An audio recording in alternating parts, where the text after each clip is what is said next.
Listen up now, because we're never dropping out. Beat the odds, beat the big house. Our brains are bigger than the doubt. We've been thinking for ourselves, never let the truth fade away. This is bigger than ourselves, we won't let the world burn away. Burn away, we feel betrayed.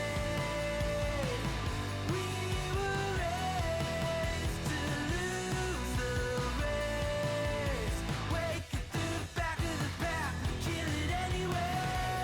To blame, haters face the world's mistakes.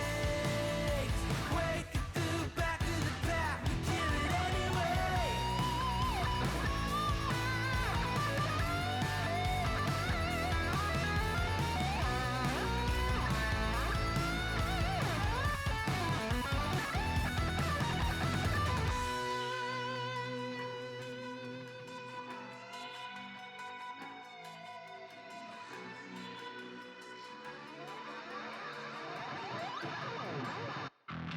And we feel betrayed.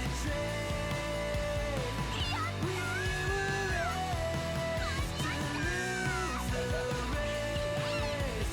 Wake it through the back of the pack, kill it anyway.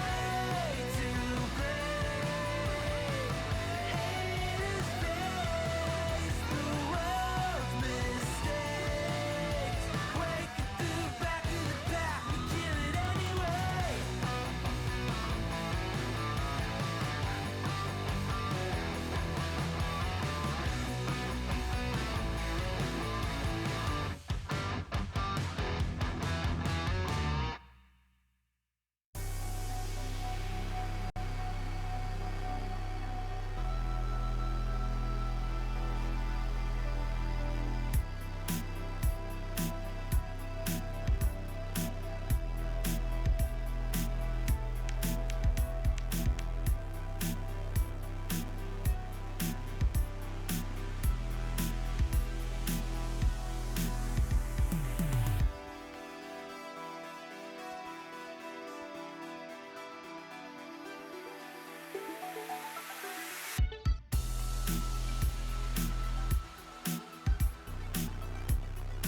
Yeah, that's right, Whiskey.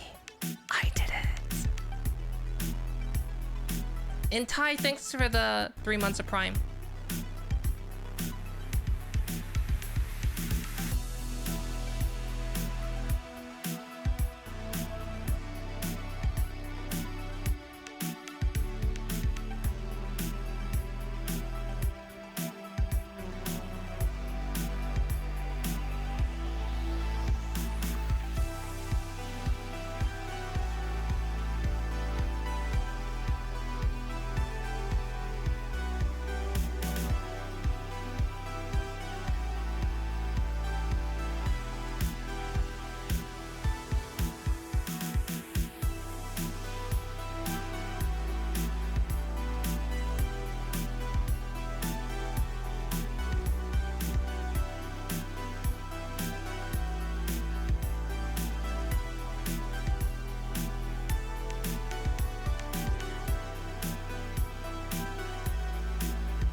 Hi, Syncridge.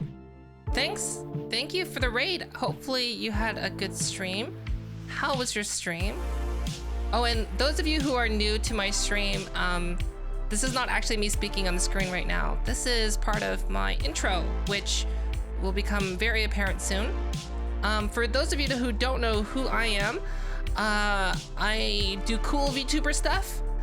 Today we're gonna be working on getting a IRL tracked cup in addition to doing some commission work. And for those of you who don't know who Syncridge is, if you've just popped in, Syncridge is a fellow VTuber who is a variety streamer, and their streams are super, super comfy. Great place to be, and it's always an exciting time hanging out in Sync stream. But hi, everyone!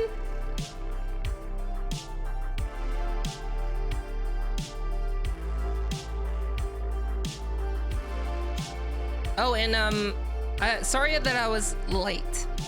I had to help Sly with some stuff. Well, first I had to help Sly with some stuff, but also I made some modifications to my expensive iPhone head mount. But I'll explain more later. But yes, Sync, I'm doing well. Hopefully you're doing well.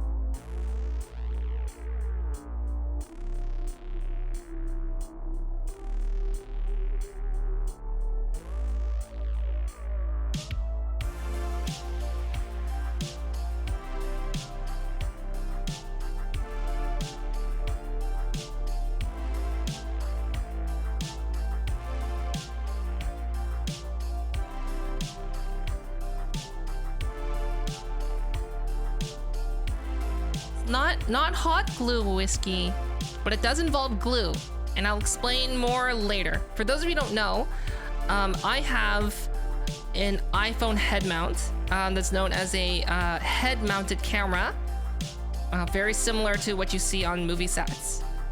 And I felt I've modified it.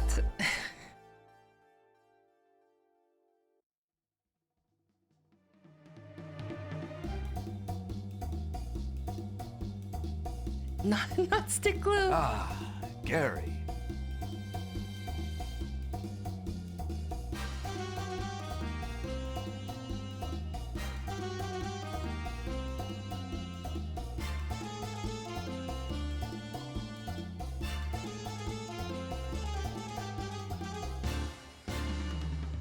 But hi, Tough Tony. Hi, Rob. Hi, Sleeper.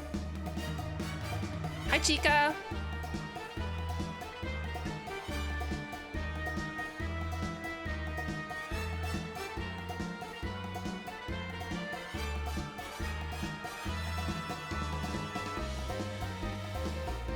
Hi, Third.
Hello, everyone. I hope you're all doing great.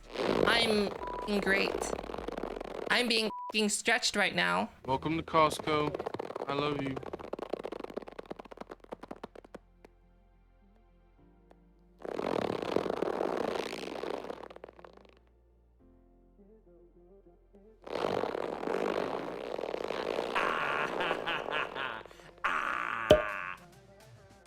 All right.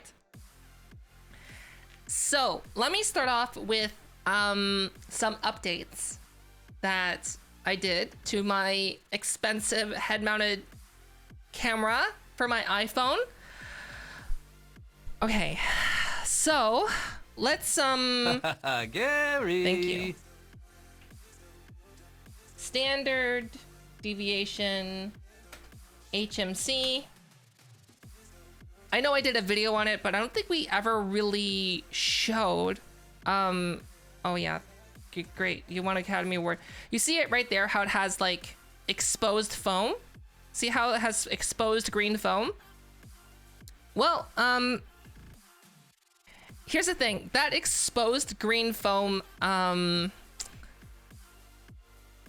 like I said, these HMCs are not meant for like, they're meant for regular use, but they're not meant for consumers, if that's the best way to put it. Meaning that these are really meant to be used in Hollywood productions. So for example, if we look up like Andy Serkis, and can we find one with him wearing a head-mounted camera? We can. Hold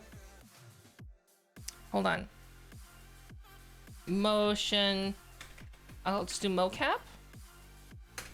Hi, Breakfast Burrito. All right. So you see this HMC that he's wearing? Oh, that's not an HMC. Yeah, you see the HMCs that he's wearing right here? Yeah, that's made by these guys. They make this. See? It's made by them. Look, you can even see the same green foam. The same green foam. So I'm using the iPhone version of it. And here's the thing, it's meant to be used on movie productions, meaning that, you know, if the foam goes bad. Oh, yes. What's this? I don't know. What are you doing, Sly? What is this? I did what you told me to do, and that popped up on the editor.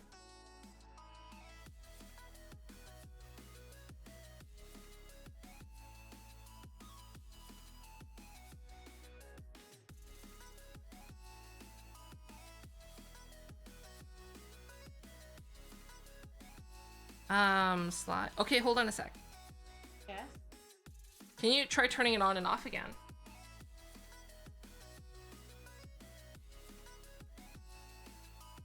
Okay. So, think about this, right? It's a big movie production. Do you think they care about things being reusable? Or would they rather just replace the foams? So,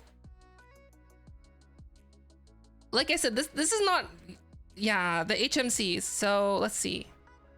Do they have the one that I have? Read more. Hello?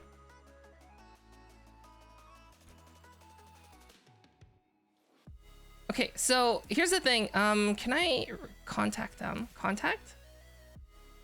Oh, click here, click here. There you go. Thanks for the follow. All right, so here's the HMC. And I remember on the order form. Come on. Yeah. You can buy extra foam for $120 each. And I'm just like, see, the thing is that a Hollywood production wouldn't care. They'd just be like, yeah, just buy 100 foams. Just buy 100 foams. That's fine. We got big money over here. We got Andy Serkis. We got the Benedict Cumberbatch crawling on the ground pretending to be a dragon. Yeah. I'm not gonna spend that much on extra foams. I'm just gonna use the foam that came with it.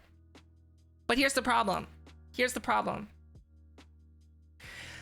As you know, foam is quite porous, and not only was it causing some issues, it was not smelling good unless I cleaned it every day.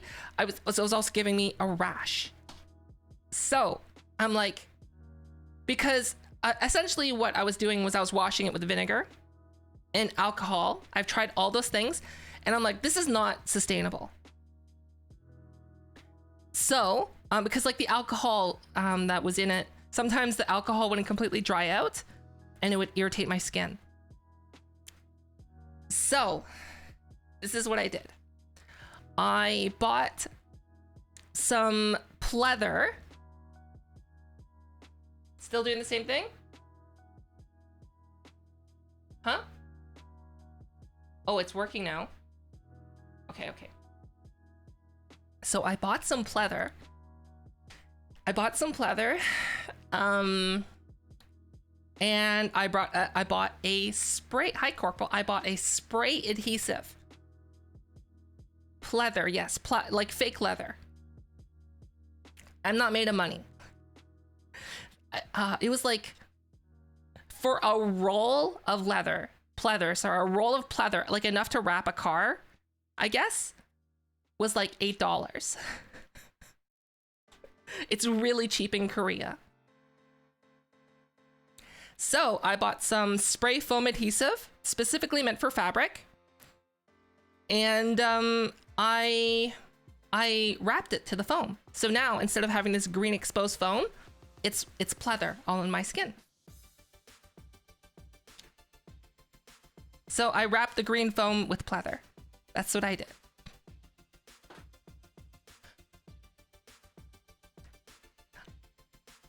No, I only used a small section of it because I didn't realize that it was I didn't realize it was meters and not centimeters.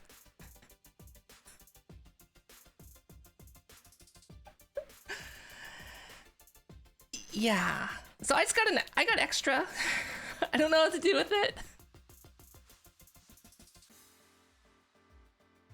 Yeah, but here's the thing. Now I have an easily washable foam pads that I can just wipe down at the end of stream, which is great. Yeah. So now pleather the cup. Oh, extra thing. So check this out. For those of you who know how many track devices I normally have, I have an extra now. Let's turn it on. Hello? Yeah, see? It's not tracked to anything right now, but I got an extra one. It is a, I decided to try so like I said, we made the goal for track cup and track dog. This is the tracker that's going to be used for it. It is a 5Tracker 3.0, and what I can tell you is, holy smokes, it is very small. That's what she said. It's so small. I'm like surprised on how small it is.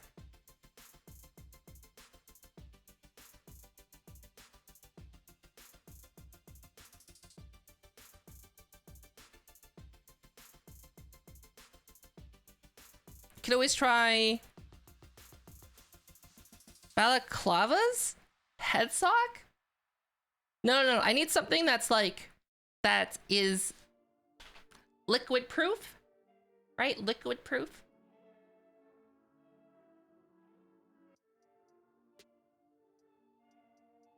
So I just have it came in a roll, a stinky roll. It smelled like it was just freshly printed or whatever. It stunk. It stunk like fake leather. But basically, yeah, that's what I want, is that I don't want the any skin oil or any, like, you know, like your skin has oil and like junk in it. I didn't want any of that going into the foam.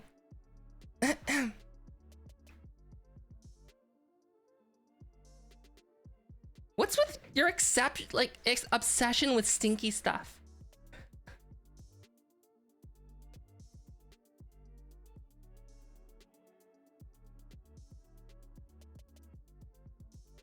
Okay, so we're gonna be doing a couple things today.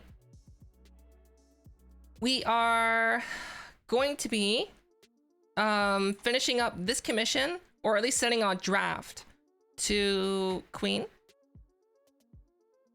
What?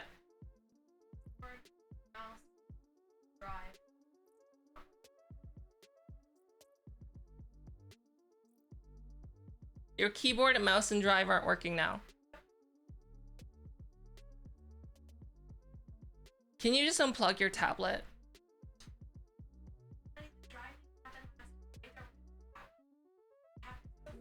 Hi, Lisa. Hi, Super Nintendo Oh, Chalmers. thanks for the host, Lynn. Okay, wait, give me a second. Give me a second. I'm landing. Okay, honey.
I think the issue with Sly's computer right now is there's too many USB devices being powered by the motherboard. That's what I think. And the only reason I'm not having that issue is because everything that I have is using Bluetooth. So like, for example, we have the same mouse, but I'm not using the actual adapter for it. I'm using, but then again, I also have like a lot of Vive trackers connected, so I have no idea what the difference is. Right? I don't know. Because like, you can see how many dongles I have. I have 1, 2, 3, 4, 5, 6, 7, 8, 9, 10, 11. I have 11. One for each of the gloves. I have, we are using external hubs. I'm wondering if like Sly's case has a grounding issue. If that's causing the problem.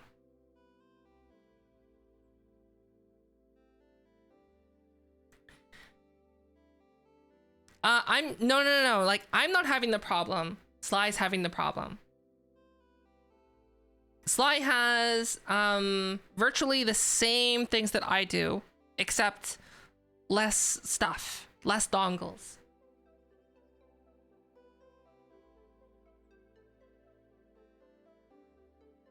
So like, I have my mouse and keyboard operating on Bluetooth, just because I didn't have enough USB ports at the time. Sly, did you get it working?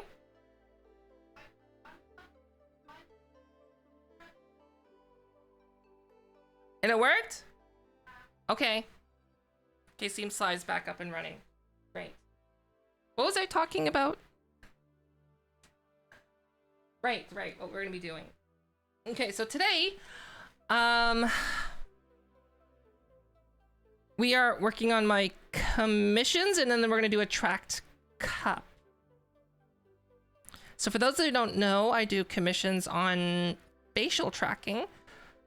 Someone took one of my priority slots, and so I kind of rushed. Well, I spent most of a couple nights working through the night on this. Oh gosh. Yeah. A long time. Basically, since I first, when did I add this to here? Since May 7th, I've been working on it. And I just finished it last night. I'm just waiting for some feedback. Oh my gosh. Okay. I know I'm not supposed to say like which is the cutest model I've ever worked on, but holy smokes, this is the cutest model I've ever worked on. It's so cute, right? Here, let me show you. Let me show you.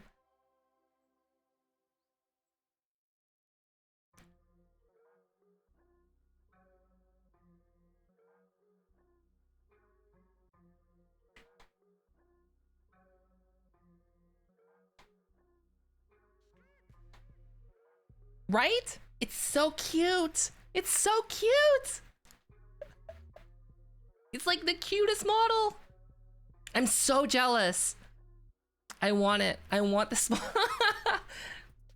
Yeah. So this model is made by Yuli, and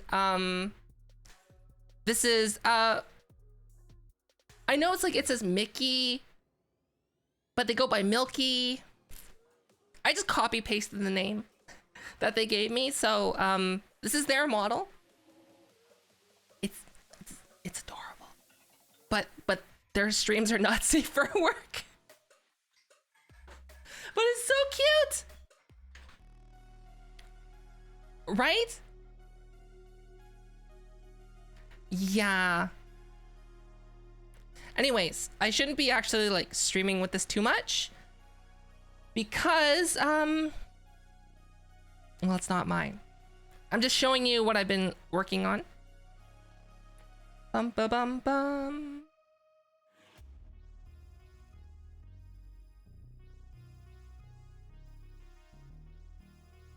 It's the second Yuli model I've ever worked on.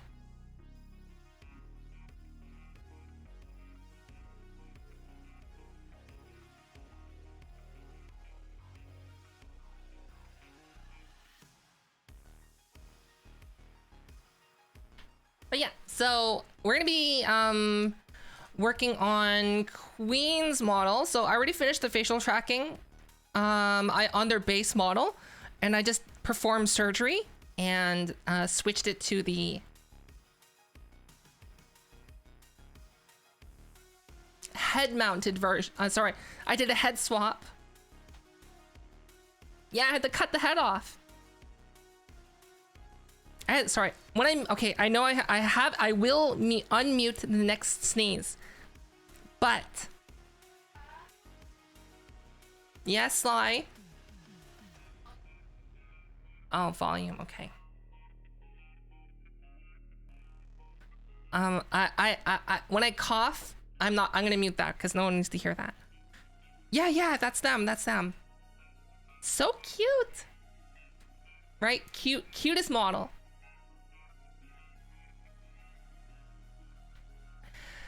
So, this I already did the head swap on. I was just making sure I did redid all the weights properly.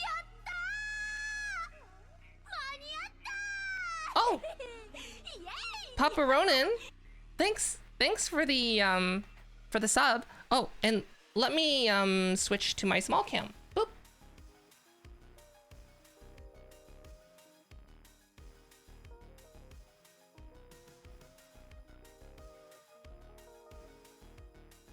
All right, small cam, are you gonna work now? Oh, there we go.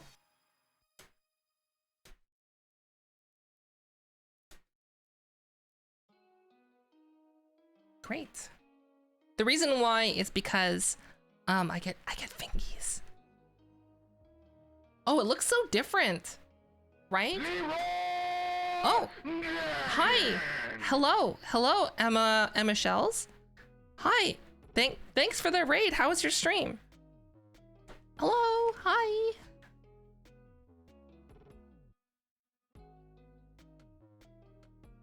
So, hi everyone from Emma's stream. I'm Fulfillment. I'm a VTuber. I do cool VTuber stuff. I'm currently being stretched right now. Right now I'm running my own VTuber app. We just switched to it from VCFace. I'm glad you had a good stream.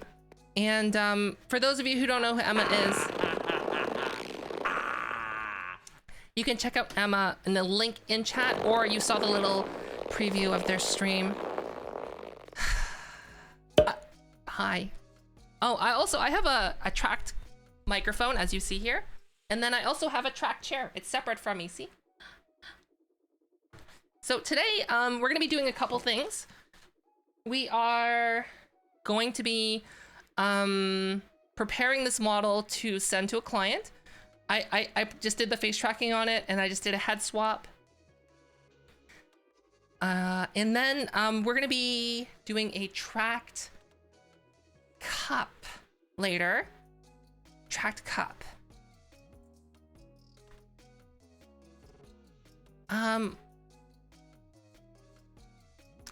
I feel like my lighting is a bit blown out. Is that how it normally looks? Yeah, my lighting's like... Oh, it's because I'm too close to the light source. I see. I see. Okay. Just how it is.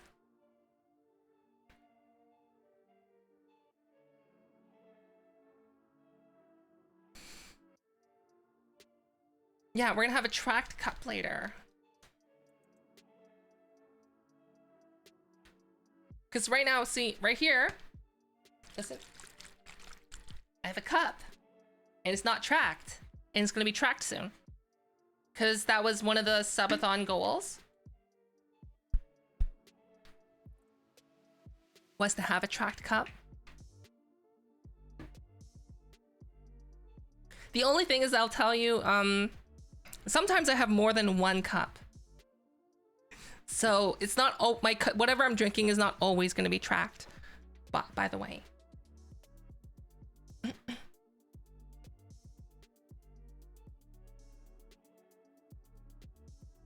Oh, and Emma, thanks for the follow. Let me show you my normal, for those of you who are brand new here, let me show you my normal setup. Boop.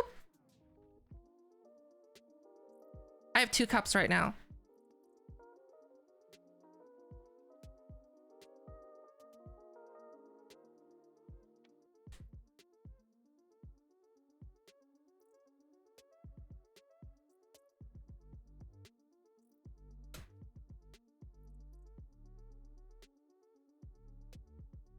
Wait, oh, there we go. Hello. Oh, I don't have my screens on. I'll turn, I don't need to turn them on, but this is my normal setup, where I just do kind of like, just chatting for the most part. And, later when we get a track cup, it's gonna be this giant cup that I have. Basically, I had to choose a vessel that could fit a tracker on it.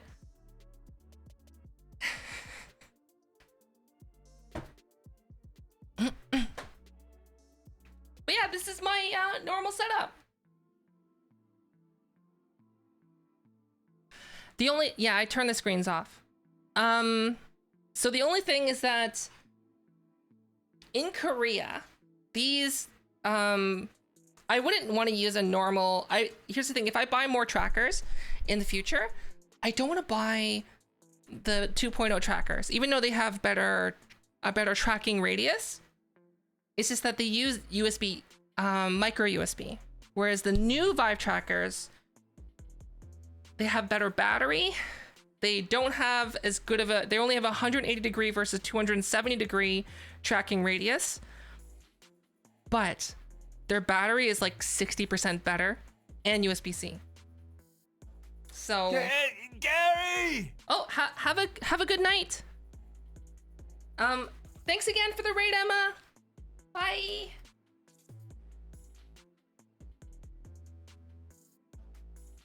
So, and also too, these trackers are quite expensive, at least in Korea. It was $200 to buy this.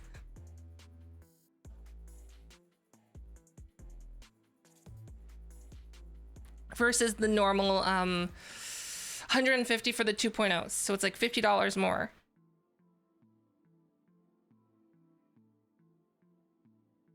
Oh, also a new piece of news, I guess, is so to prepare for the VR chat stream that's coming up, I've made a purchase. It's I didn't want to. Here's the ideally I would get like the Vive Pro I, that super old headset, the only one that has eye tracking, that's worth getting, but it's not worth getting because it's $2,000 and I don't want to spend that much. And I'm like, okay, well, how am I going to have like somewhat face tracking while I'm playing VR chat? Because I'm not going to be using this avatar in VR chat because that's bad. So I figured if I just have a VR headset on, right? Then the only thing you'll see is my lower mouth. And it would make sense, right? Because it, like, when IRL people do VR streaming, you just see them wearing their headset, right? And when I stream VR chat, I'll be wearing a headset.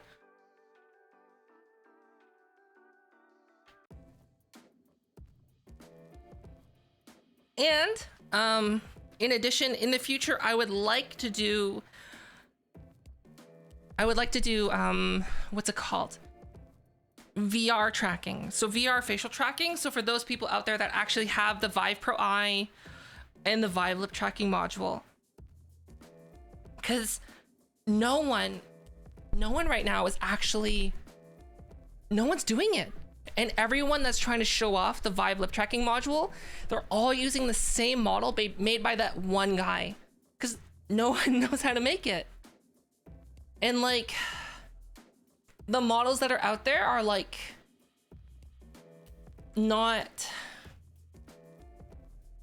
they're not complete. They don't have all the blend shapes. So I figured it'd be a good investment to get the Vive lip tracking module, just so that one, I can be the first person to offer that, and two, I can get myself familiar with it. And also it'd improve my VR streams, because it would mean that I would have full mouth tracking while doing VR streams. Oh, sequel! I'm glad that you found them helpful.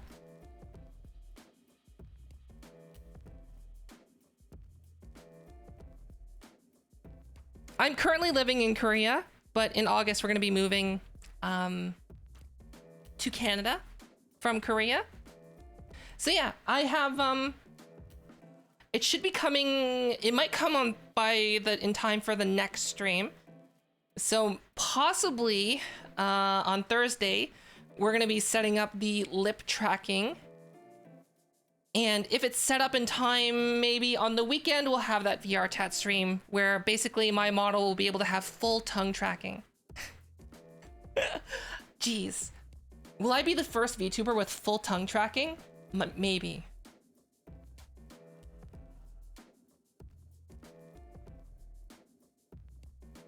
Yeah, that's tongue tracking. So right now my tongue is tracked. It only can Paper, snow, a ghost. It can only go in and out, right? See, it only can detect it in and out. Whereas with the lip tracking module, it can go in, out, and like all around at any angle.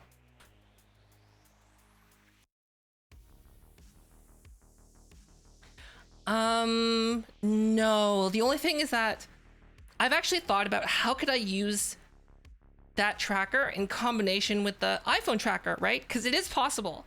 The only thing is that it needs to be precisely a certain distance from your face, which is the main issue. So luckily I have a Vive headset. It's an old one. It'll work with the adapter. But in order for me to do it with my current setup now, it would mean that I would have to like strap the Vive lip tracking module to my iPhone and then have like a long USB-C cable. I will try it. But I don't expect it to succeed. Tongue tracking, because I need to learn how to do that with the Vive lip tracking module for basically to do commissions on facial tracking, because no one's doing it right now.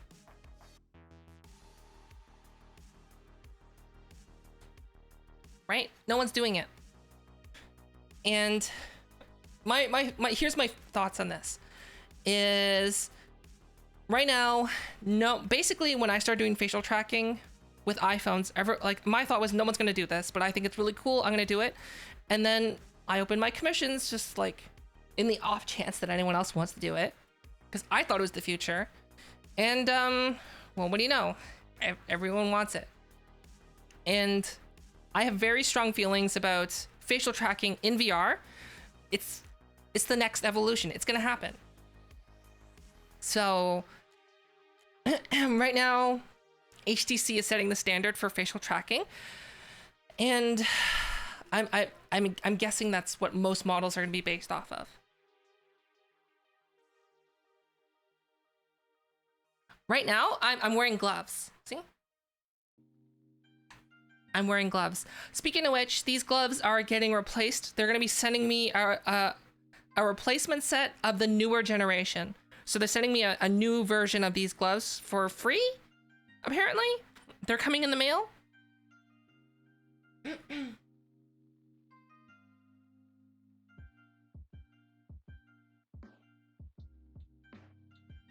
I already do facial tracking right now.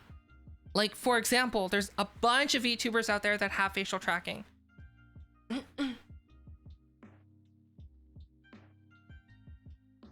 They are still dev gloves. They're still dev. I don't know what they've changed with the new one. They just sent me a picture of them. They've changed the color. It looks like they've changed the material. I don't know what else they've changed. But I'll have to try them for a bit before I can give my final verdict on them. I don't think it's in their interest to release a consumer version. Releasing consumer products is it's not easy. Cause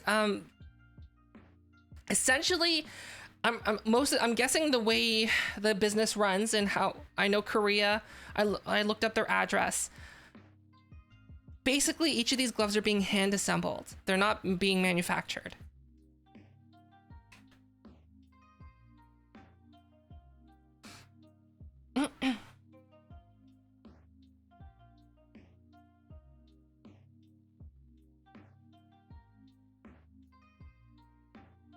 No, I don't think they'll have finger splay, but I think they're just gonna update the design. Hopefully it would resolve any issues that I'm having with this one finger that's not tracking on this hand. Is it this? Wait.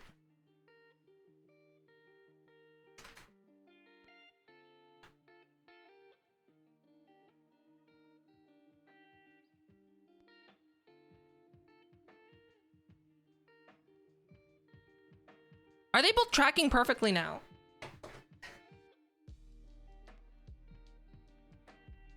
Wow. Well, looks like I'm getting another pair of gloves.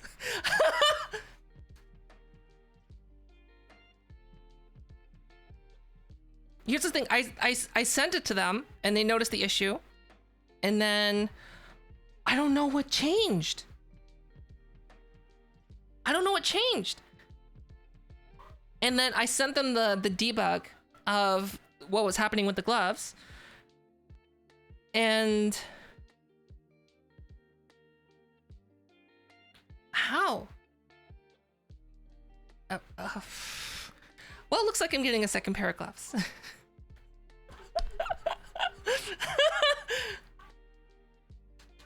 I guess Sly's getting gloves.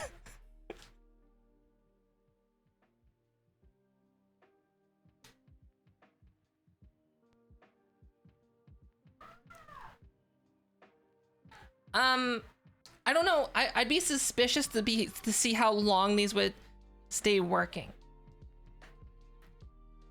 So I'm wondering if it is a moisture problem, because this time it's had like a solid week to just like not be used, right? Because I didn't use it last time I streamed. I didn't use them. So I'm wondering if in like after a week of time, it's gonna have the same issue. It might.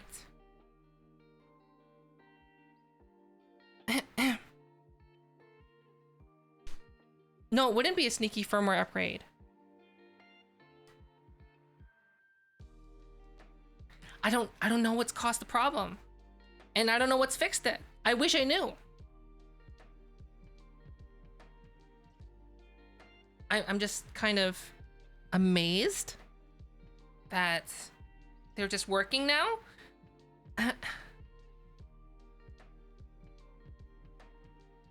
Make pleather. No, that's gonna be so bad. That's gonna be so bad. Here's the thing. Those of you out there who want VR finger tracking and you don't want to have Elite Motion, just use index controllers. Honestly, just use index controllers. Hi, Blondie. Index controllers give you good enough tracking. Most people won't know that you're using index controllers when you're using them. So for example, most people thought I was using gloves. And I was just like, no, just using index.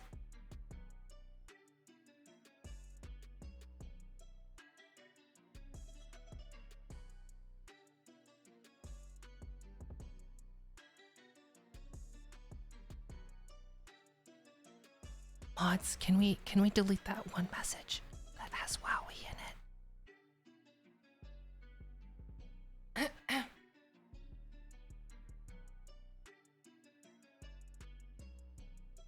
Moderators?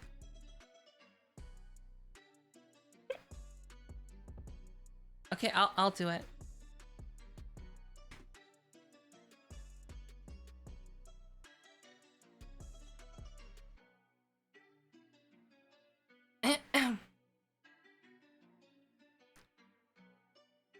It's fine. Just please don't spam chat if possible. Yeah, I think they went to Sly. All right, so today we're gonna do some work. We're gonna be doing commission work on Queen's model, just so that they can have a working draft of their model, so they can at least start testing it out and using it. And then afterwards, the tracker that I'm holding in my hand is going to be attached to a cup, and then we're going to have tracked cup. Isn't that exciting? Tracked cup, tracked cup.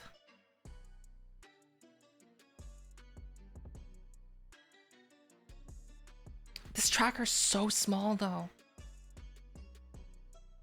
He's so small, so small.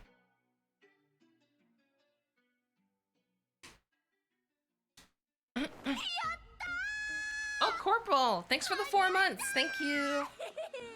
Yay! I don't know what you're talking about, but if you want to know how to do tracked objects in Unity, which is what I'm using right now, and oh gosh, I haven't released the Unreal Engine video yet. I gotta work on that. If you want to know how to do tracked objects, check out my YouTube channel. It is my latest YouTube video.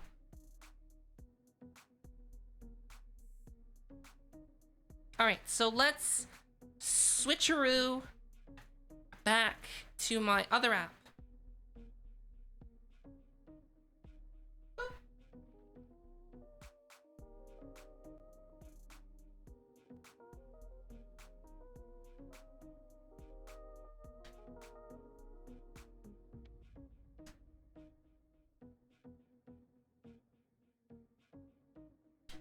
All right. Bum, ba, bum, ba.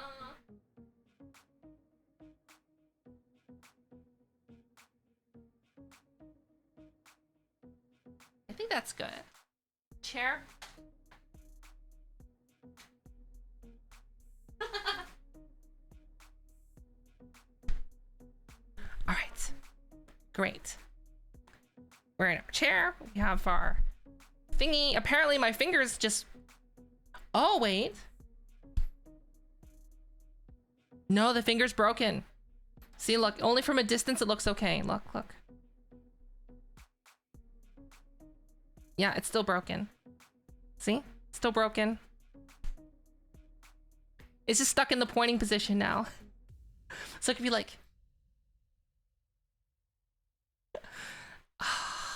All right. I need to fix the lighting on this. The lighting on this is not good. So I would like to fix that. It's too bright. So we're gonna fix it.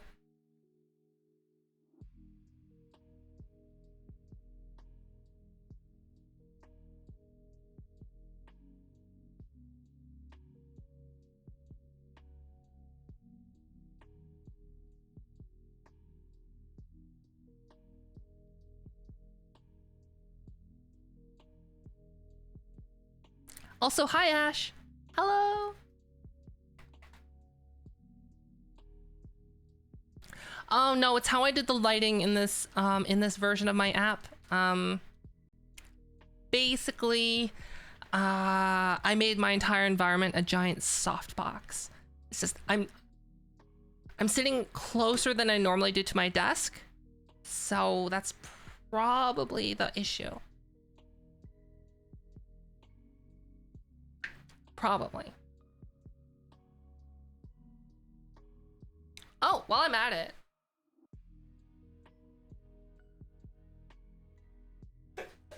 I might as well just like add the tracked object in, right? Why not? So just turn this tracker on. And it's on now. This is not tracked to anything. And then we're just gonna add it very quickly. Do you know if a visually noisy background messes with the face tracking? It shouldn't. Basically the iPhone works best when it's close to your face. So it shouldn't.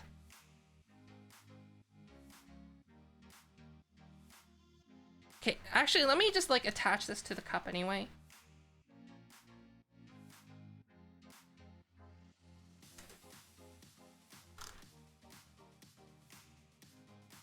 Just slide it on.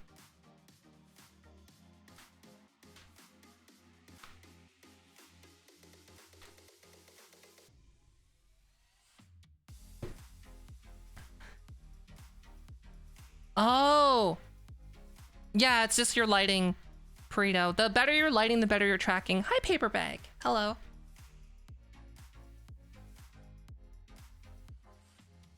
I saw something that I could not unsee. Sly had their Discord DM open, and I'm like, what is that picture? And Sly's like, oh, it usually has a different edition on it. And I just went, Sly, I didn't need to know that.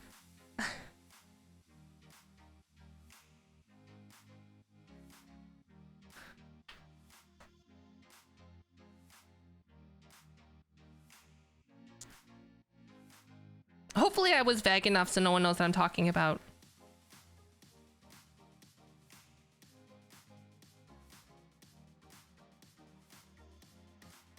Oh, it was a Christmas sweater. Christmas sweater.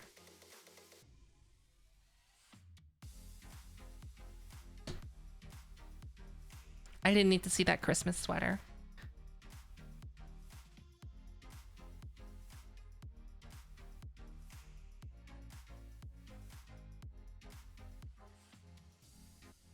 Just being in a well-lit environment will help. Just make sure that your face is evenly lit, which is very important.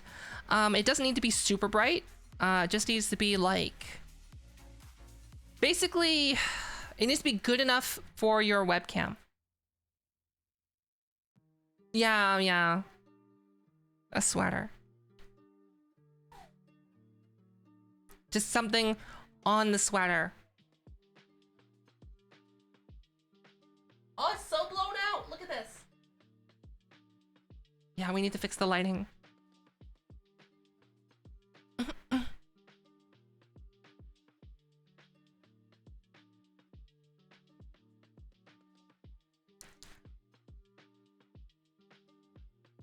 Well, we're gonna fix the lighting and then we're gonna add the tracked object. That's what we're gonna do. It's not gonna be a cup right away. It's just gonna be something. I'll make like a cylinder. I'll just add a cylinder. Gosh, this takes a long time to open.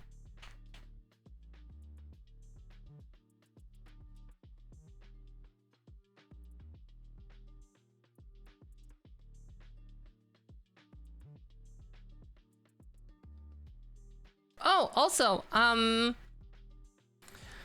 not gonna have time to make my own models, so I'm commissioning someone to do it for me, and someone had a free slot. And as much as I would have loved to retweet it so that everyone had equal opportunity, finders keepers. And I stole the slot. Okay, I'm gonna close my app. Where is it? Boop. Boop.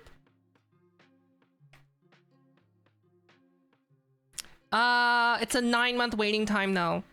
Just as a heads up. I'm number 9 on the list. And they normally said they take about 1 month to make a model. So 9 months basically before mine can start, which is fine. I could have paid for the priority, but that would have put me on the bottom of their priority list. And I'm like, 4 months versus 9 months. I'll take the 9 months.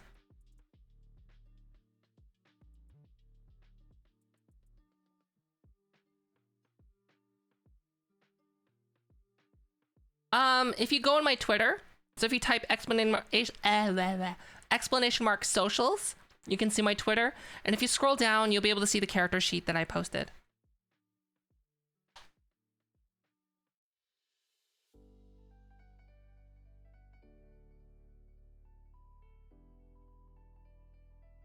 It's the same person who made Taiga's model, if you know who Bungo Taiga is. They also made Joe Q's model, but I don't think anyone knows who Joe Q is because Joe Q's not a streamer. They're just involved in the VR tech community.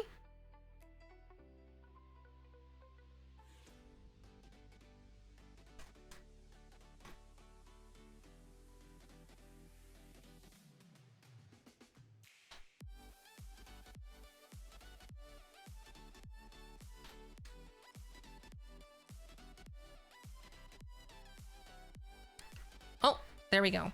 All right. So we are tracked in here, but the lighting is a bit too intense. Here's the light right here. As we can see how it's lighting me up. So we can change the intensity down to like 1500. Oh, no.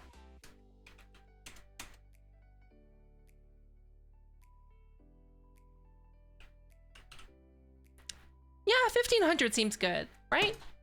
Let's go to the game zone. Yeah, that's good. 1500 seems good. Poke Sly.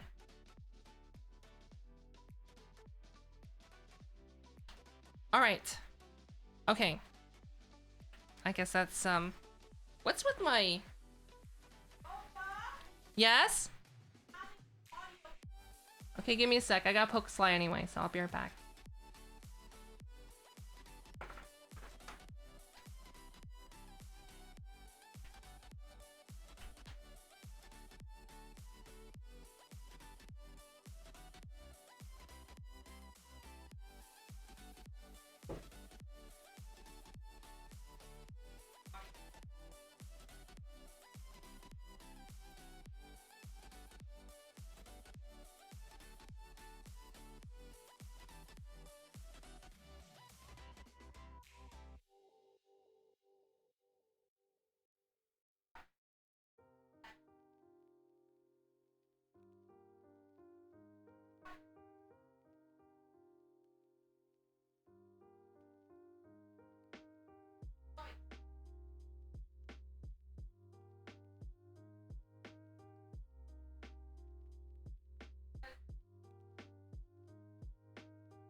Okay, Sly's having issues right now. And basically, wow.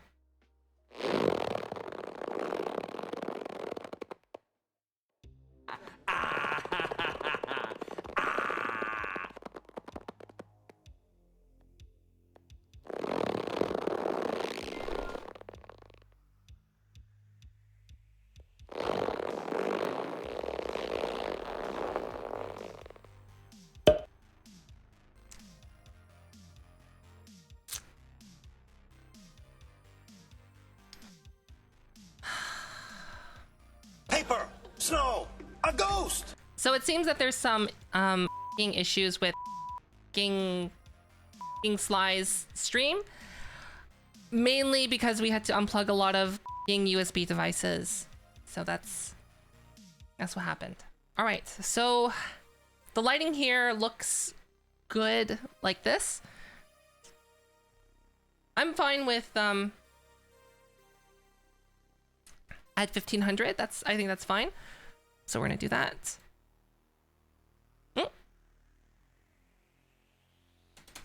So we're gonna set it to 1500 for that color temperature. The laugh is a bit redeemed. It's just the short laugh is channel points. The super long laugh is a bit redeemed. Yeah. It's a lot longer. It's from IT Crowd.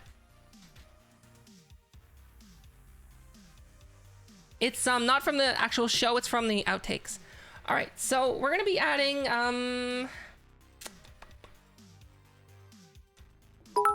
Funniest thing I've seen in ages. wow. Thanks. Thanks. What?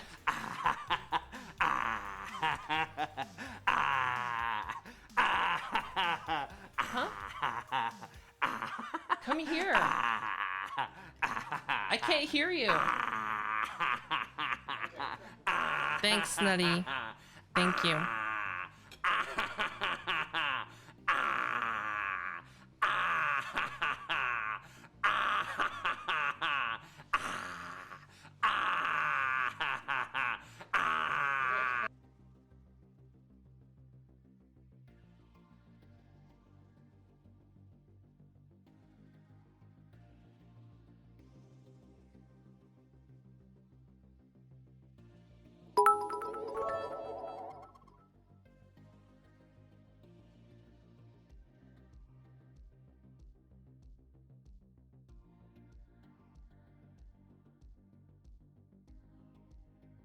Oh. Killera, thank you. Sly's having computer issues. Now, driver problems.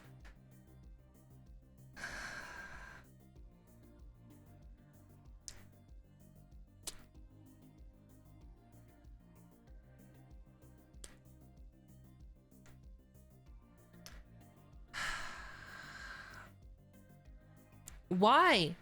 Why would you do this? Why? No. You fail. You fail. Because it cuts off. See? Haha. You fail.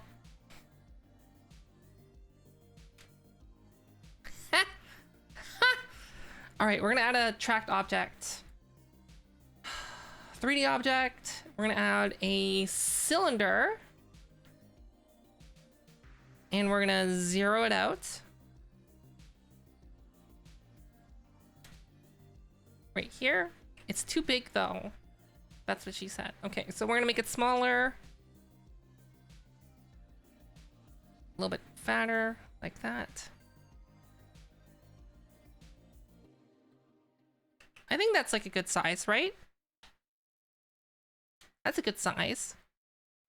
And then remember, if you want to see in detail how to do this, check out my YouTube video. It's my latest one on what we're doing today, adding tracked objects.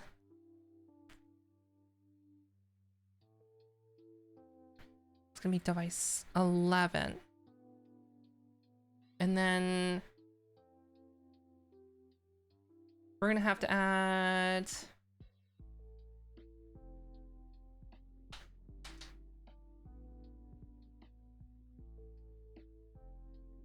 hi Pi.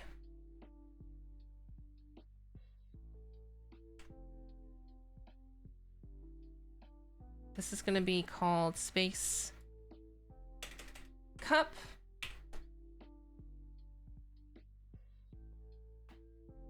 The cylinder's reference is going to be to the cup. And let's see.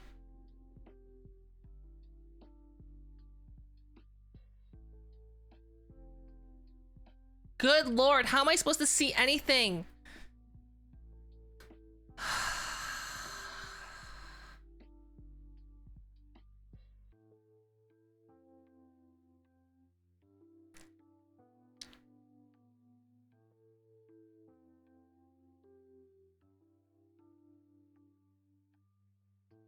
I can't see the cup.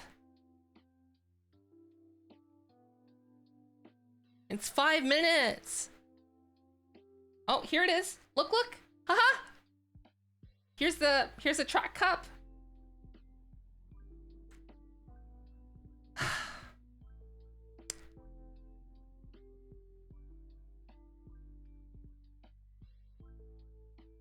I can't see anything either.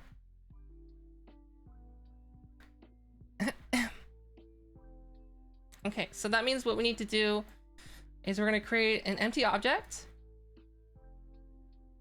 And we're gonna call this one cup. The parent is gonna go in there. Cylinder is gonna go there.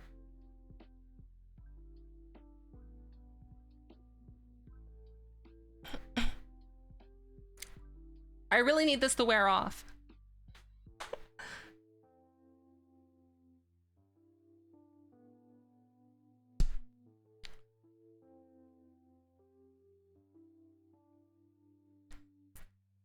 Is Sly coming back?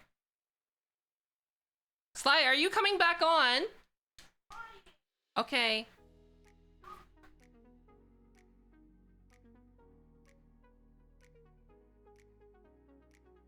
Okay.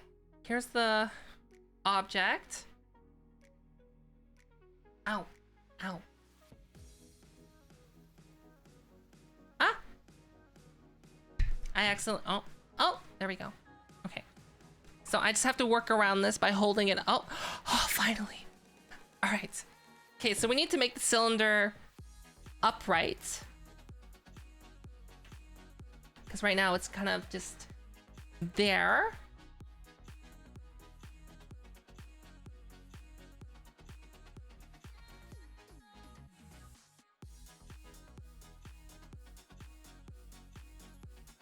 What? Is it like distorting it? What's going on? Okay.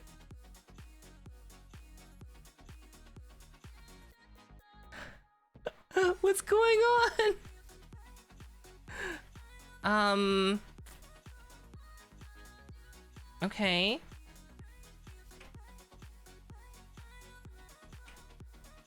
So if I like lay it on its side like this on a 90-degree angle and I press play, that should work. There's no bones. The cup doesn't have any bones.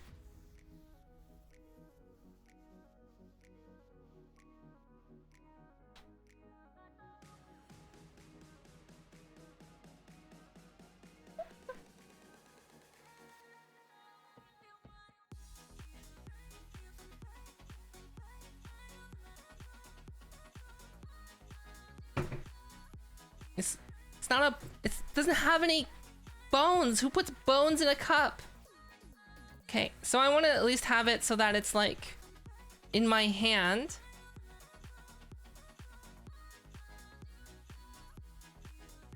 So we're gonna move it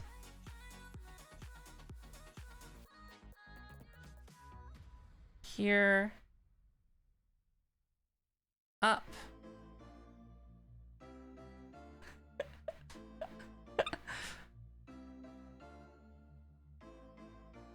it's a cup.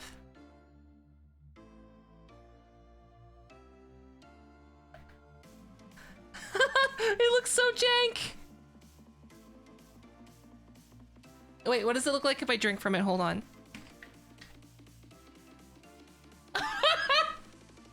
Okay.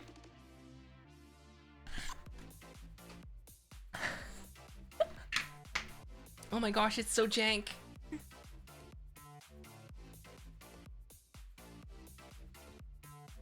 All right, give me give me a sec.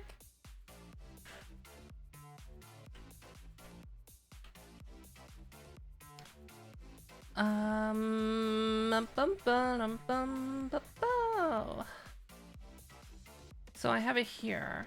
I parented it. Ah, okay. I see what I did. Okay. I parented it twice. Wait, did I parent the actual here? Yeah, okay.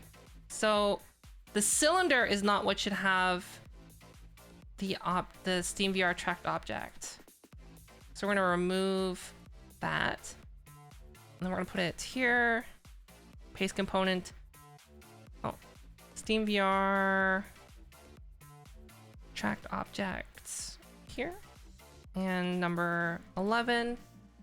And then add the cup space. Boop. And let's try that again.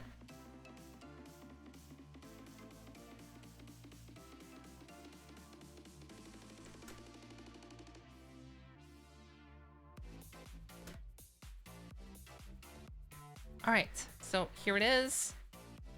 Cup. Then go here.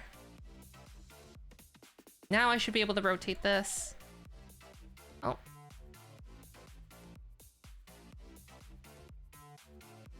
There we go.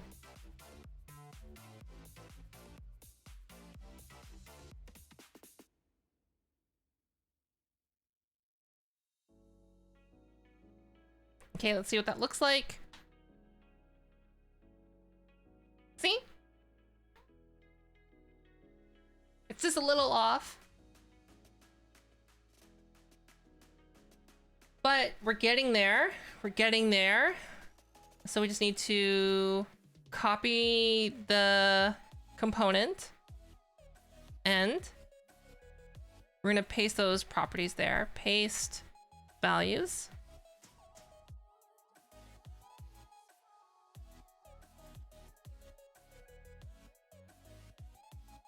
And then, so now it's upright. We just don't have it in the right place. So I need to move it so that it's in the correct location.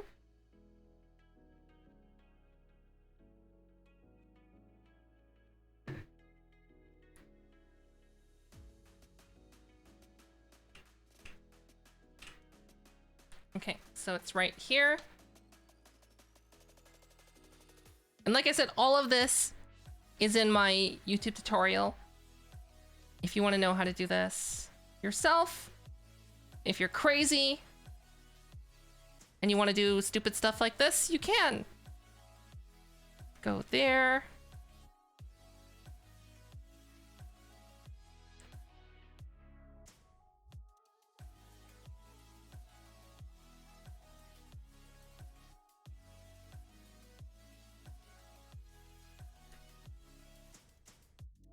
Got it. See? So we just need to copy this world position. Close it out. Paste values. And then now we just need to scale it.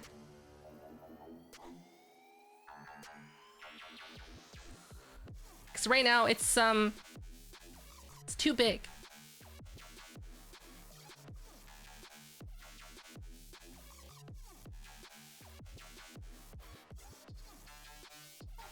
Right? It's too big.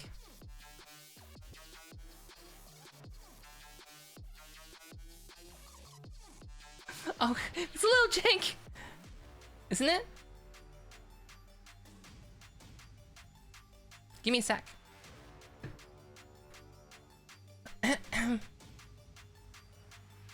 Copy that.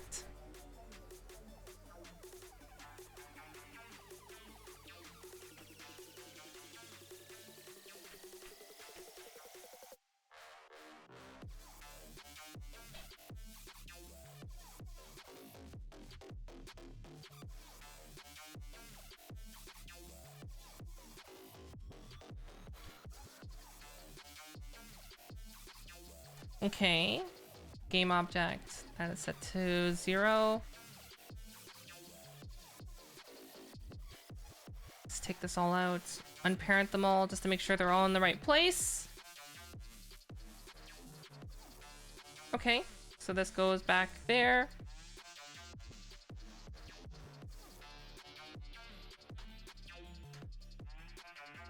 Yeah, you can clip my stream. I mean, who doesn't allow people to clip their streams, right? That's like a whole thing on Twitch.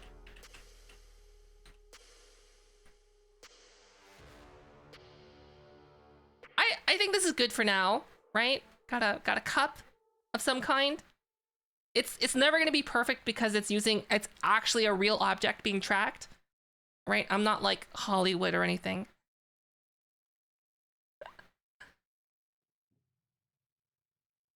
That's pretty good, I think.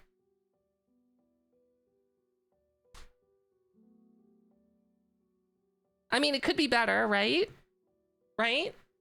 But it's going. It's something.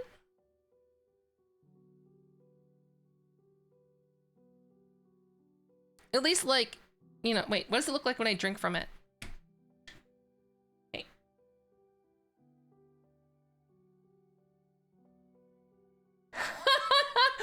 Oh god, okay. Oh, it's so bad. Look.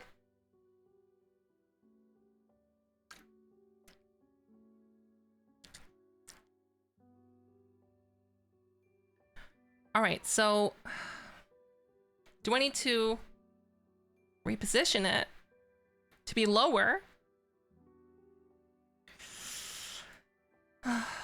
Maybe.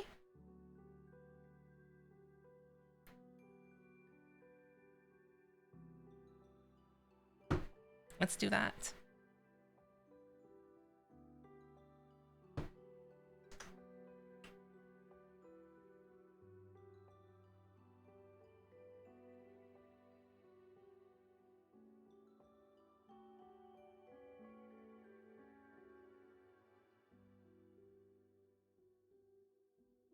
That's not bad, like this.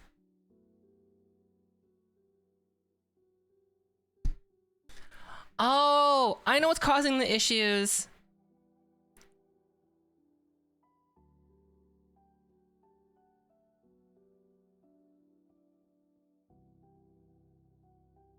It's because I'm literally just tracking it to an object, and it's not centered. So the tracker's only on one side. So that means I need to change that. Okay, give me a sec. So we're gonna copy this world position. I forgot to take into account that the tracker is offset on the cup. That's the problem. Whereas everything else, so the chair, for example, I have the tracker set offset. The mic is actually set to center because it's actually centered in the mic. So I just need to basically just move it, the actual object itself, until it's like rotating center.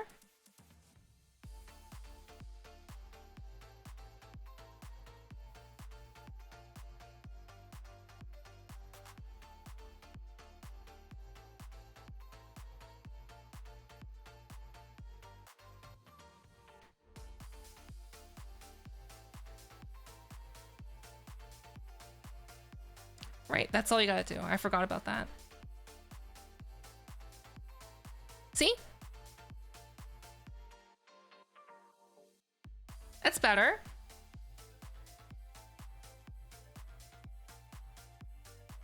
It just needs to be moved. Gosh. Back. Oh.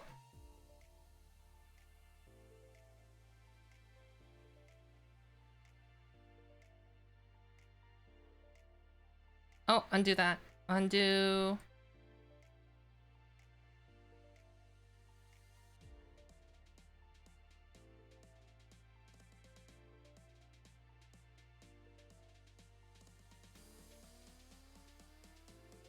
Basically, you just gotta fiddle with it until it's just right. That's all. Oh, thanks for the follow. Yeah, the empty game object is already set to that. Okay, so I think I need to move this over like that.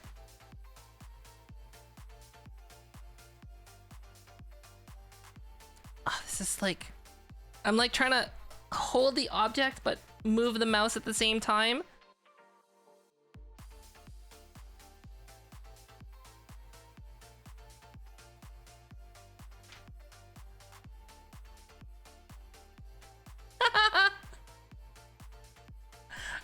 Okay, this isn't bad. Wait. Okay, let's spin it. Does it spin evenly? No, it doesn't. Okay.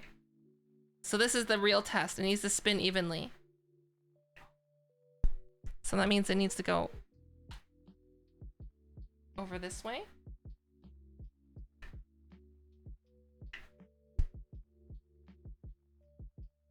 Stop losing tracking, Cup. Oh, the issue is too is that it keeps losing tracking too. Okay, wait. I just need to spin it with my hand. Okay, so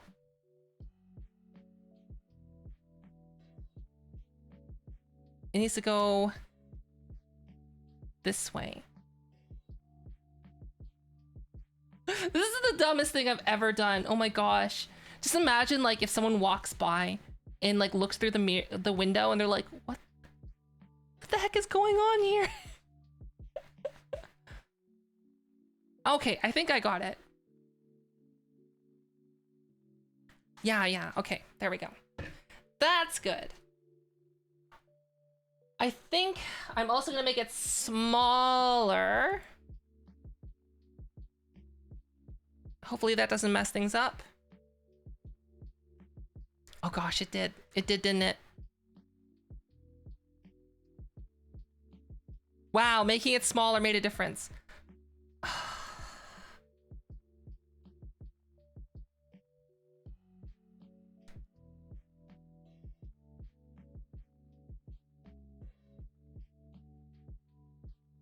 So this needs to go here.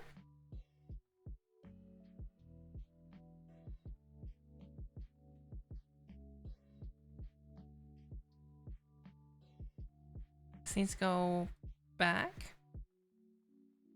No, back.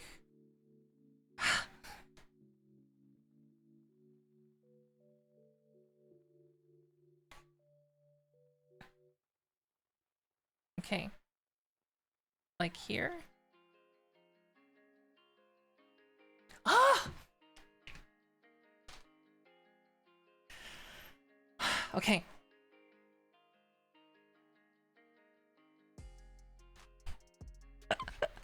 This is the dumbest thing. Okay, wait. Okay, like this.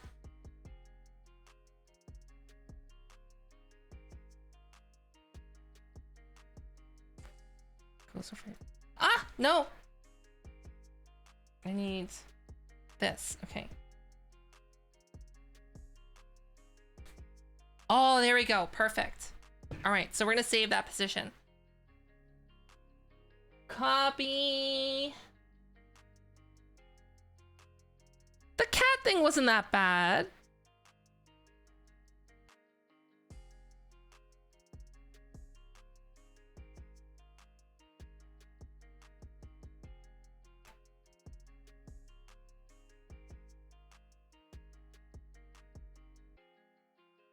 All right, got the cup. Hey, there we go.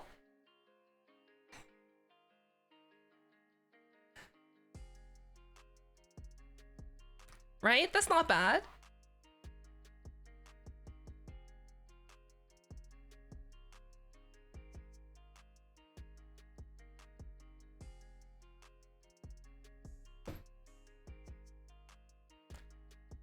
So wait. So now I just need to position this to be more in my hand.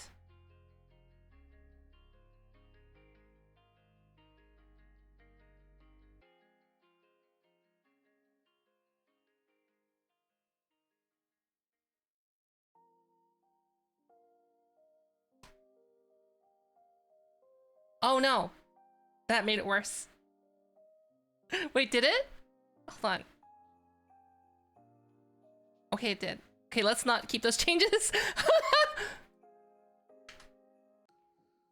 Let's try again.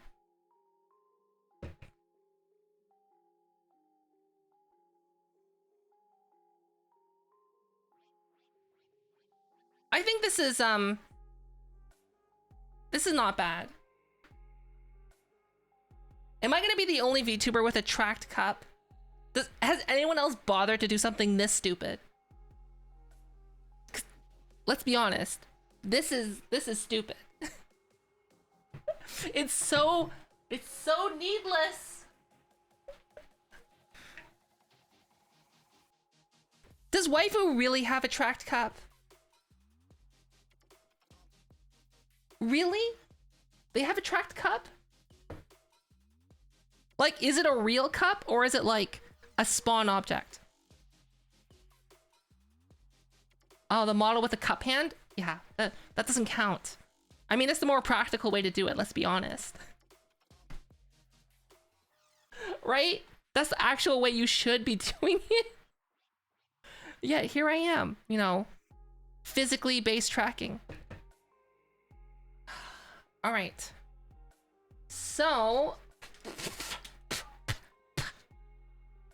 I need a material for that.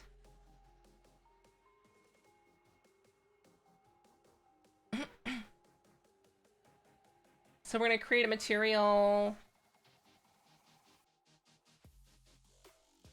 I'm gonna call this the cup.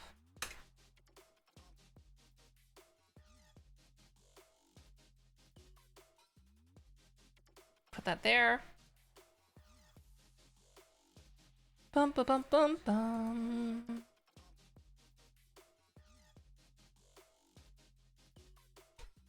That's what you should be doing though. I've thought about doing that way.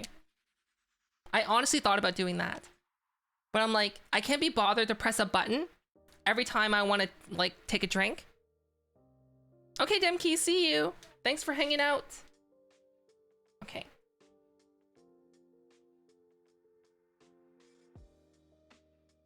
Why is this showing up as black?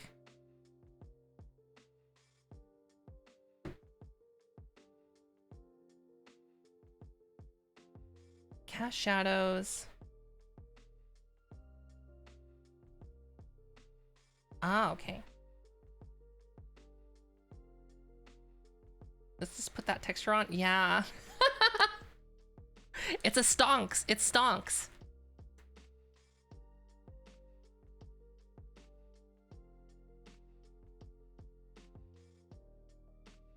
There, this is my cup. My cup is stonks. Oh, it's so dumb. This is the dumbest thing I've ever done. Okay. Highlights. Yes. I am gonna add an outline to this. A nice, thick outline.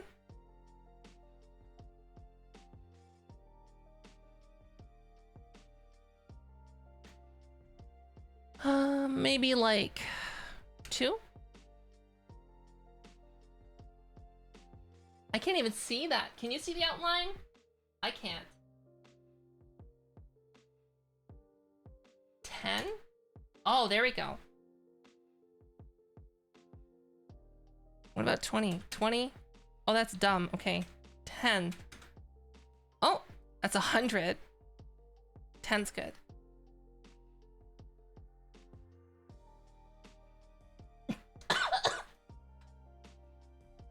Excuse me.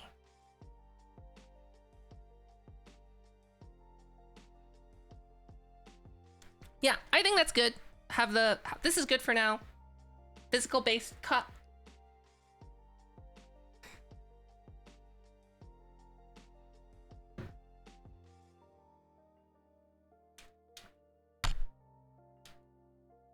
Okay, let's build this out, I guess. Hair and mouth. Okay. Build. Hand, oh gosh, what is this one called?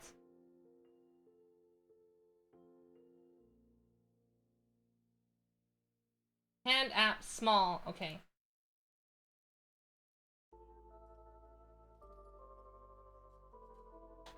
A banana yeah, maybe I'll just give it an eggplant shape.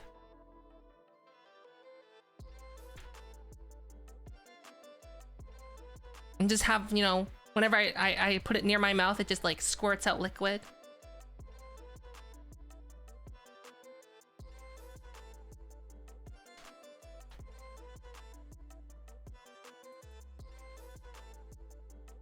Yeah, that'd go over well. Oh, battery low.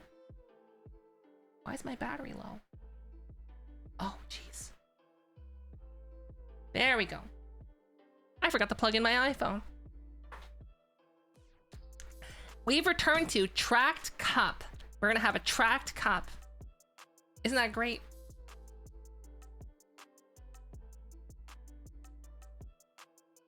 The most ridiculous, needless thing in the world. Gosh, I'm gonna have to attach a battery pack to my cup.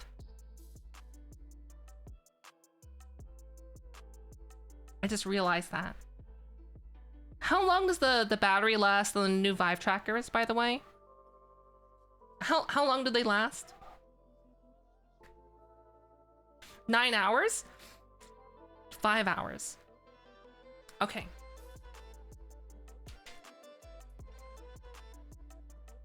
New one 7 hours? The inconsistency. I'm gonna go with Jarno, because I know Jarno I think already has it. And Jarno also plays a lot of VR chat. So I'm gonna go with the 5 hours.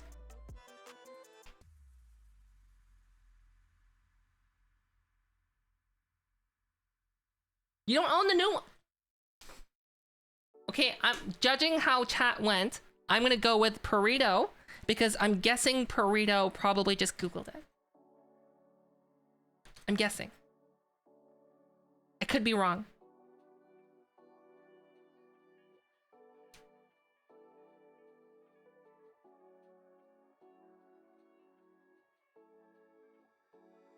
Honestly, here's my hot take. If you can afford it and you have to get 3 trackers for full body tracking, get the 3.0 trackers or Tundra trackers because USB-C. That's the only reason. USB-C. USB-C is infinitely more durable than the USB, micro USB, and that's why.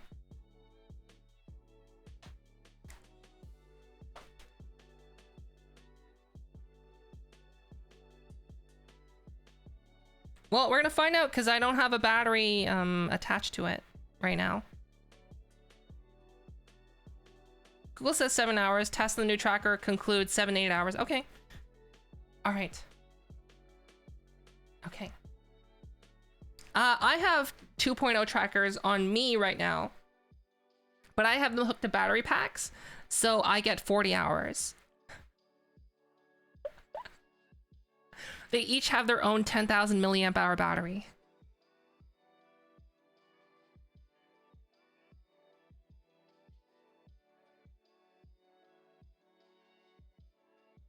Yep. 40-hour stream when? Never.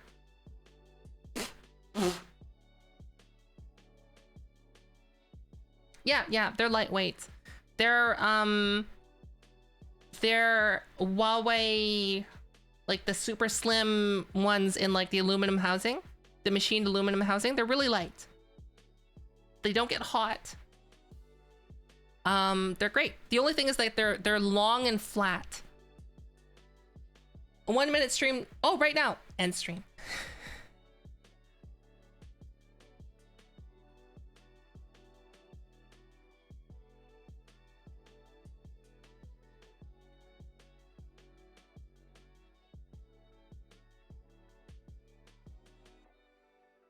Track dog.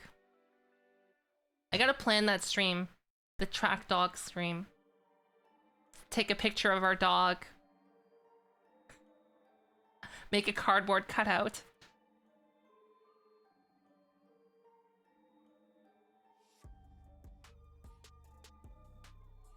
Oh yeah, I still need to do that, right?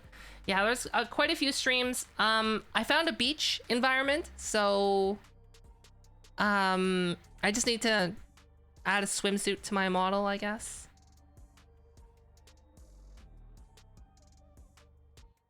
Okay, save. And we can close this out. All right. Let's launch it.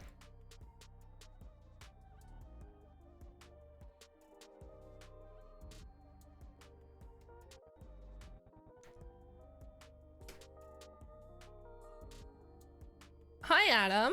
Hello. So originally we came in just to fix the lighting, but we ended up adding a tracked cup. The most useless thing in the world. Should I like zoom out so people can see the cup? Or should I just move the cup in? I think I should just move the cup in like right there. Oh, it's in my way though.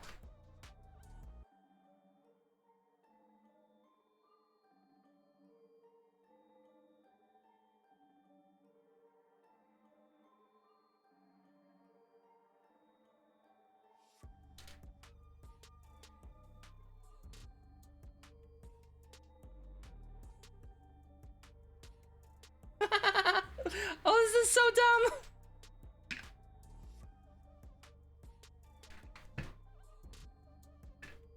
Hi, Retro.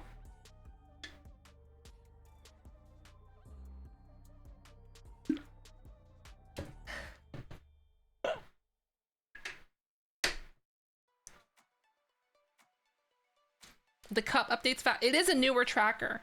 That's the thing. This is using a 3.0 tracker. That's why. The reason why I went for 3.0 tracker, because it's smaller. That's the only reason.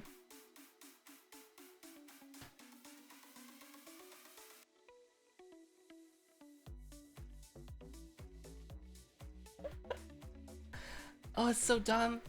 This is the dumbest thing in the world. It's cool though. Kind of. Anyways. Track cup. There you go. Are you happy? Are you happy?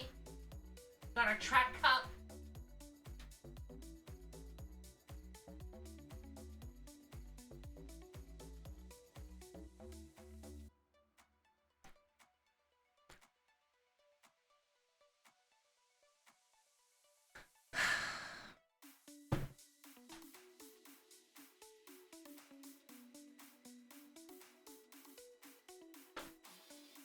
Is there a way to reduce the clipping? With a lot of fine tuning, yes. I'll probably update it later. I just did this on stream, so I mean, like, I have to get my track chair to work just right. It took a lot of fine tuning. If you want to know how to do the fine tuning, don't check my VOD. Check my YouTube channel. Information's there. Johnny, thanks for the 4 months.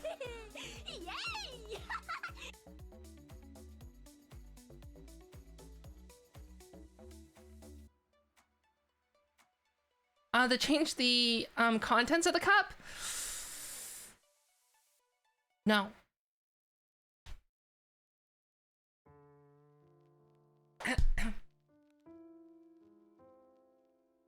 Can I tell you guys something?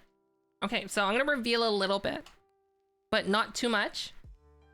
So that one of the brands that I'm talking to right now has approached me, and it's a drink company. I've actually been approached by more than one drink company. So I've been approached by more than one, and essentially I've chosen one and I'm trialing it right now. So I'm currently drinking it. Sly and I are both drinking it. Don't ask Sly what it is, because Sly's not gonna say. Just to save you the trouble. And so I'm trialing it right now. Yeah. It's here's the thing. I was pretty interested in this product before they approached me.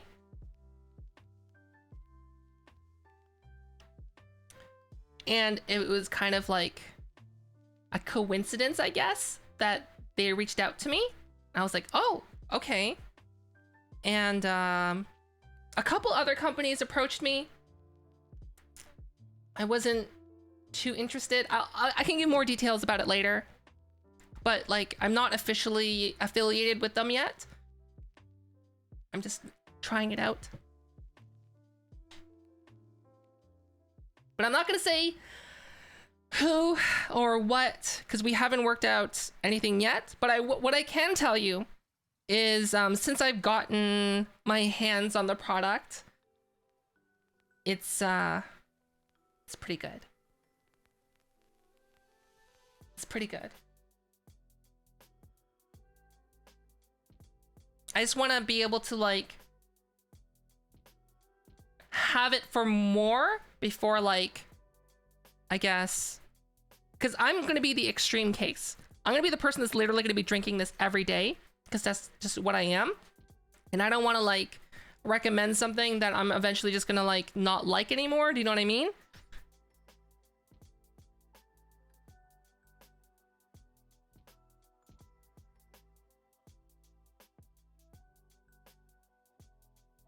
What did I say that was against it? What are you talking about, Pareto?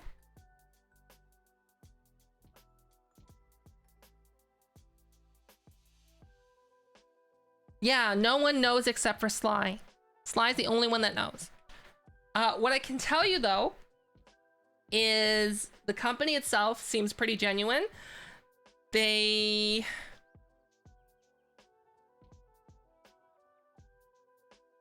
Someone pretty high up is in contact with me in that company, and they're very patient because there was a lot of issues getting the product here.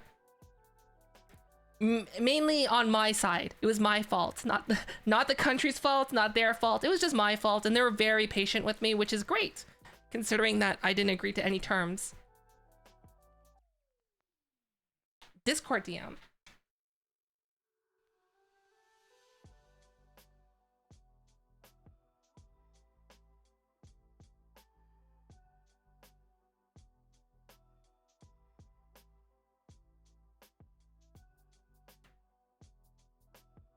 What?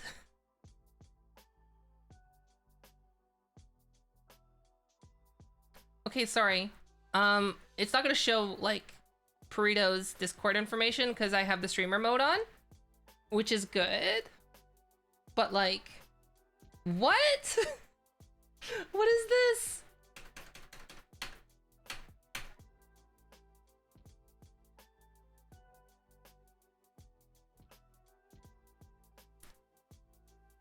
What is that?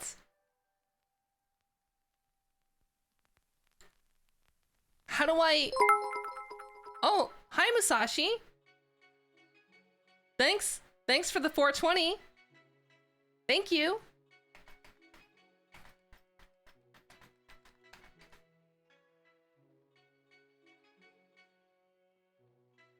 Hold on. It might be the word drinking. Can someone try typing drinking in?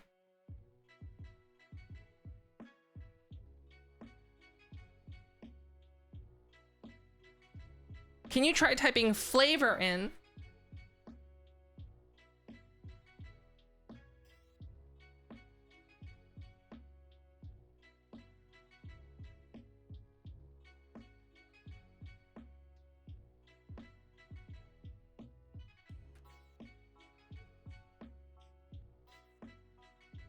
What's brown and sticky? A stick.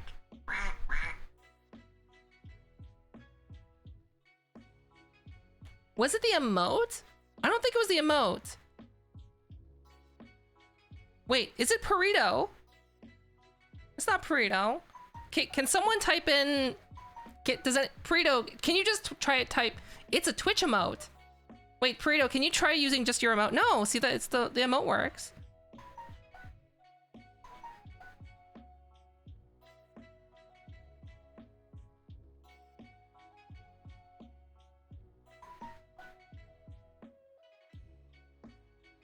What? What's not working?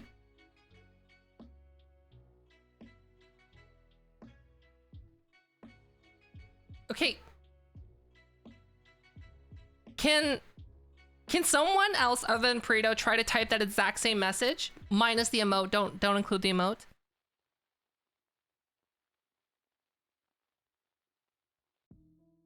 And just let me know if you have the same issue.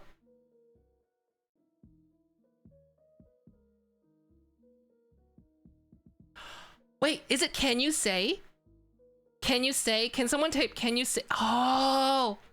It's can you say? Can you say? That's what it is. Can you say? I think I added it because when I was playing Minecraft, someone's like, "Can you say my name? Can you say hello?"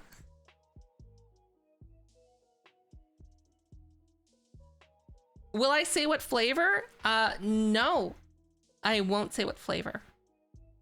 It could be coffee. It could be fruit.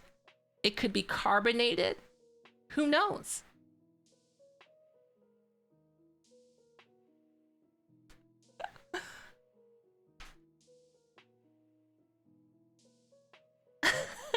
It's can you say? It's can you say? Wow. Can I'm gonna remove that from the blacklist. Hold on.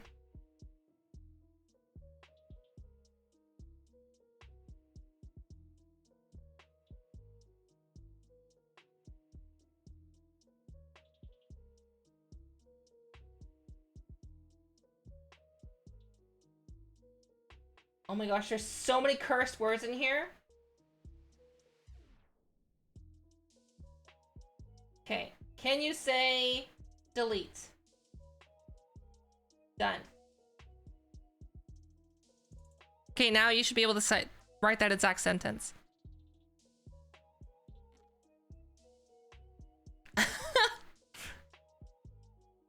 Wow. No, I will not.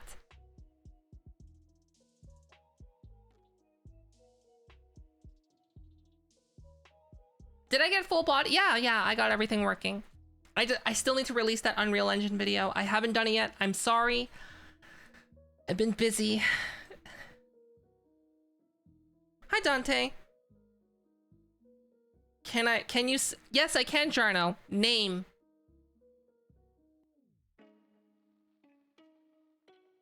Name.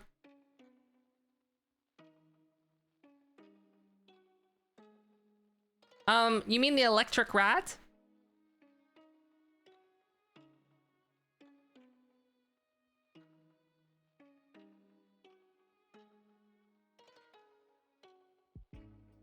All right. So let's get back to work, I guess.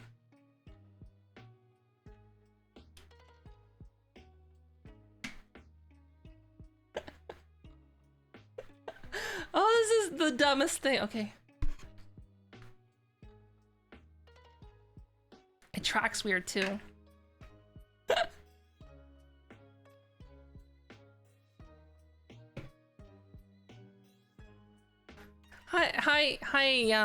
Hi, Rose.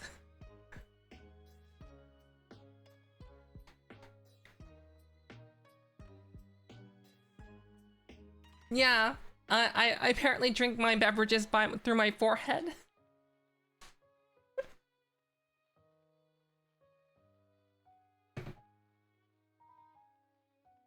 Oh.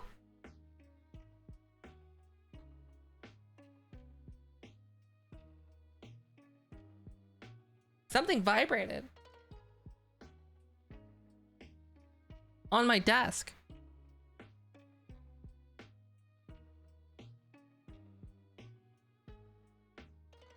But my phone's over there. What? I don't know. I think maybe something shifted? Hi Mac, thanks for the follow, and Funny, thanks for the follow. Ghosts. All right, so this is Queen's model, and I think we just need to export this.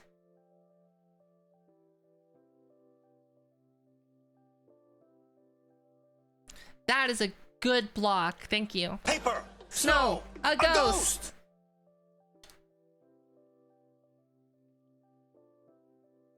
We're gonna export this.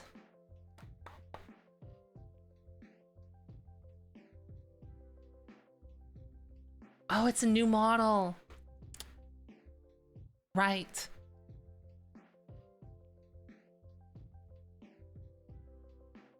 Okay. We're not gonna be working on Milky's model because we're just waiting on things. Queen hoodie.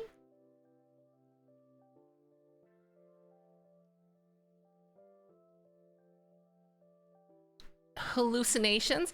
I have coffee right here too. See?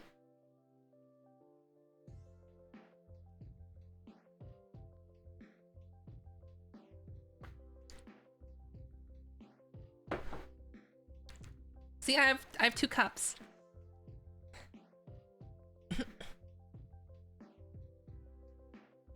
Okay, see you. See you, Rose.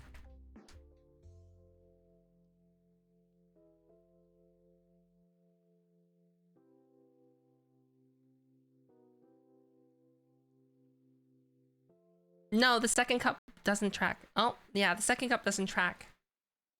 Correct. Why would I track 2 cups? Okay, so we need to make sure that we have this here.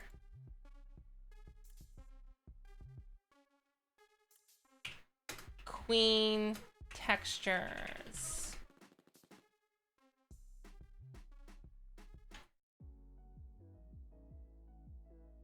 Why would I track a cup? It was a subathon goal for a tracked cup. Permanent. It's a permanent edition. Oh, it wasn't something vibrating. I know what it was. It was the auxiliary cord to my monitor speakers hitting something metal. That's what it was. Hold on. You can hear it if I do this.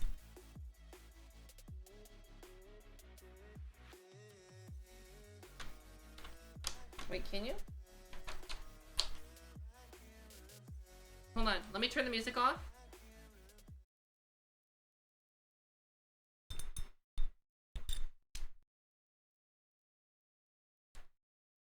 Ow! Hold on. Ah! Ow! Why is it not doing it now? Buzz. Buzz for me. Okay, never mind. It doesn't do it. That's what it was though.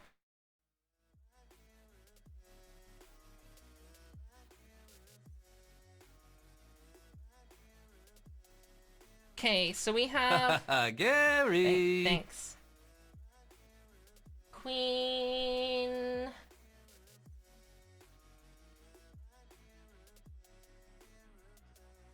Hoodie. There we go.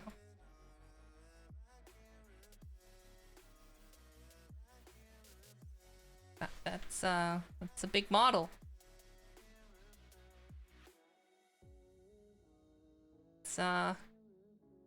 It's a big model.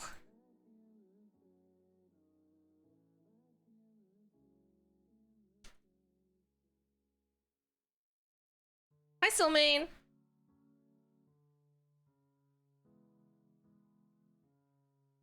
Esser? Esser? Who's Esser? Beast of Prey, who is Esser? I don't know any Esser. I'm sorry.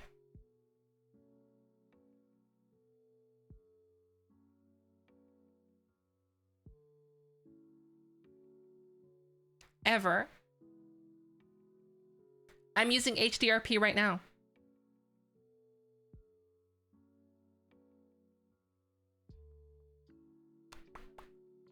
Import.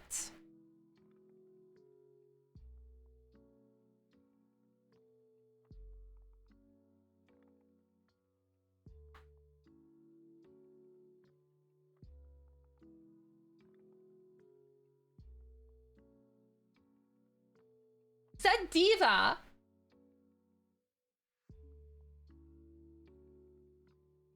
That is Diva. Hi, Diva. I was like, who is that? Hi, Diva. Hello. Oh yeah, the cup's right here, see?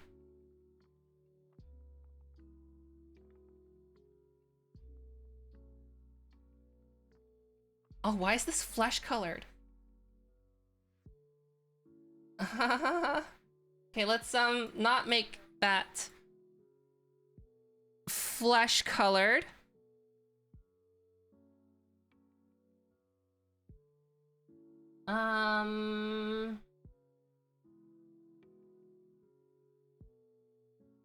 That is someone else's tail.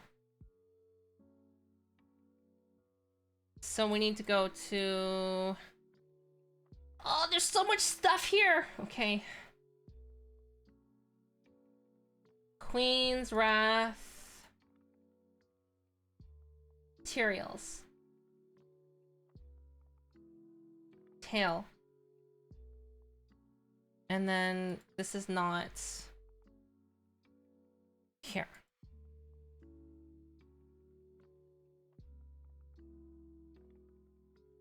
No?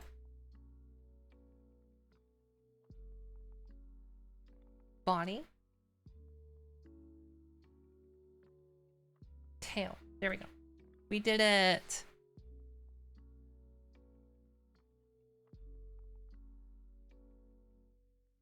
Cat's plugin failed? No. It was just I have too much stuff in this project. I do most of my commissions in here, as you see. So I just put everything in one project.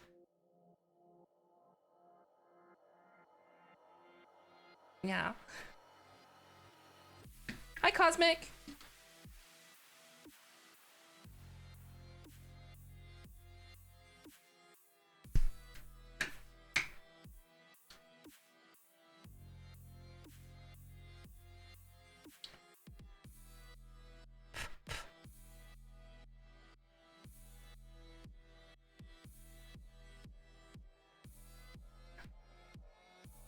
It's fine.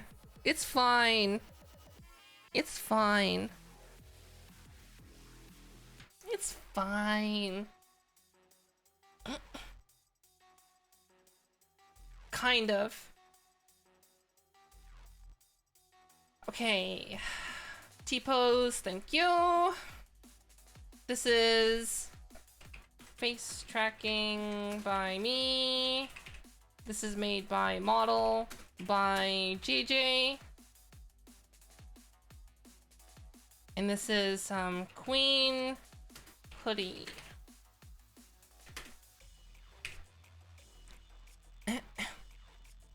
Thanks for the follow.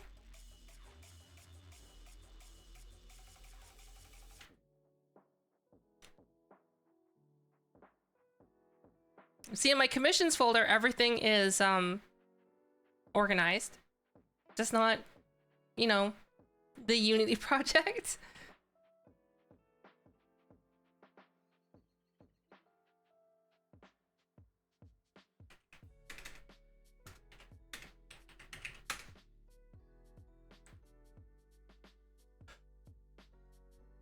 But I'm doing well. Hopefully you're doing well. And hi, Paranoid Corgi.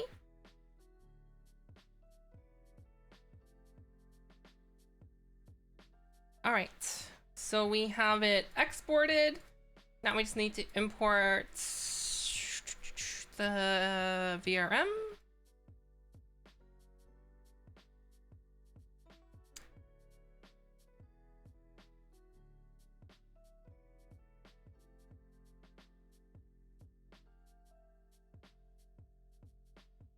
I did increase the emote only redeem, but I've discounted a bunch of other stuff. So that's good, right?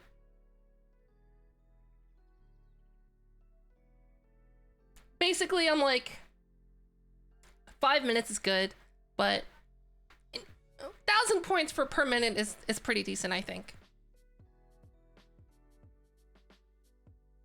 Hi, Pan.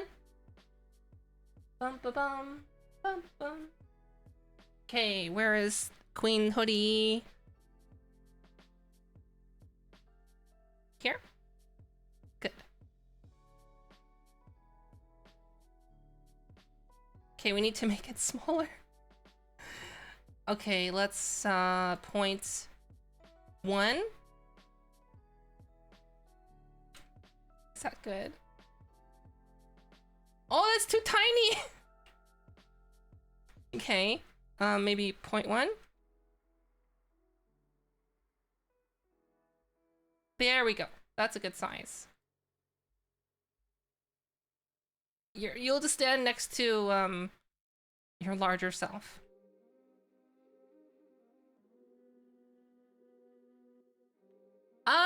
No.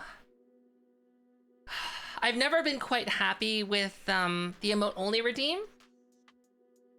So even though it's like once, I used to have it so that it could happen as many times per stream as possible, and then someone would have to redeem emote only off, but no one would know that unless I said that, and it felt like it defeated the purpose. How every time I'd be like, okay everyone, so we're in emote only until someone redeems emote only off, right? So like then I made it so that it was just an automatic timer, but like it's fine. I think it's good now, as long as it's like expensive.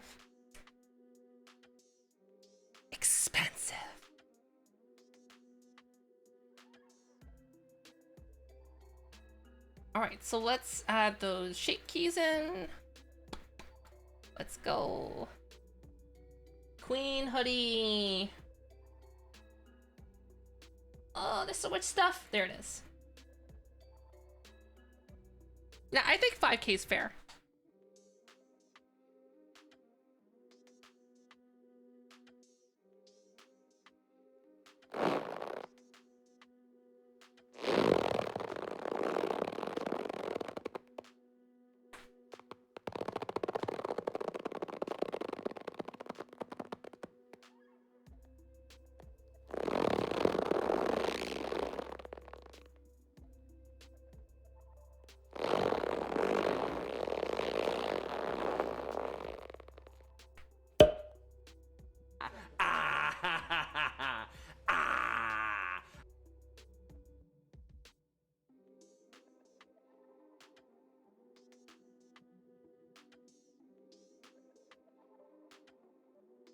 Oh, I like the hoodie on this. It's nice.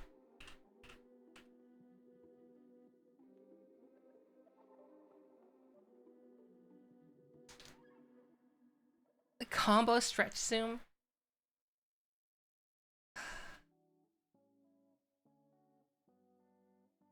Do I need to make this wider to include the cop? Hold on.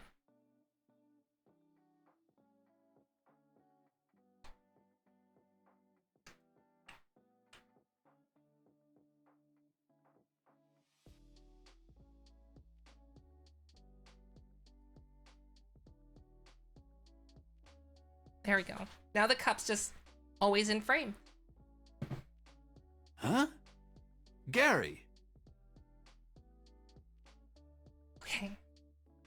So this should be set up now, I believe. Maybe? Let's find out.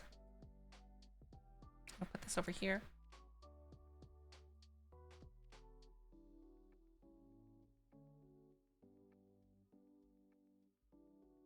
I need to hydrate my eyes, Diva.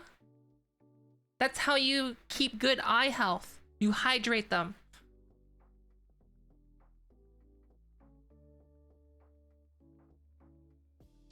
Uh-oh.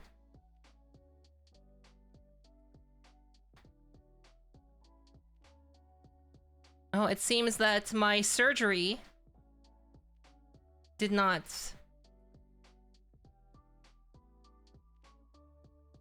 There's a problem.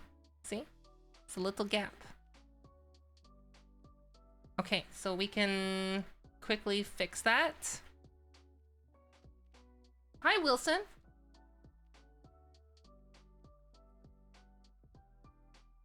Does the body have any of those shape keys? It shouldn't.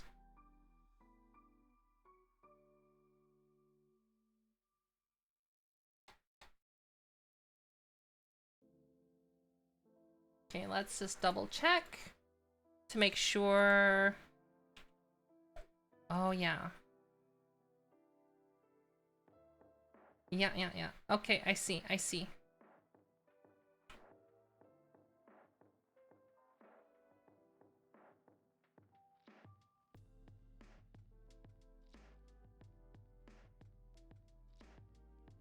See if that quick little hack fixed that problem.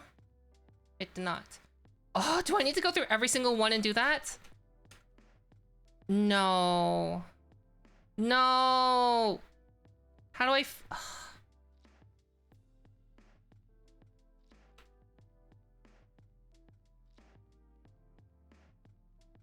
What do I do?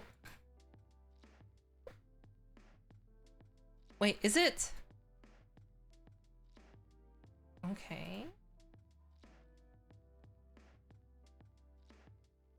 Maybe if I did the new shape key from mix, then do that, then remove it.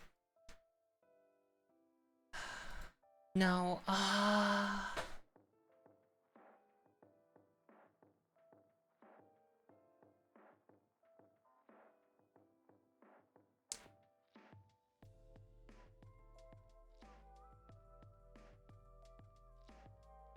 All right.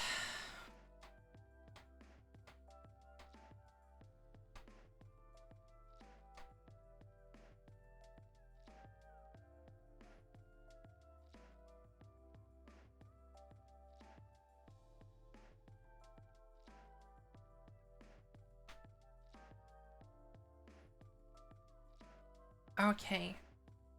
We're just gonna have to do this the long way.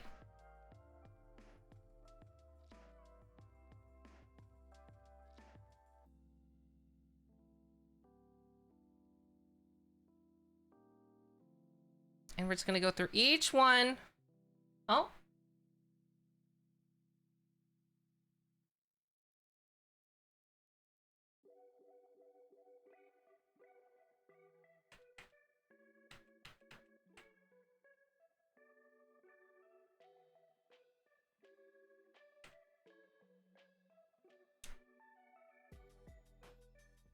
Merging the shape keys.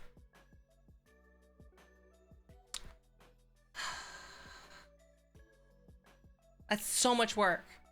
I'm trying to think of a way to not make it that much work. Okay, Burrito. Do you know what I mean? Because there's a lot of shape keys. Oh, hey, Vega.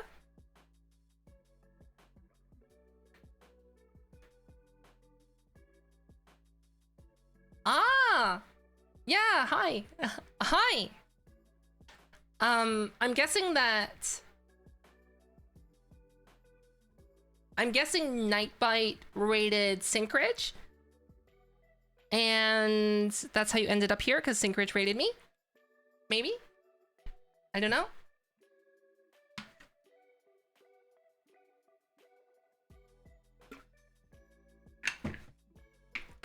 Probably.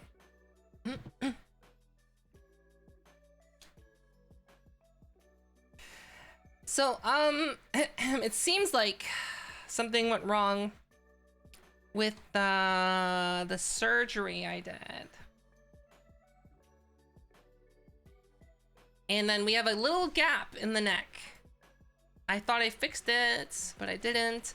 I don't know why is it only doing it for that one side? I don't know. But there's so many shape keys, I don't want to do the merging technique because that takes forever.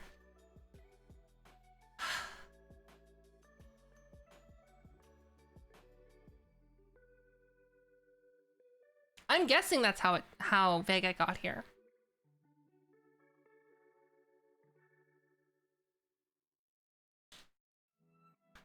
All right. Okay. What is the best way to solve this?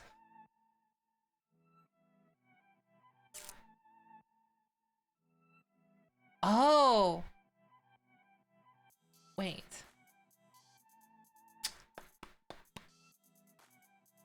Is there a way to apply the vertex group selection to the shape key without making a new shape key from mix? That's what I want to know. I don't even know how to search that.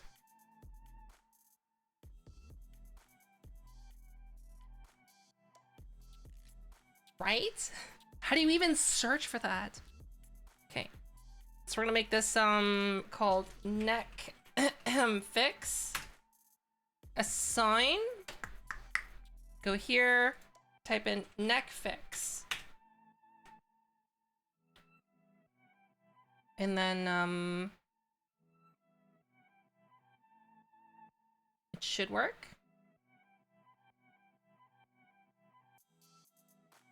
See, it's like this. Then you type in neck fix. Fixes it. Ah, yeah. We're on the same team. The VR gang is quite big, I believe. Oh, wait, I should change my display team. Because I need to shill my own stuff. I need to be a shameless shill and shill my own stuff. Give me a sec. How do I do that? Is that in like settings? Channel? Featured content? There we go. Now I can shamelessly shill my own thing. Great. Let me refresh the page. Is it properly shamelessly shilling myself? There we go. I am now shamelessly shilling my... I'm in part of 3 stream teams. VR Gang is like the first team that I was in. I'm still in it. It's just you can, as a partner, you can change which one is like featured, I guess. And since I want to... I want Virtual Offline to grow.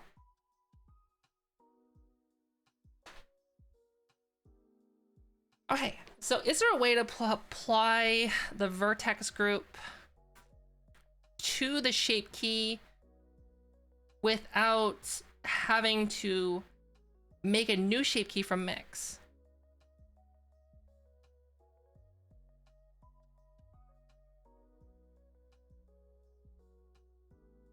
Okay, everyone can do that? Great. Yeah, for the podcast. I was never part of a team until I got partnered, and then that's when someone invited me. But to be fair, VR Gang was made by Addy, and Addy and I got partnered at the same time, pretty much.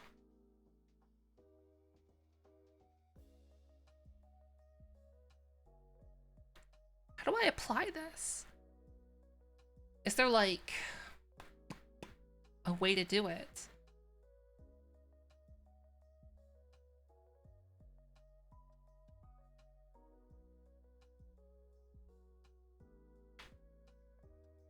Oh yeah, I knew Addy from the time when I used to stream a lot of VR chat.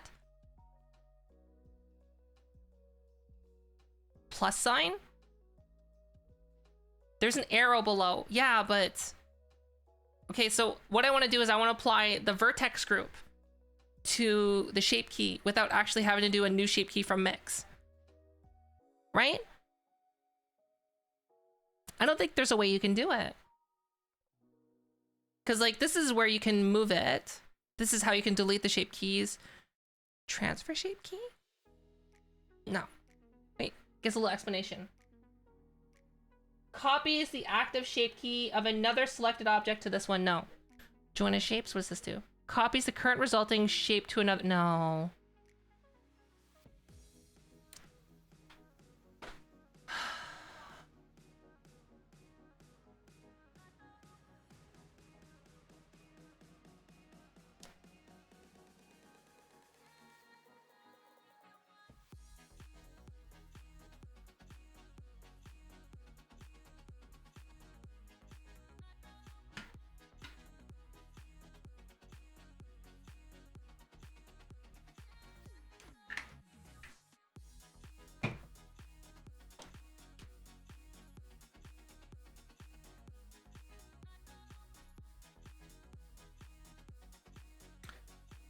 All right.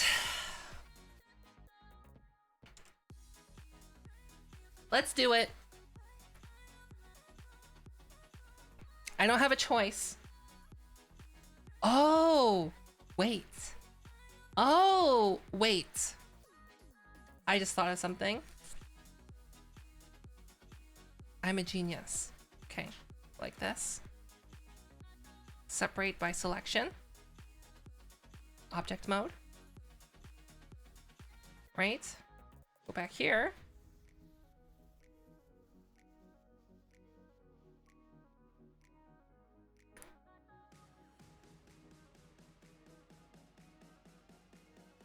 Go here.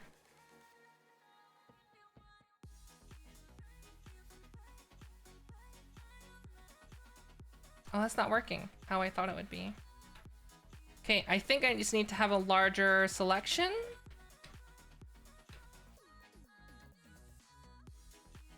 Okay, so we're gonna select this.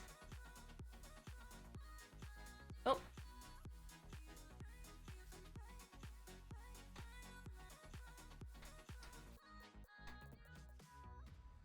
Here. I'm just trying to think of a way that I don't have to go through, like, a million shape keys. Because, I'd rather not have to go through that many shape keys in order to fix a very minor issue. So I'm just thinking of, like, how can I do this efficiently? There we go. I'm just doing a facial tracking on it. I didn't make this model. This model was made by Genomu.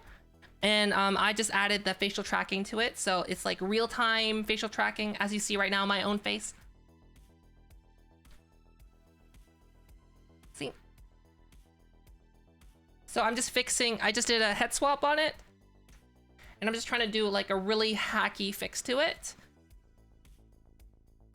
So are there any shape keys here that would be important? No. Okay, so I can delete all shape keys.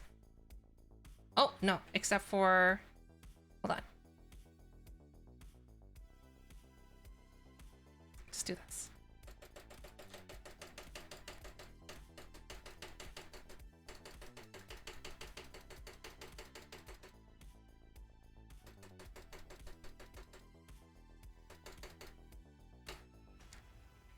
Boom.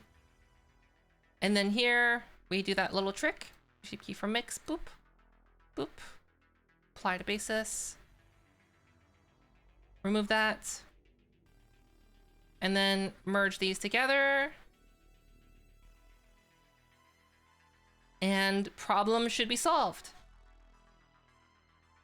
No, it's still there! Okay, wait. Hold on. I didn't do this.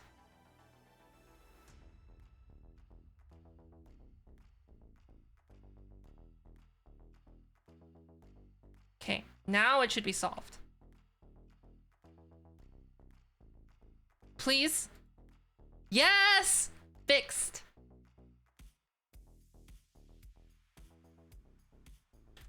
Boom.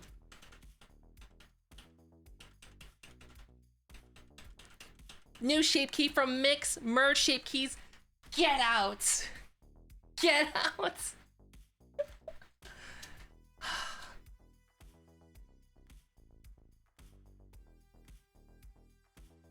How long does it take the face tracking? A while. It depends on the model. It can take anywhere from like 6 hours to maybe 12. Sometimes 12, sometimes longer. It depends. Some models are easier than others. It really depends. So like, for example, I don't know how long you spent on this model. I don't track the time. All I know is that it takes a long time. And a lot of the time is spent like this weird troubleshooting, because whenever you're dealing with shape keys, like how we just saw right there with that neck issue. What was that, like 20 minutes? Like exporting it, looking at the shape keys, realizing there's a problem, coming back, and then troubleshooting. What are shape keys? If you don't know if you don't know how to use Blender, then type in !Blender and watch that YouTube tutorial series on how to use Blender. It's a beginner-friendly introduction to Blender. !Blender in chat. There you go.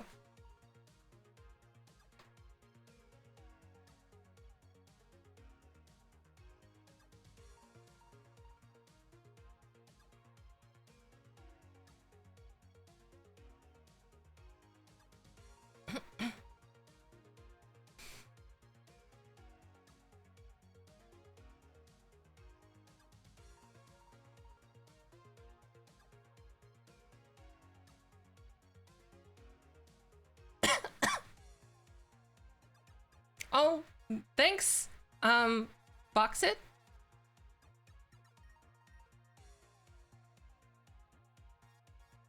Copy this.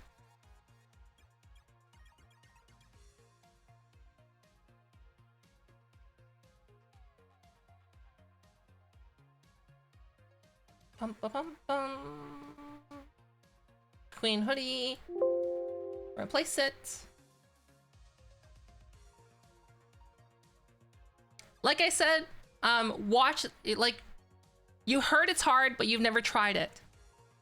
That video series that 2 people linked in chat, it's literally the most beginner friendly basically the first episode of it is like how to use Blender, how to interact with Blender.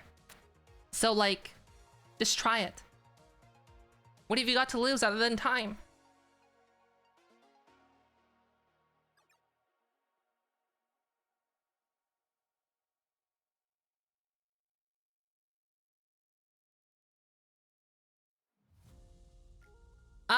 I didn't make this model. I'm only rigging the model. So this model that you're seeing on screen right here is made by Genomu, and then I'm doing the facial tracking on it. If you stick around, you'll be able to see the result. Okay, so let's just double check to see if that neck issue has been fixed. Great, it has. Perfect. Let me get a picture.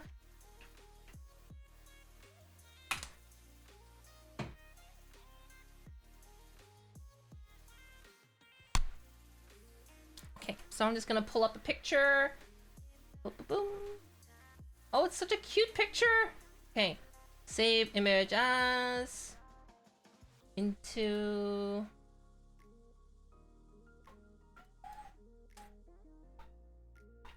Queen Thumb.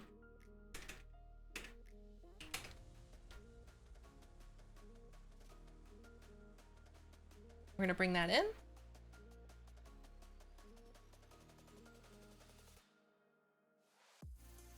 And now we're gonna export it with the thumbnail.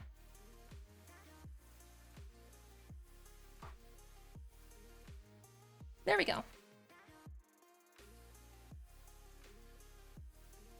Bum ba bum bum. Queen hoodie. I'm just gonna call this face. Sure.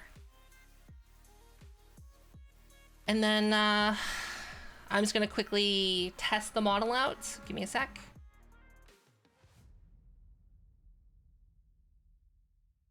Let me switch my app off. App.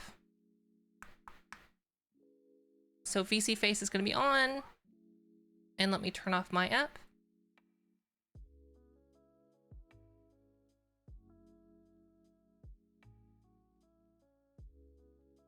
Queen, hoodie, face. Oh. It's doing something. It's chug-a-luggin'. It's chug-a-luggin'.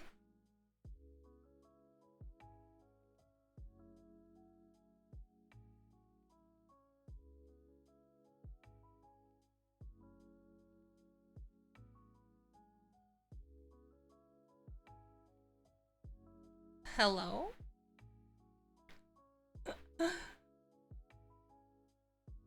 Huh. Okay, let me just restart VC Face. How about that?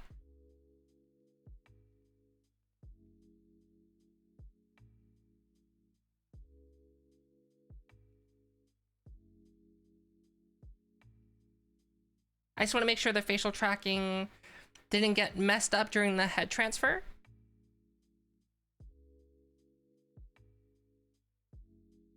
Okay, so it should have the new model just already there. It does. Great. And then...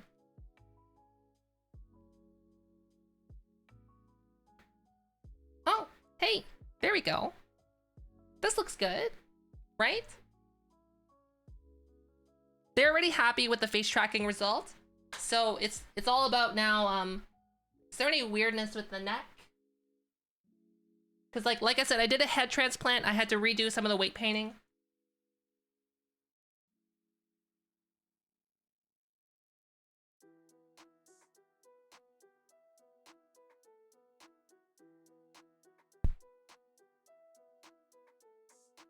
It looks fine. I think I did a good job. Great.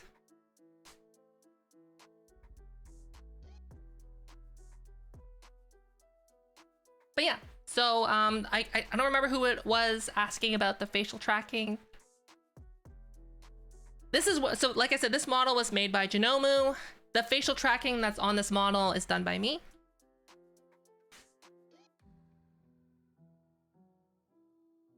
You missed. Yeah, having lipstick on the face really helps show the facial tracking off a little bit better. I'm actually thinking about just making my lips a little bit darker on my own model, just so that it's like easier to see, right?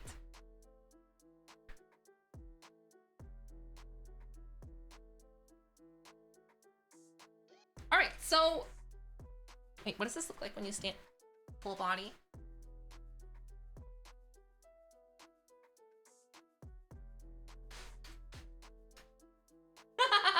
Okay, great. It works fine. Woo.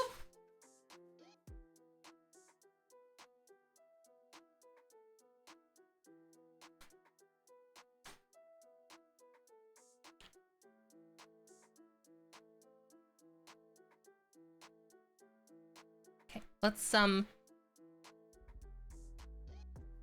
guess I don't need to test it. Bum ba bum bum bum bum bum.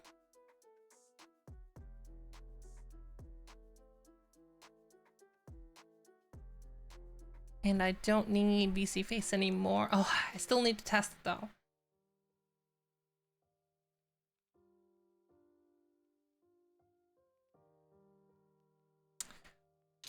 Still need to test it.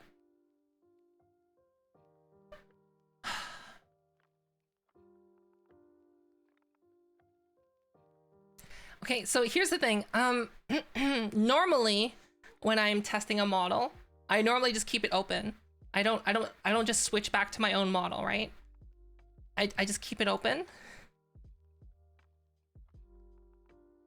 Cuz it just makes sense to do that.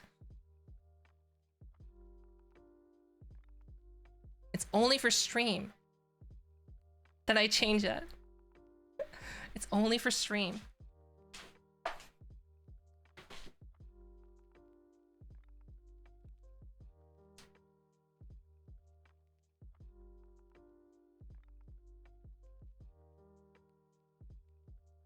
It says my name.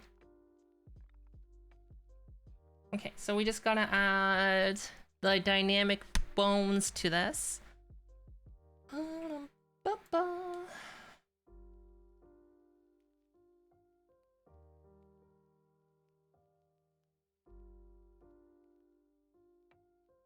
So we're gonna call this one like hoodie strings.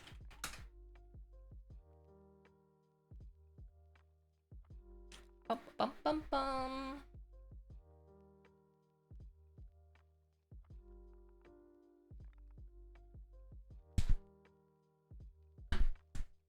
Yeah. But the eyes on my model also have my name.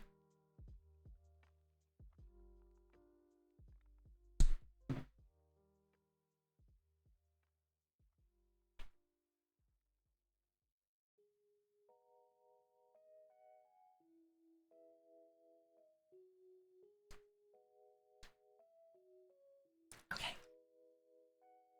Let's get the string settings.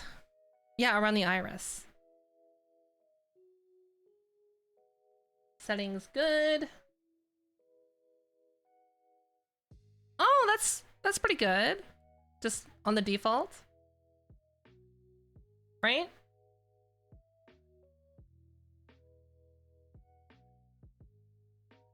I can just keep it on the default. That's fine. And then, oh, the hair. Okay, let's call this one hair. Spring bone.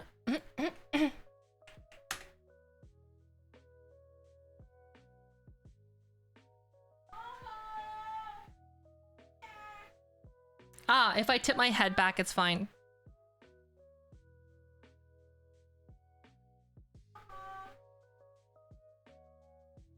Tomo's probably not gonna come because he's probably sleeping. Oh, he came. Never mind. Oh, did he? I have no idea. I'm assuming someone redeemed Pet Tomo or Dubu.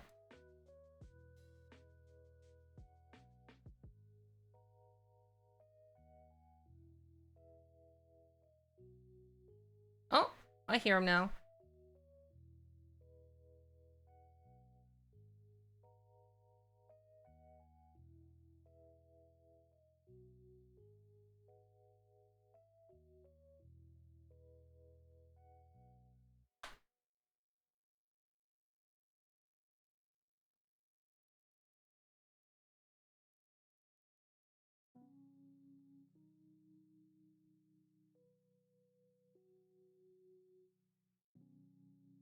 Oh, geez.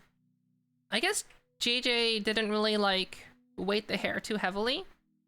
Because that's, like... It barely moves.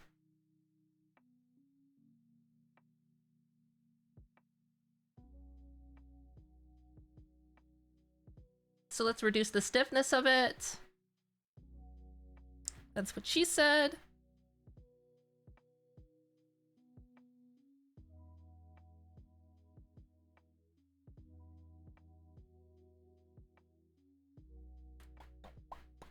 And let's increase the drag force.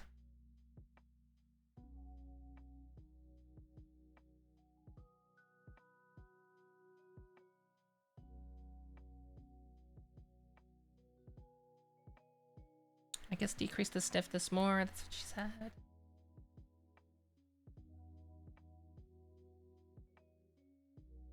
we go. That's good. That's oh.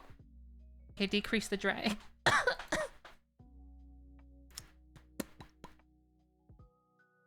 Back to 0.4. See how that goes. Yeah, that's good. Okay. Bum bum bum bum.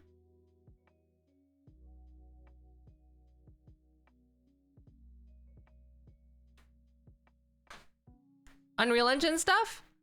I'm already using Unreal Engine off stream, so I mean, like, it's exciting, I guess.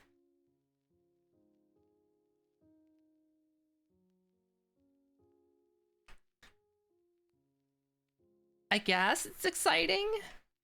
Okay. Oh, the tail needs to be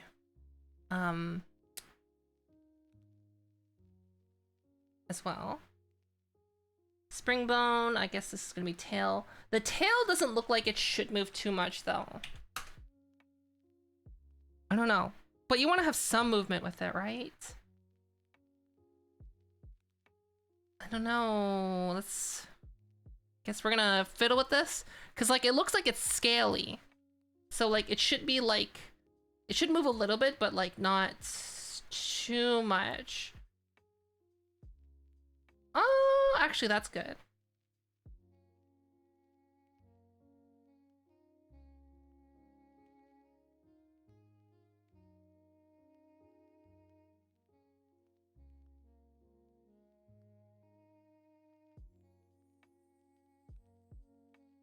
It's the same as Unreal. It's like, it's virtually the same. It looks the same to me.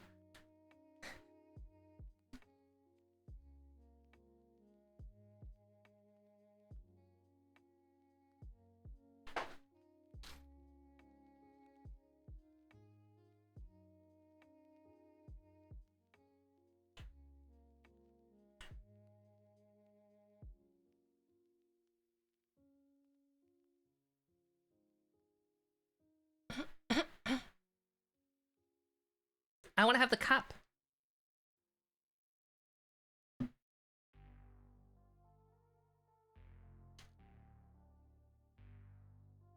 Like I said, my next video on YouTube is going to be how to make a VTubing app in Unreal Engine. What do you mean, where's the ball? Huh?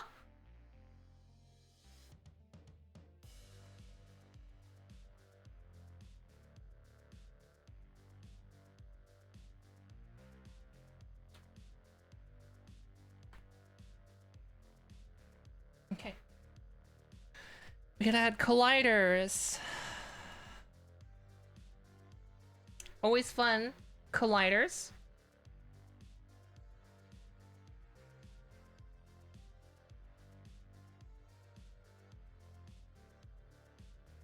Huh?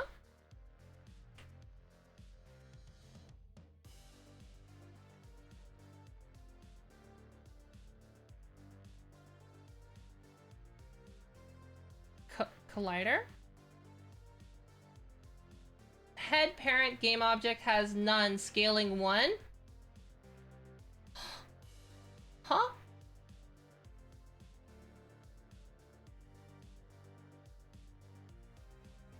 I don't understand.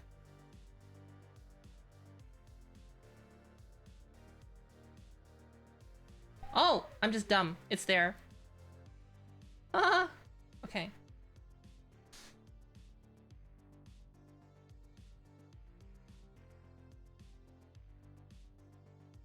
Oh. Yes. Perfection. Point. Maybe point. Oh, that's good. And then maybe move it forward a bit. 0.2. 0.4. 0.5.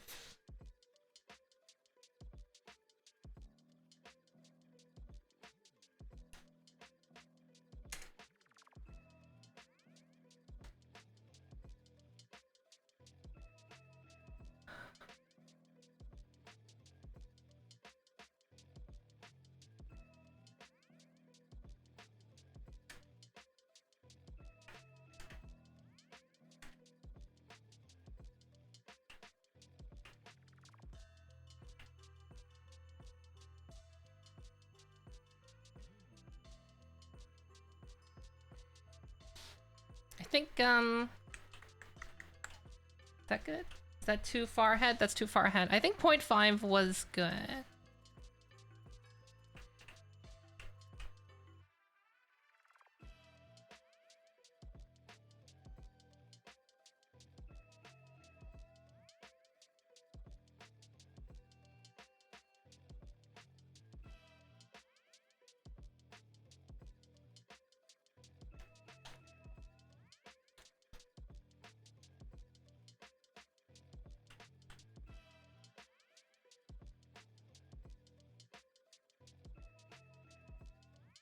Oh yeah, that's good. See? Boop, boop, boop, boop.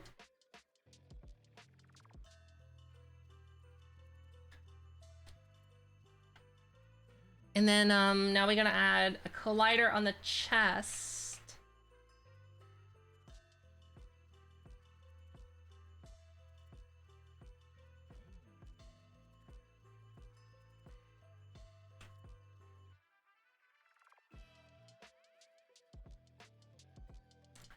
Be like 2 of them.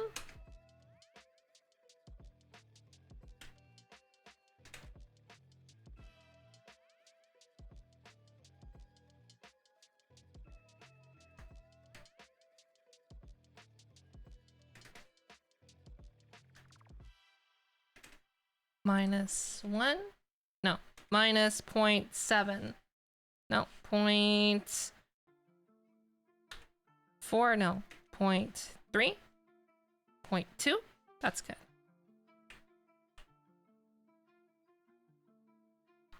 So let's see.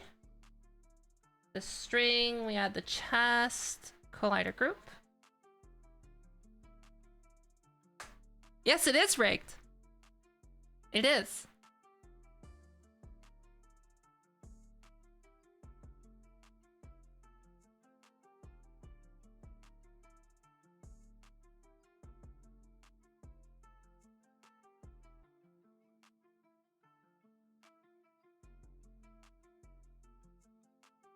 Okay, how does the tail move? Do I need to have a collider for the tail? No, I don't. Great. That's good.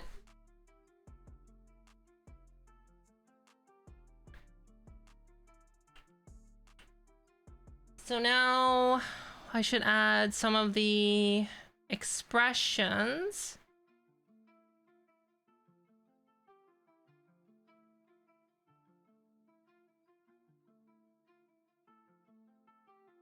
What do you mean there's a way?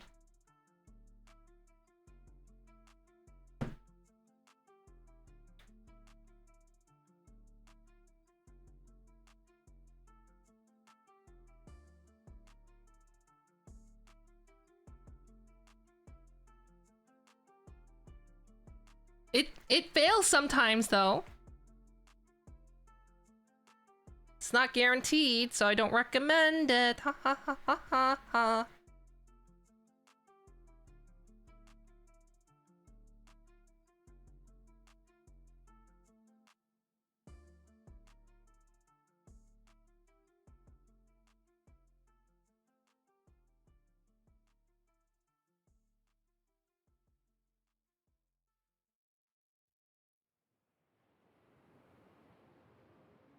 Just why? Why waste your time? Right?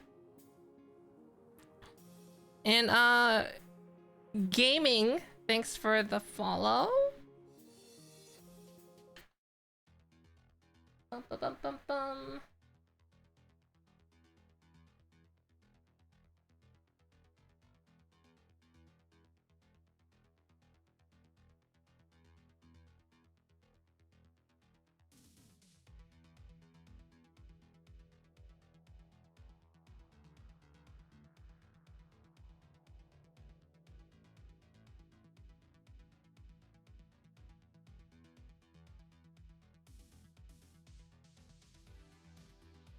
There's not a lot of expressivity in this model by default.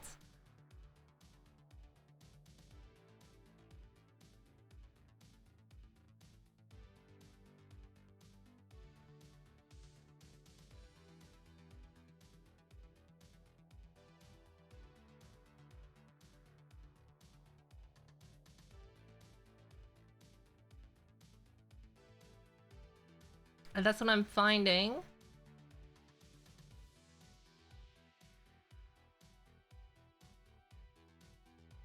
Hi, Electro.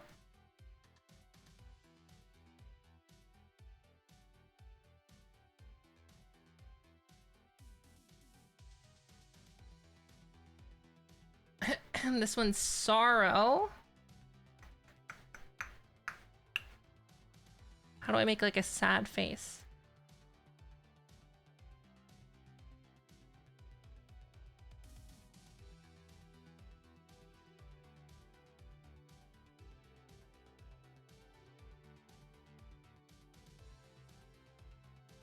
And a fun face.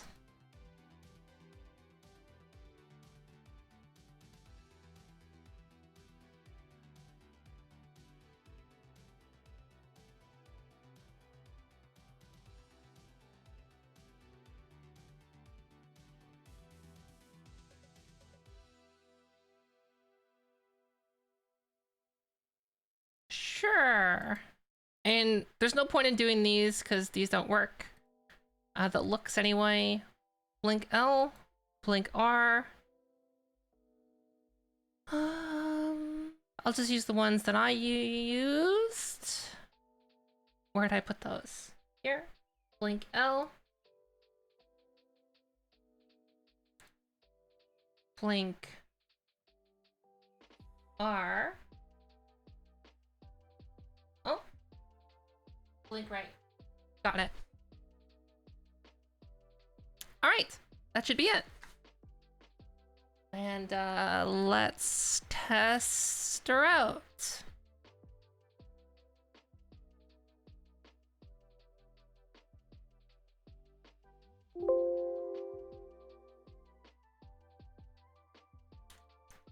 Okay, so we're just going to close my app. And then just let me switch to that model in VC Face just to make sure that everything is okay.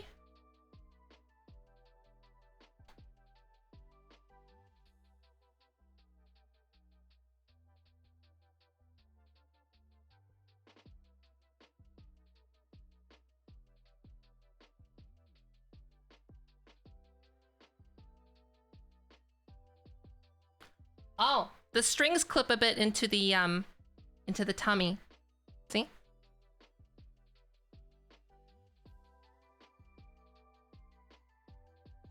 So we need to fix that. Okay, I'm just gonna keep the model open.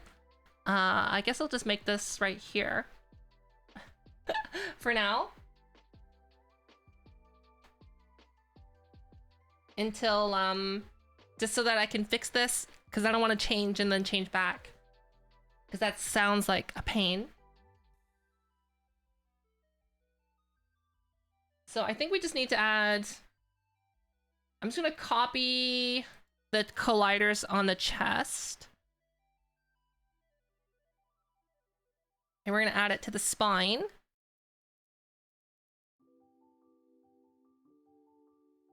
And then...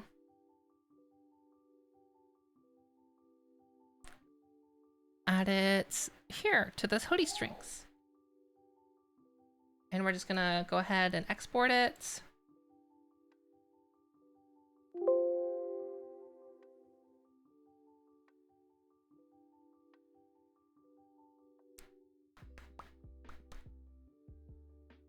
And then we just need to reload it.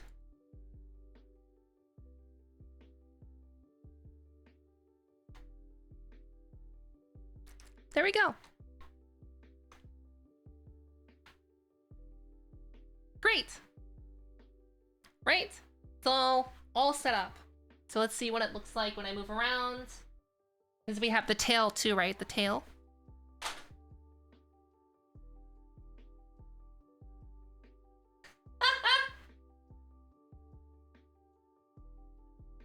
Because like the tail's like has scales on it, right? So it shouldn't like move too much. At least I think so. It should just have like a little bit of movement.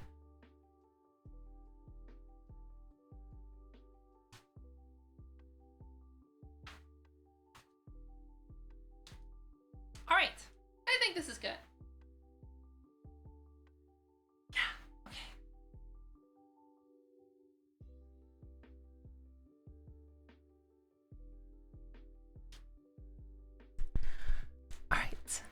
Great. Great and good. Got it good. Bum bum bum bum bum bum bum bum.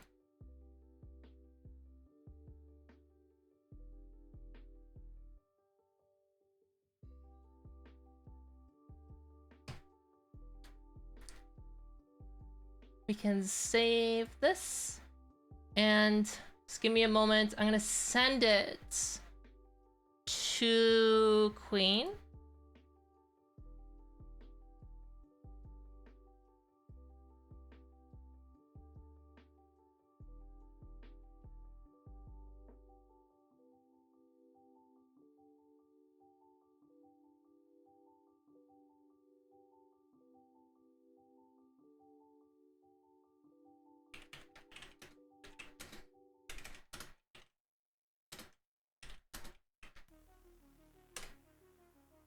And then I'll just tell him, please try it out.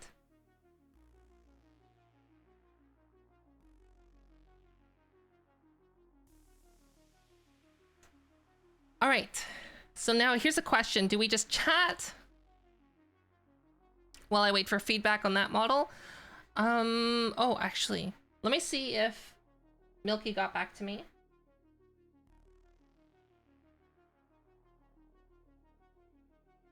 They did not. All right. Should I do another commission?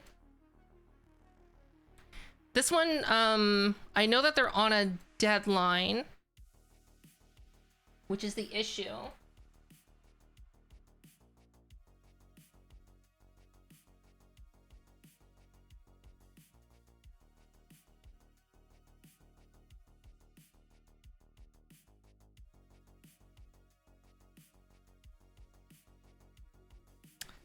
Which is the problem.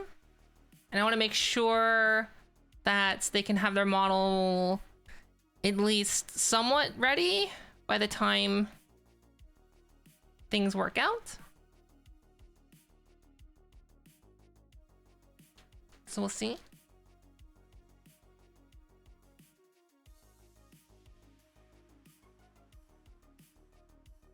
I think I got everything almost set up on this. Let's take a quick peek.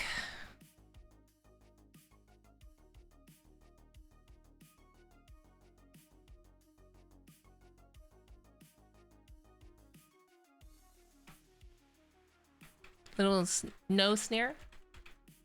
Bum, bum, bum, bum. Can this cheek puff be bigger?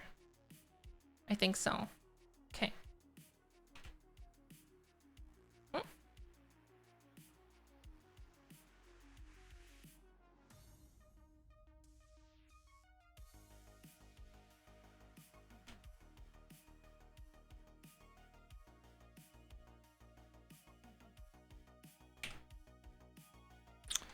Oh, the teeth are not connected. I forgot that they're not connected.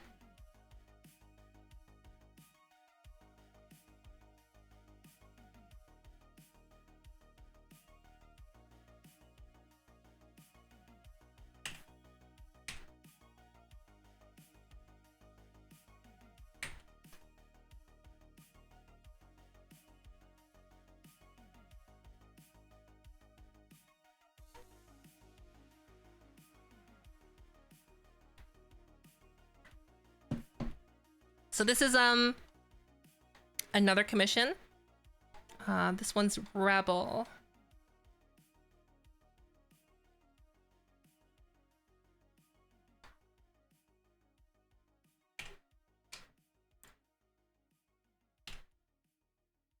Technically, I think they're the only person who hasn't filled out my comm form.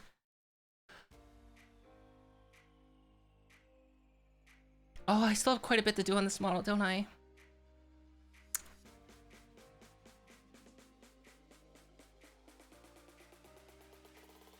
Dang. Quite a bit to do. No, there's so much. Okay. All right. Let's go, because this needs to be done by a certain time.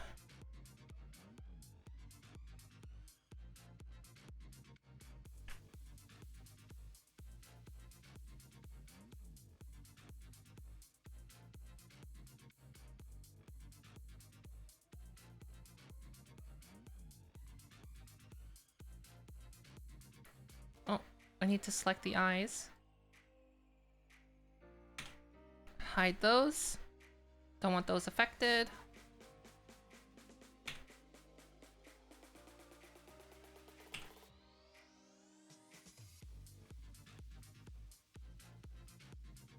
Then we gotta do the cheek puff. Cheek puff puff.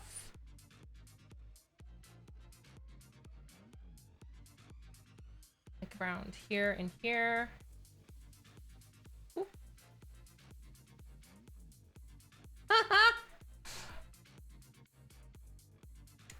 I cannot see Rebel doing this.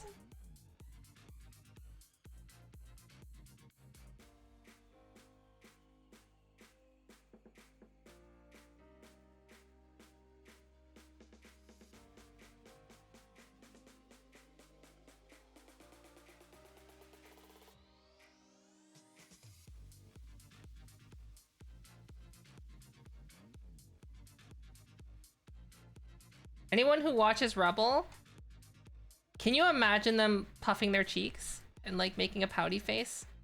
I cannot. I cannot. Right?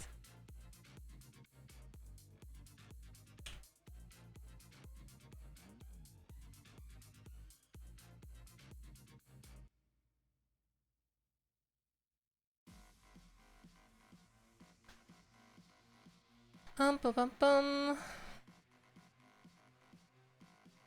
All right. I wanted to use this one, but then modify it a bit.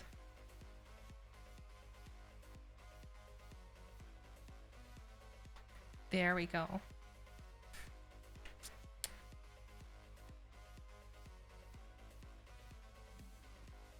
Hi, the small.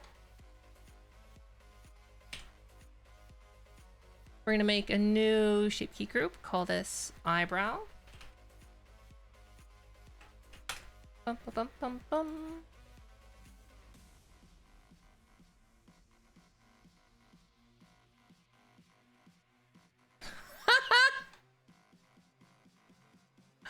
Okay.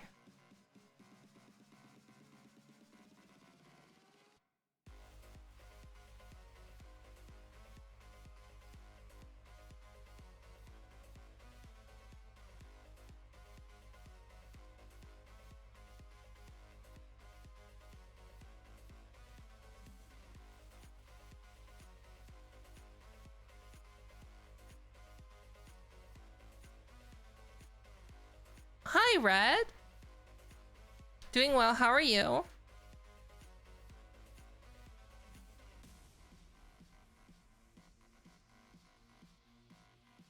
Oh, I don't think I've done anything, but you're welcome. Oh, I have a sandwich. I haven't eaten dinner yet.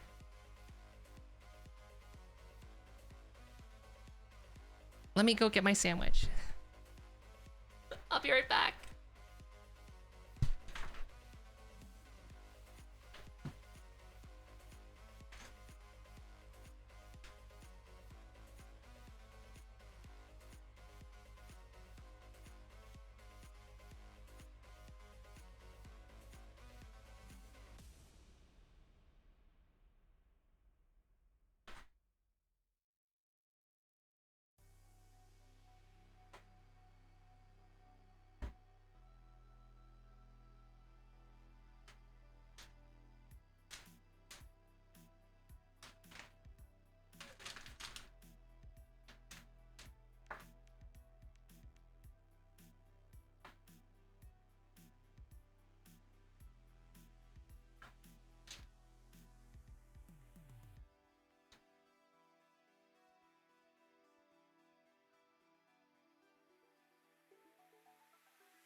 I got you started in streaming.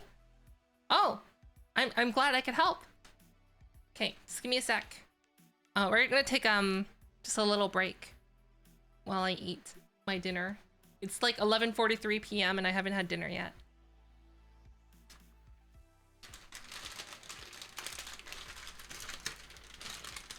Oh, it's toast! Okay.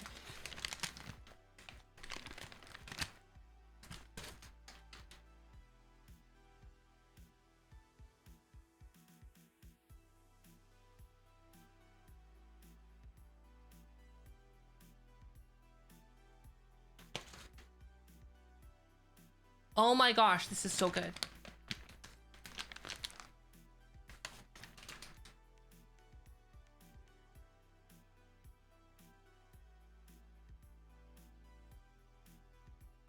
I'm doing well. I'm glad that you made it safely home. It's egg, ham, pickles, and shredded cabbage. It's hood. It's hood to see that you're home, yo. It's like the whitest thing I've ever heard. It's hood to see you made it home. Gary!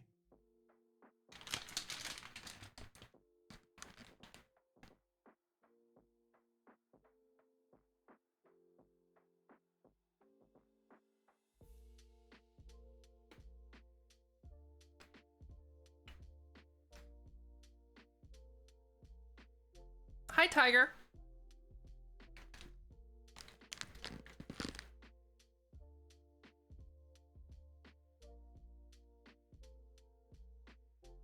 Paper! Snow! A ghost!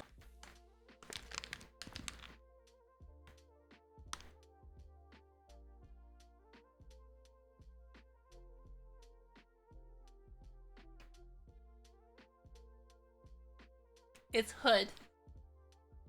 It's hood.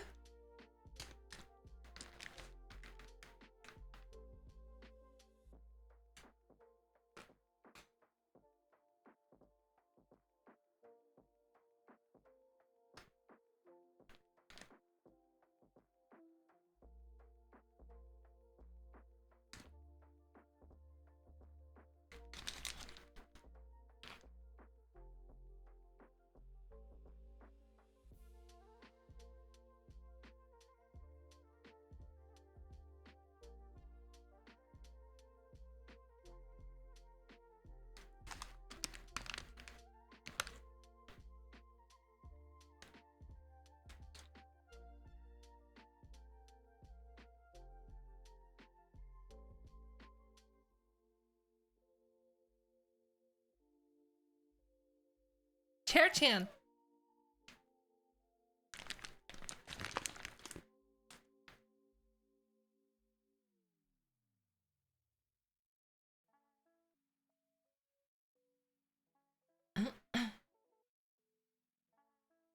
No tracked food?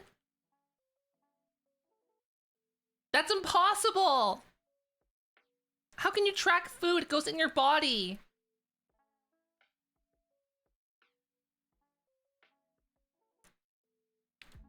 If you figure out how to do that, Purito, you should contact Melody. I'm sure Melody would love to know that.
You're welcome, Nether. Hi, Luigi. Is that how you spell Luigi board? What's a Luigi board? Should I be scared of my Luigi board? How do you spell Luigi board? Am I gonna die because of my Luigi board?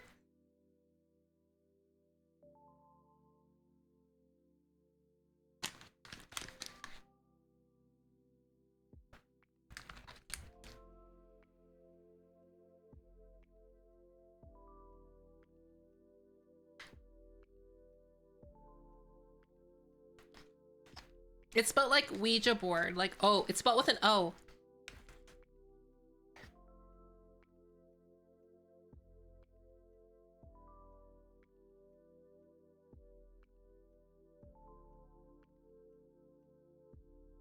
Yep, Perito's got it. How do I make my own veggie board?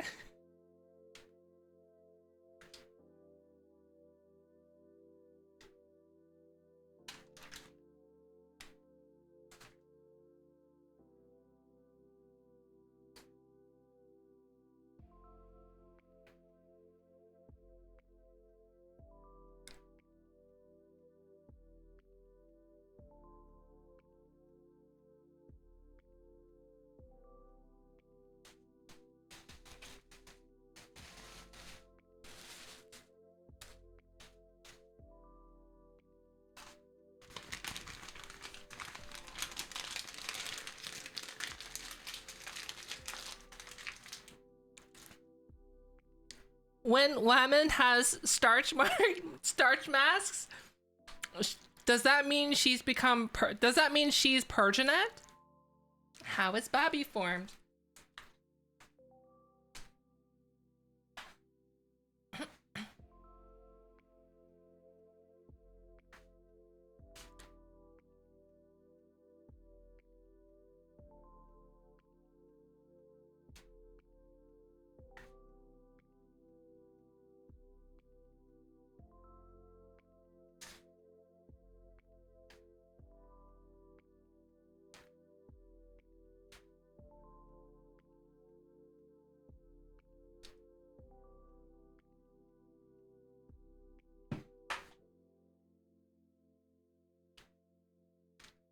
How can I tell if she's Persianette?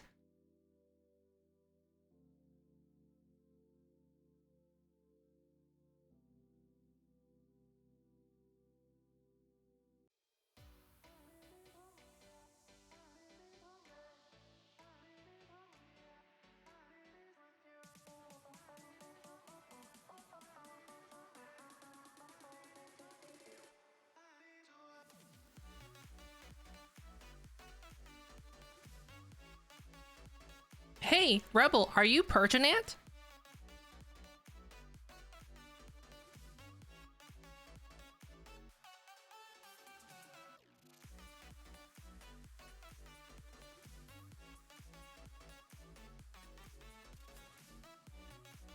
Oh, this is like musical eyebrows. Hold on.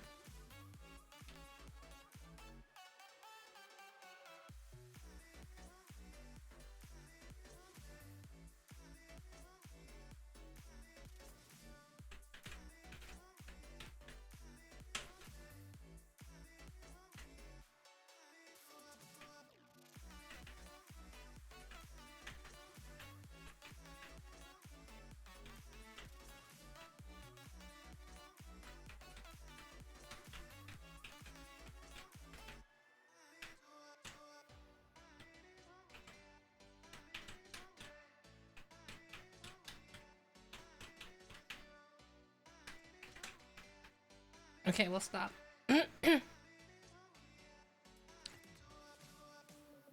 Ultra Leap? Wait. Why would you want to use a leap motion in VR chat?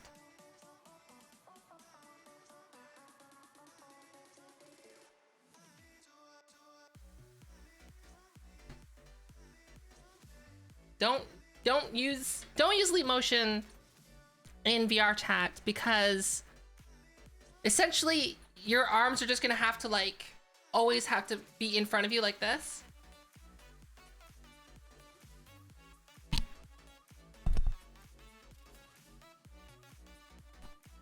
right? It sounds like a pain. I know someone that did it, and like, basically they went from having no tracking to their hands down, and then like all of a sudden their hands would be like in front of them. Honestly, like, the best choice would be with the Oculus Quest.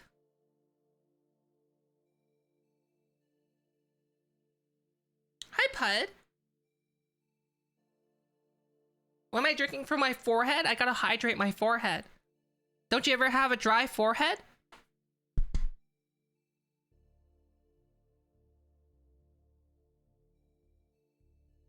Don't you ever suffer from dry forehead syndrome?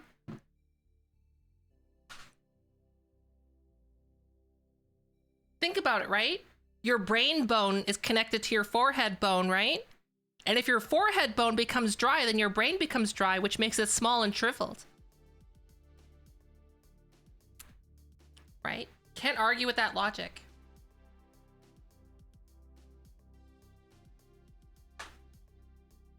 Dang, yeah, I am right. Exactly.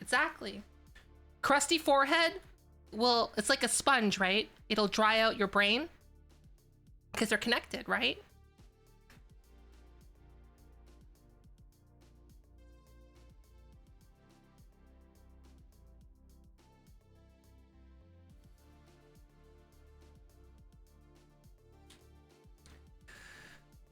Yeah, you can make Quest hand tracking work.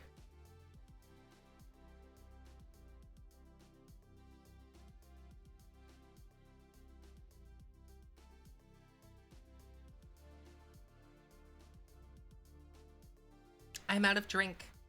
At least I have my other cup. So we're gonna switch to a non-tracked cup for the time being.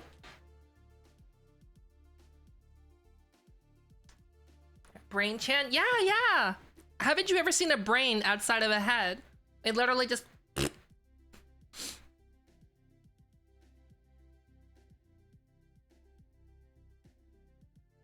I work from home, so I just don't wear socks or nylons. Just bare feet.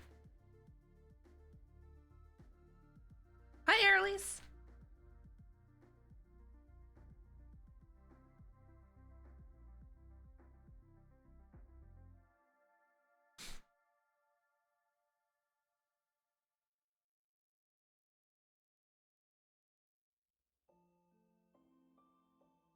The same socks for 23 years. It's going. I just started. I've actually recently started working on this model. I'm gonna try to get this one done by the weekend. It's just a face tracking, that's all. This is another JJ model. JJ models tend to take a little bit of extra time.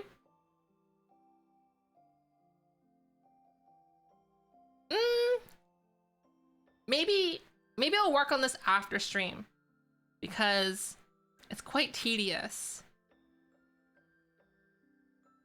So let's add a tracked chair. Sorry, a tracked cup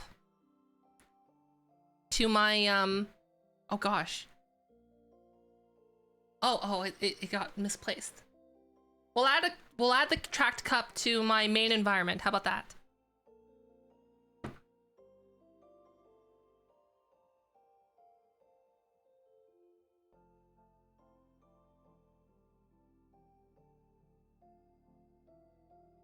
So I'm just gonna export. I'm gonna open up my old package. Yeah. Akon, did you just realize that you had those emotes? Is that what's happening right now? Do I use Faceit? For some things, but essentially I find Faceit more valuable because it saves me time having to create the name of the shape keys. So like, for example,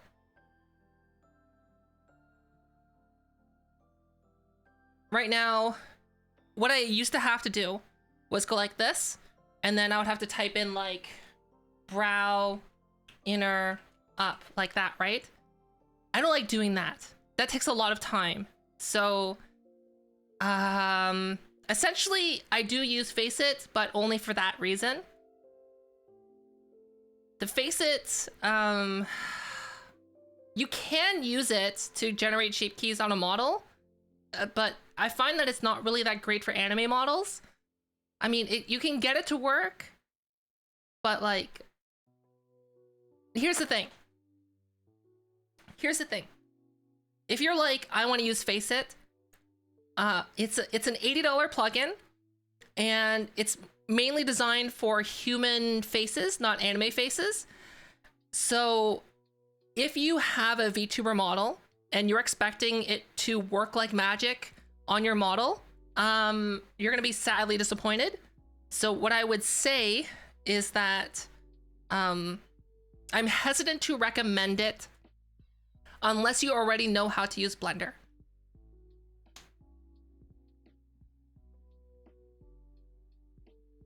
So if you know how to use Blender and you already know how to use shape keys, 100% Faceit is 100% worth it. Like, because you can figure out how to mix things up a bit and modify what's already there, and basically that's it. But like, for the most part, like,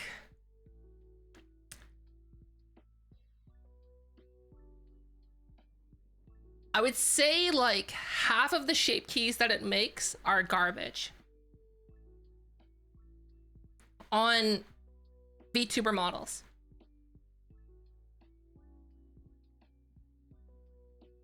Is there a way to clear a shape key so that it just keeps the name?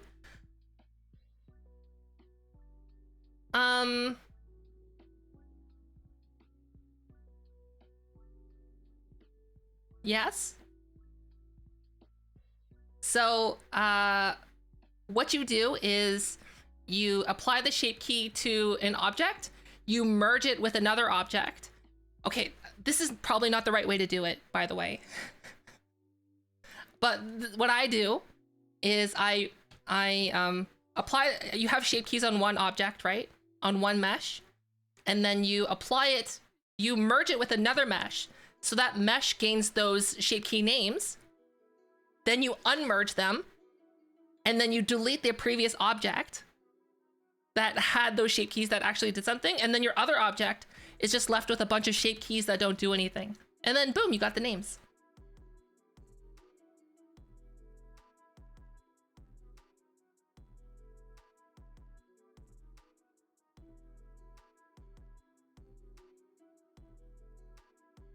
And that's my secret. That's what I do a lot of that. All right, so we're gonna turn off my app and go to VC Face. There we go.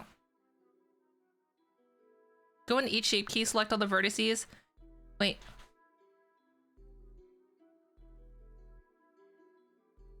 And that's a lot of work. My way is so much easier. Right? Right? Because if you just have two objects, you separate them and you delete the other one. You have two objects, one's blank and one has the shape keys and it like moves the whatever, right? And then you merge them together. Then it gains those shape keys and then you separate them.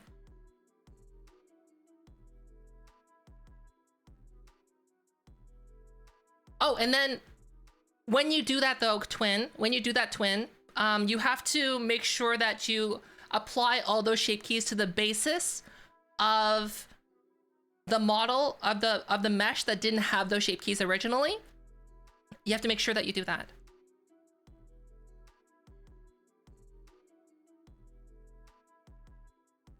I think Twin's specifically talking about face tracking.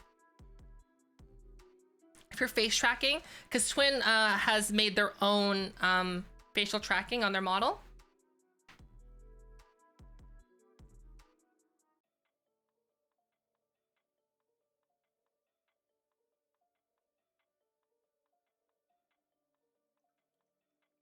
Basically, put it this way, I try to do, I don't know how to use Blender. basically I just approach it like, I don't know how this works, so I'm just gonna figure things out. So like early, oh yeah, Pud. So I was working on Queen's model before, and basically what happened was the basis of the model, the neck was normal, but then all of the other shape keys, the neck was distorted. So I'm like, how do I fix this? So what I did was I separated the neck, deleted all the shape keys, because nothing affects the neck, right? Because like something weird happened with the shape keys. Then I deleted all the shape keys on the neck, and then I merged it back together. Boom, fixed. And like the other people were like, you need to go through every single vertex, you need to go through every single shape key and like fix it that way. I'm like, no, there must be a way. There must be a way to fix it. The lazy way.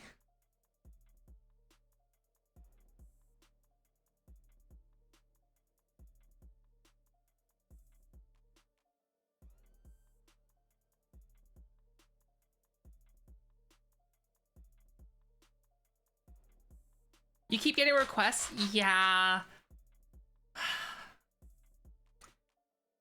I'll tell you, Twin, if you end up taking it, if you end up start taking ARKit commissions, please tell me so I can start sending people your way, because yeah, my DM, so basically my comms are closed, and it says it's closed, and I get DMs like, hey, I know your commissions are closed, but can you just add me to the wait list anyway? It's like, I know your commissions are closed, but can you just add me to the wait list?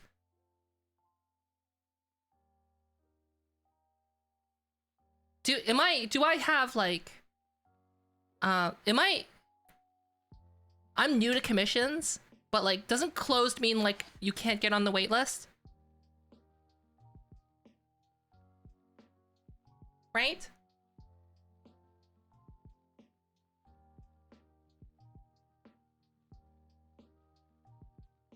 Tell them the wait list is full. Yeah, that's what I always say.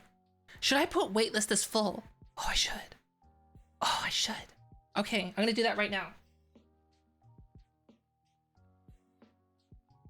Thank you.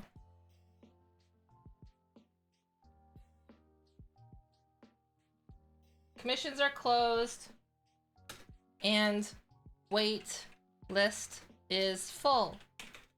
Thank you so much. Thank you. Great. Maybe that'll reduce the amount of DMs I get. Oh, wondering. Thanks for a gift that's up to Perito. Thank you.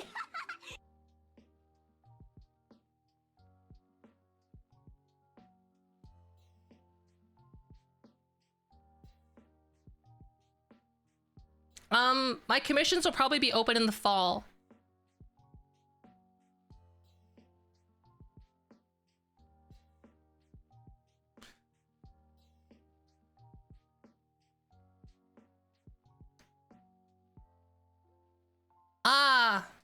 Yeah. Well, here's the thing. I used to basically I started separating the face from the body because the body doesn't need those shape keys. It feels less put together because like you have all these separate parts, but like you don't need those shape keys like active on the rest of the body, which makes it the model too big.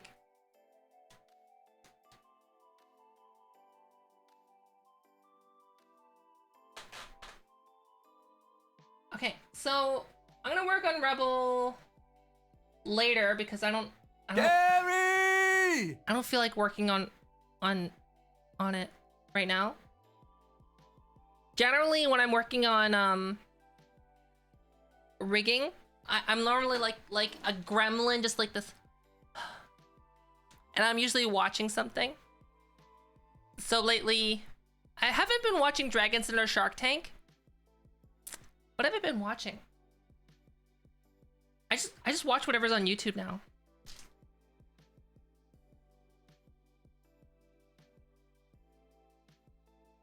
Do I use Faceit? Yeah, I use Faceit mainly for creating the shape key names because it's super convenient.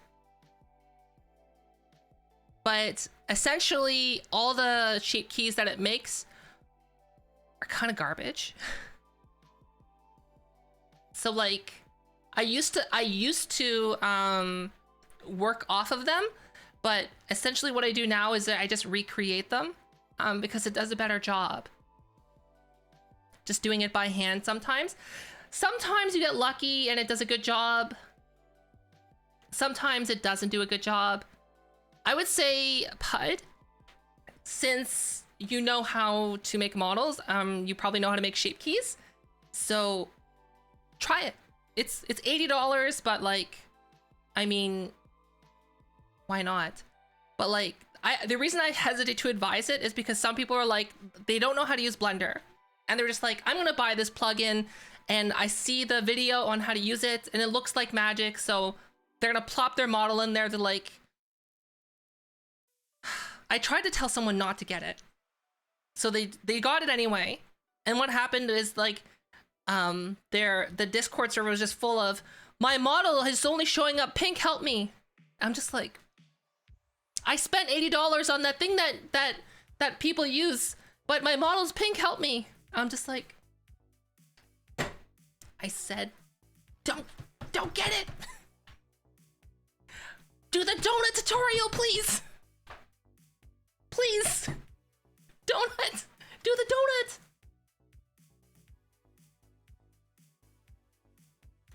donut. Yeah. Honestly, I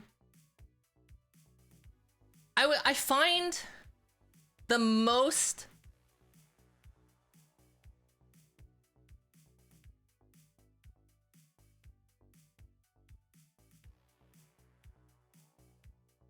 I'm just trying to think of how much do I use of what it generates now.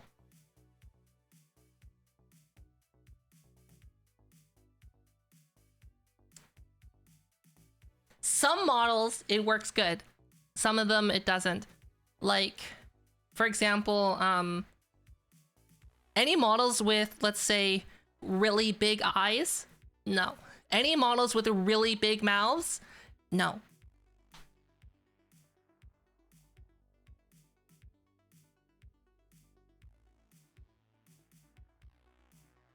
Oh my gosh. You're right. Have a cube. I have a cube. I do have a cube.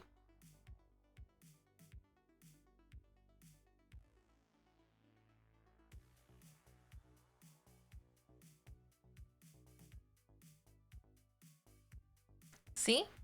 I have a cube with all the shape keys already.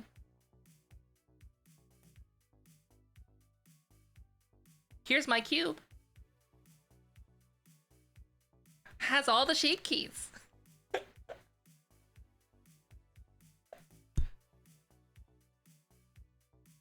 What do you mean creepy? Wait, look. It can even puff its cheeks out, see?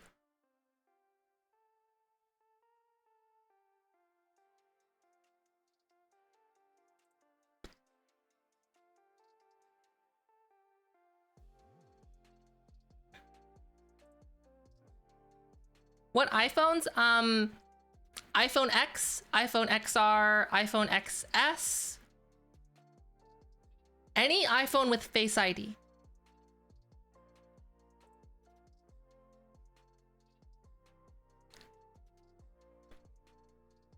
See? Puff the cheeks out.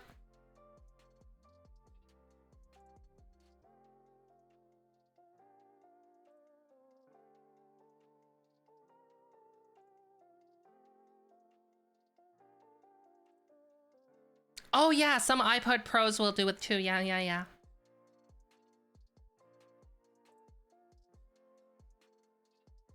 Oh yeah, because the reason the eye movement's so cursed. Look. It's a 2D image, see? Look at the eyes.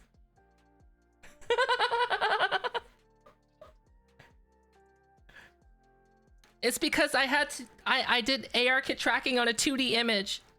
So this is just a flat plane.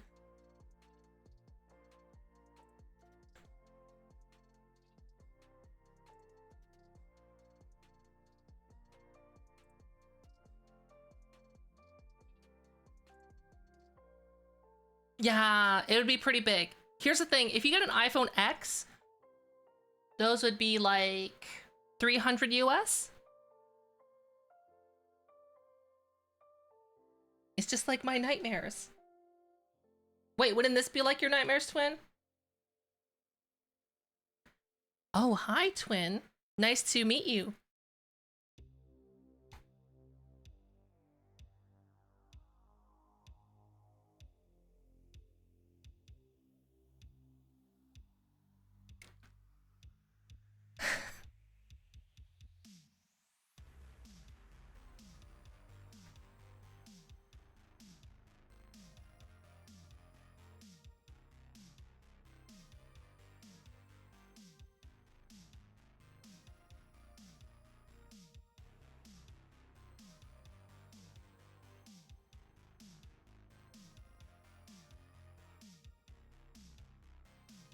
But yeah, sorry, back to the main point. If you already know how to use Blender and you're familiar with shape keys, then Faceit could help.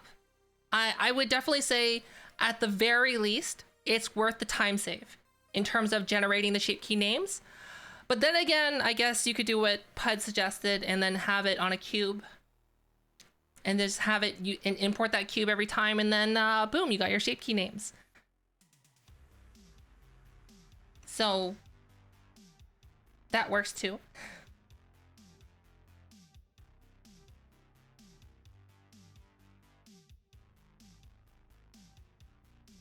Oh. There's also this other cool plugin that I've been trialing. I've been trialing this cool plugin. So you know how your models, you have to type in all these names, right? Like all this, right? All this business. And then you have to go in, and then you have to like set all the shape keys. Well, yeah. A friend of mine automated it. So all you need to do is just go to here, set up ARKit shape keys, click the model in, click the mesh that has it, boom, done.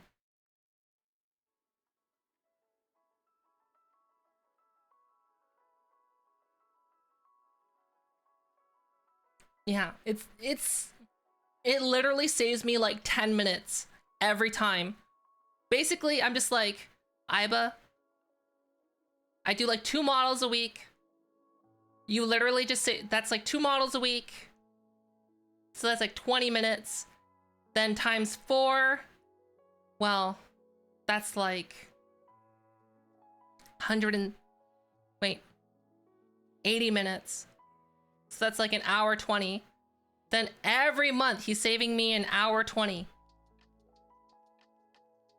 Every month. So literally Iba has probably added like a whole year to my life.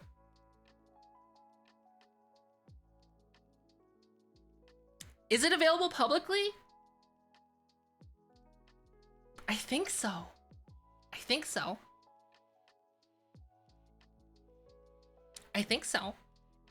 Give me a sec. Let me actually like change back into my own model.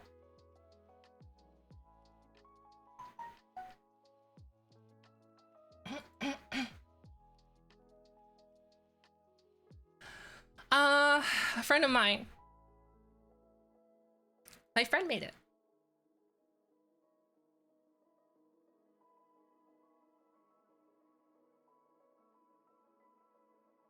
Basically, he tried to set up a model once and then went, oh, it's like, oh, no. And then just sat down for like an hour and wrote code. And I'm like, Iba, I'm really thankful that you did this, but how many models are you going to be working on? Just the one. I didn't want to do it. I didn't want to type it in.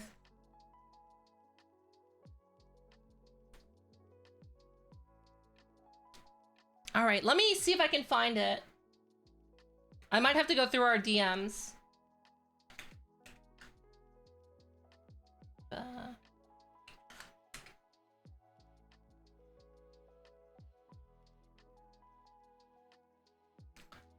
Okay, I need to go through my DMs. Hold on. But okay, but as a clarifying point, your model needs to have the shape keys on it already, or it's not gonna work. If your model doesn't have the shape keys, it's not gonna work.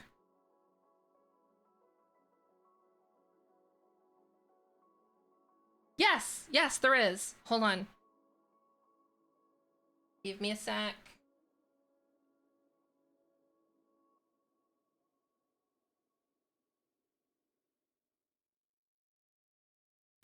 Oh.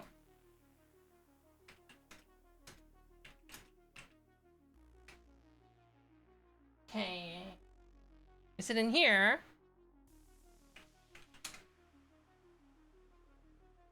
Sorry, I'm searching through my DMs to try and find it.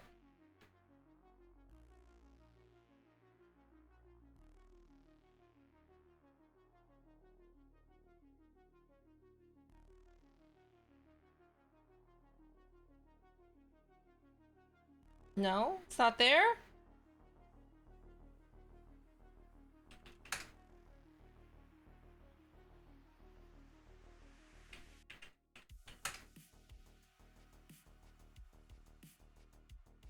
Oh, there's too many conversations. Yeah, what twin linked? This one. This is really, really helpful. It shows you what everything should be looking like.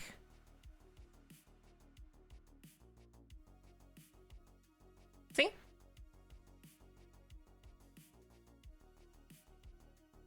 Okay, I'm trying to find our conversation where they link it. Ugh.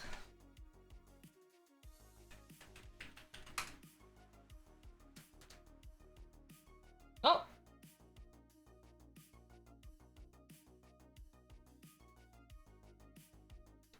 Found it.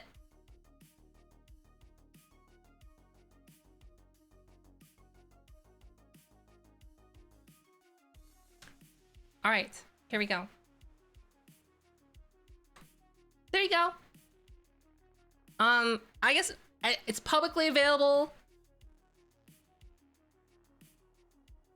It helps you a lot. So, Pud and Twin, you should get that.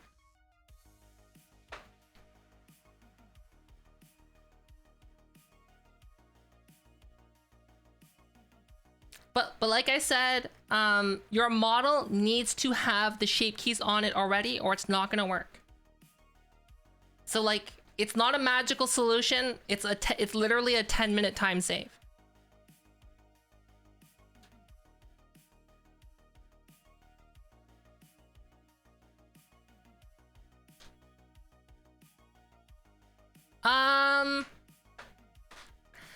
FaceRig can, but essentially FaceRig's like our algorithm is ours and not yours. I do know that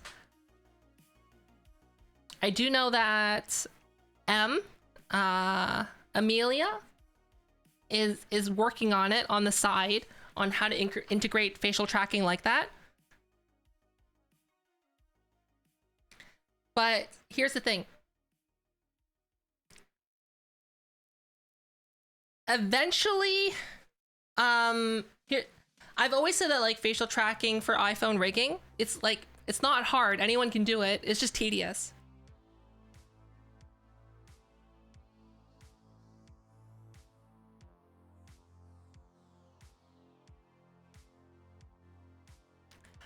I would say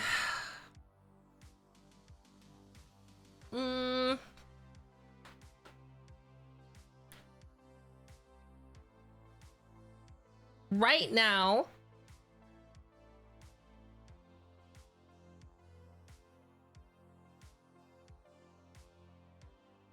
I think right now, facial tracking for VTuber models is the small pond.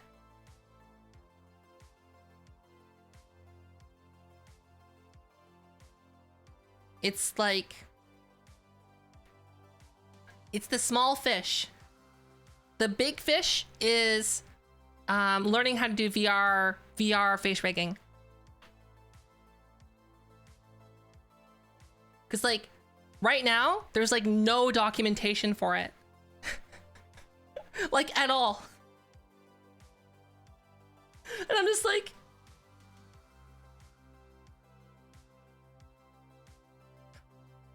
so what I'm gonna do, I have a, what is it called? A Vive lip tracker coming in, and I'm gonna learn how to use that. But yeah, I would say like, if you're a model maker, my opinion is that like, think of it like investing in like whatever, right? Is learning how to do the VR tracking, I'd say is the most important, because that's probably what's going to be publicly available from Facebook in the future.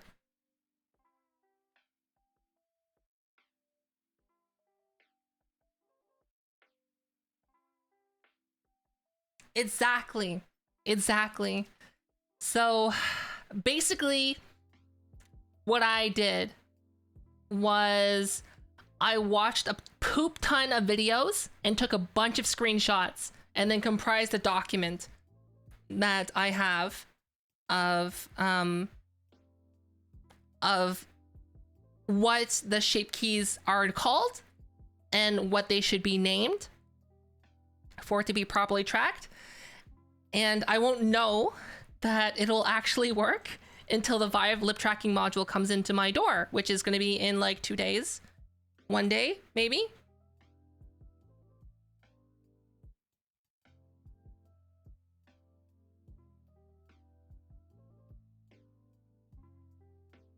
But here's the thing, like, yeah, I haven't set up my model for that yet.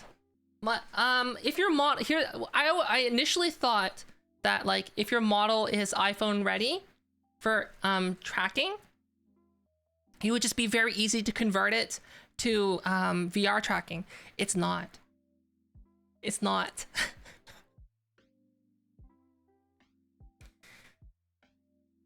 I have to make a bunch of new shape keys.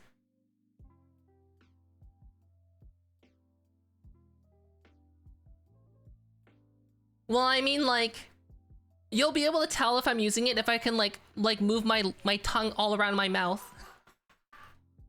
Cause like that's something that you can do on it, right? You can be like, and your tongue can just like fly all over the place. So like you could touch your tongue to the top, you can stick your tongue out and then touch it to the upper part of your lip and it'll track that.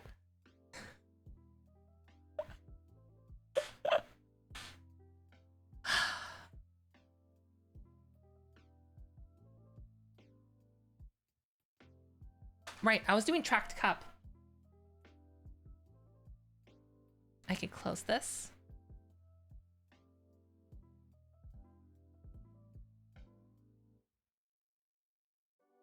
VRChat has a third-party plugin that you can use, but it could get you banned. They knew VR enthusiasts would need tongue tracking.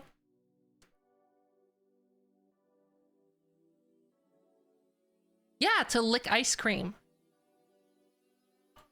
Mmm, ice cream.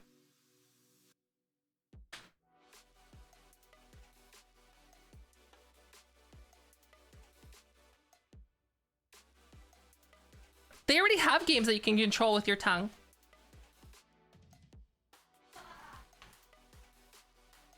One of them is like in Neos VR, some of the models that are available, you can puff your cheeks. You can puff your cheeks and go, and then it'll like blow bubbles.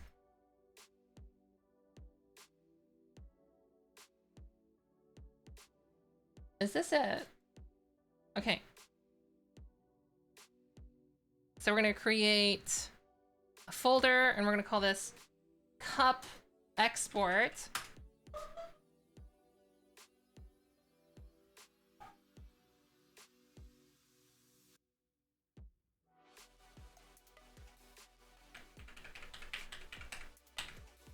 And then I'm calling this cup. We're gonna unpack this, then plop these in here.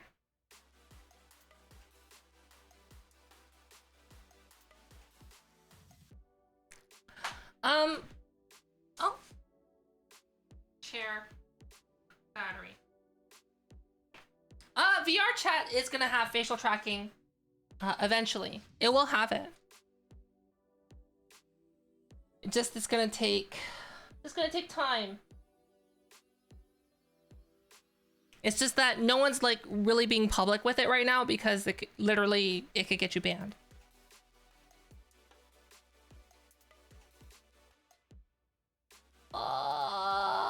What is this stuff?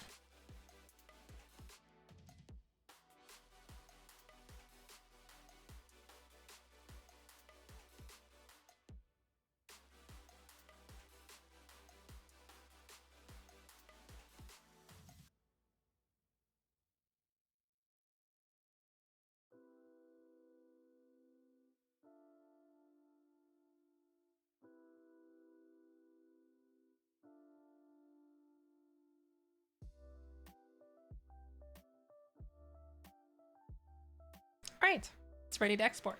Boop, boop. Bum, bum, bum.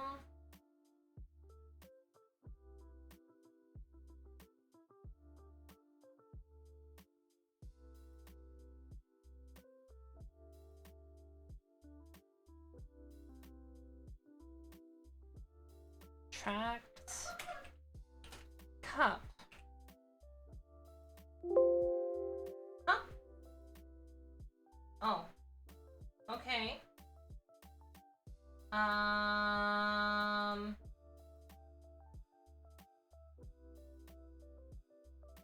just put it in my commissions folder. That's fine. Hi, Legendary Trainer. Hello.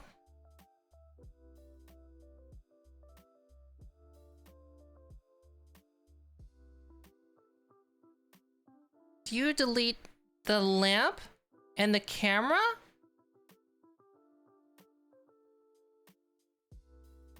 Huh? Oh, are you talking about from Blender? Yes, you don't need those on your model.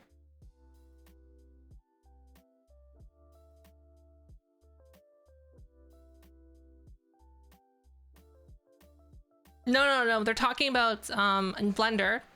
By default, in a new scene, it'll have a camera and a light source.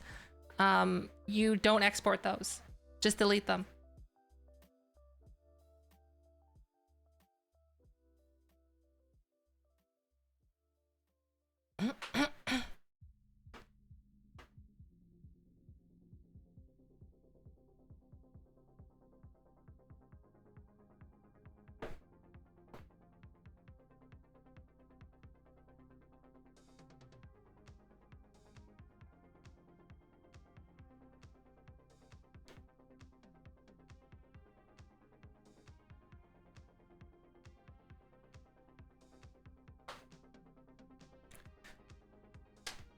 I don't know, is it weird that I don't recommend the things that I use most of the time? Is that weird? Because like, for example, my gloves, I don't recommend them at the time, yet it doesn't stop people from buying them and then encountering problems. Is normal? Okay. Even though I use it like every day?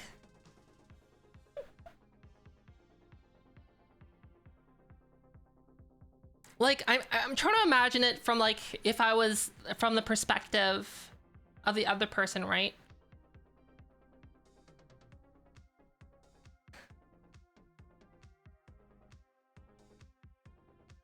Warframe looks so boring. I watched someone play it. I'm just like, how do you find this fun?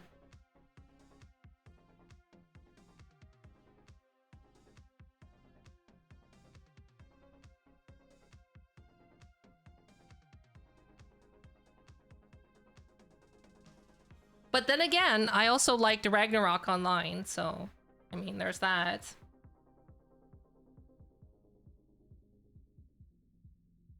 Oh, what are you doing today, Fofa? In Ragnarok Online? Oh, nothing much. I'm just gonna kill 1,000 porings. It's like, why are you killing 1,000 porings? To get a poring card. Why do you need a poring card? To add it to my collection. Oh gosh, why am I lagging? Hello? What is this? Oh, it's because I have this open. Okay, I close this. There we go.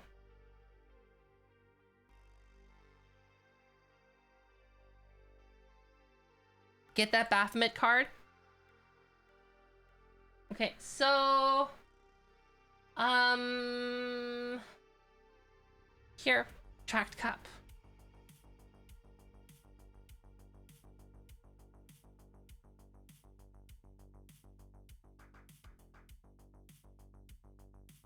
Imports, yes.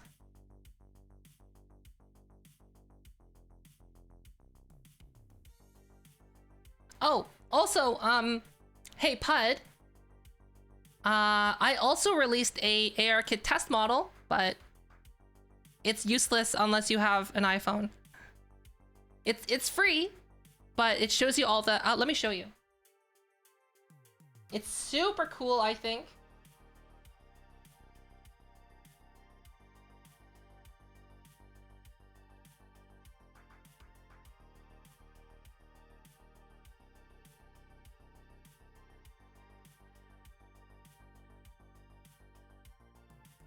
But, so this is the ARKit test model that I released. It's available 100% free from Baphomet.booth.com. And there's two, I'll just be straight up in case you get confused. Anyone that's like gonna go to that site. There's gonna be two versions. One's gonna be paid and one's gonna be free. They're literally exactly the same. The description says, the paid version says, it's the same as the free version. And the free version says it's the same as the paid version. But this can show you all of your shape key activation. I find it really, really helpful. Mainly for troubleshooting two things. One, your iPhone placement. And two, if you're having like some weirdness with your face. So for example, if you are, if you find that when you make a certain face on your model, like imagine if you open your mouth and smile, right? So I'm gonna do that right now. And look at all the shape keys that are activated. But you can also see that some shape keys aren't activated. So what I like to do is I make the face that is having the problem of the model that I'm working on. And then I'll just make the same face on this test model. And then I'll just screenshot the shape keys that are active. And then I just know which ones I need to fix.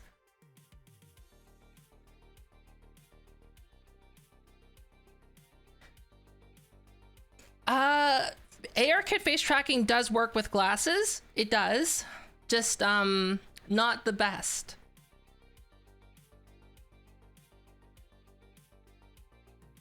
I only know this because one, I normally wear glasses. And two, some of my clients also have glasses. Oh.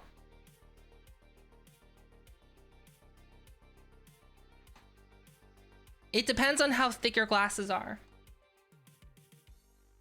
I would say though, if you are going to be commissioning, if you're going to be taking commissions for ARKit face tracking, you need to have an iPhone. If you don't have an iPhone, how are you going to test the model, right?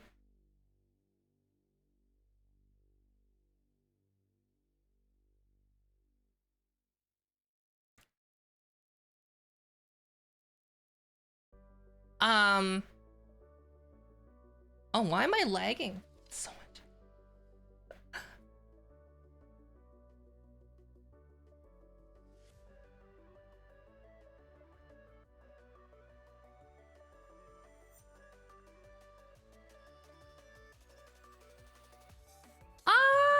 I would say full body is less of a need because a lot of those actions you can duplicate just by moving the armature around, right? In pose mode in Blender.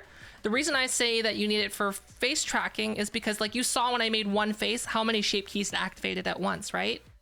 And like, it's really hard to know which shape keys are causing the problem. So like, for example, you might not realize that like when you were making like, I don't know, like mouth smile left, that you might have accidentally like dragged another mesh in, or you did something weird, or like your shape keys got all messed up, and for some reason it's all the shape keys are moving your mouth for some reason, and then when you're activating all 52 shape keys, it's gonna move your mouth times 52, and then your mouth is gonna be like a monstrosity from like a horror movie.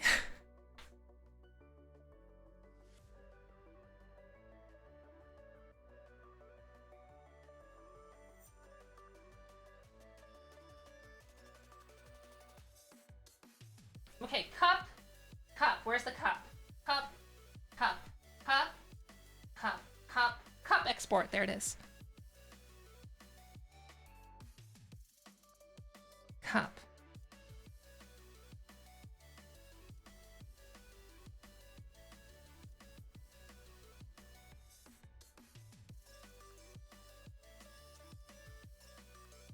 It should just be working, let's find out if it works or not.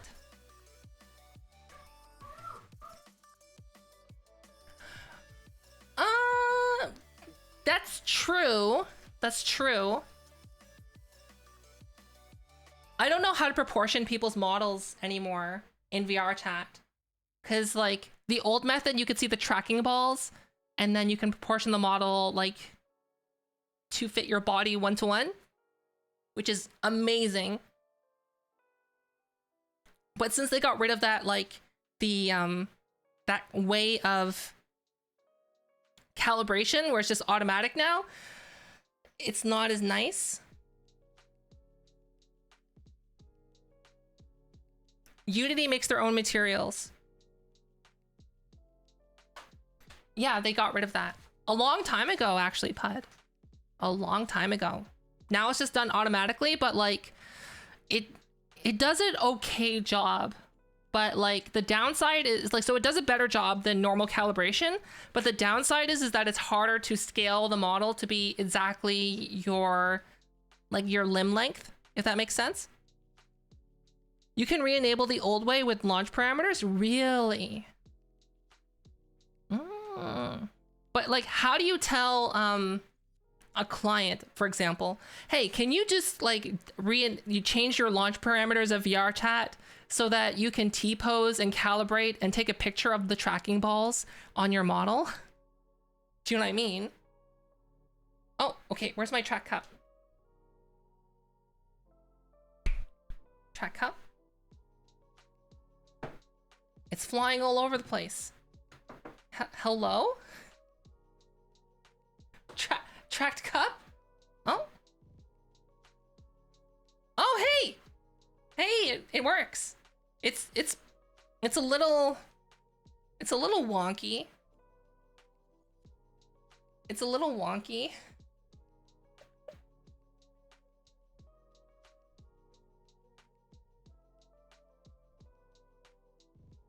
I'll go with that. I accept that.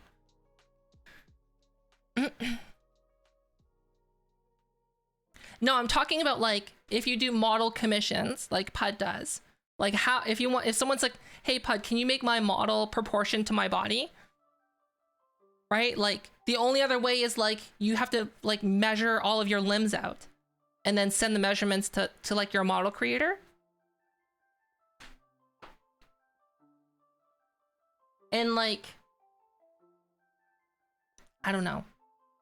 It's not nice to do it that way.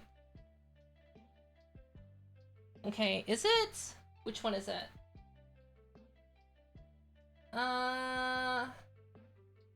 Room cam. Open app Hand app new. Okay.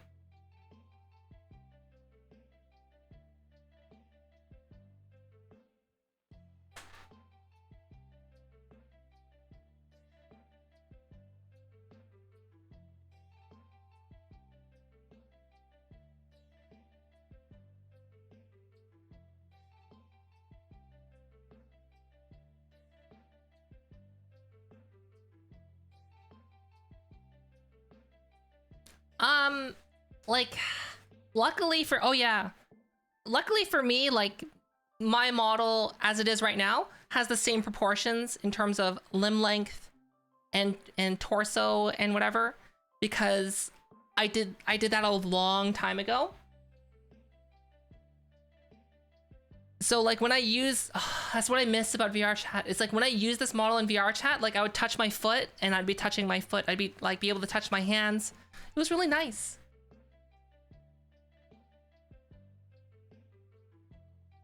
Whereas like sometimes if you play VR chat, you know, like when you touch your foot, it's like touching the model like in the middle of like the ankle, which is not good.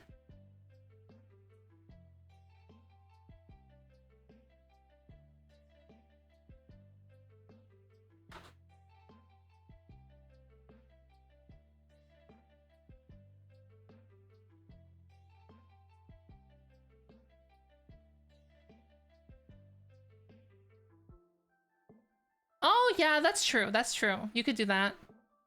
I think like what I would do now is I would just get them to use virtual motion capture instead, just because it's just easier.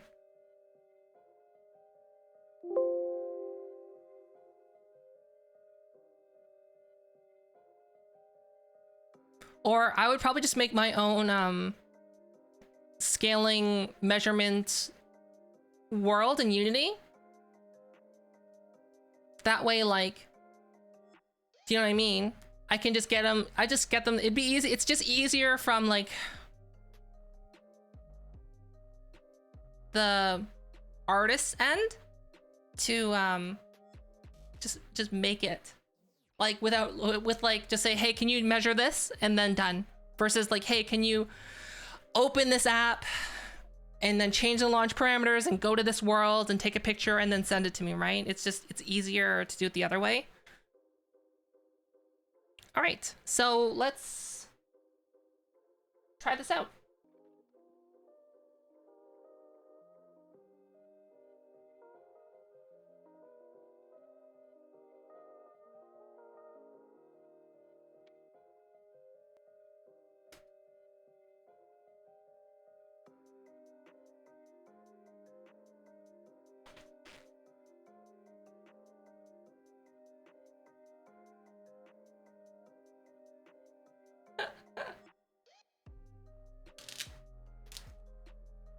Cup. It does look like it's floating a bit.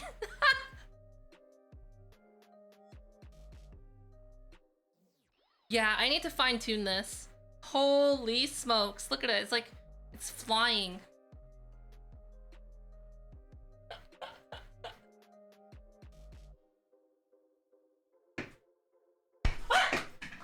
I dropped it.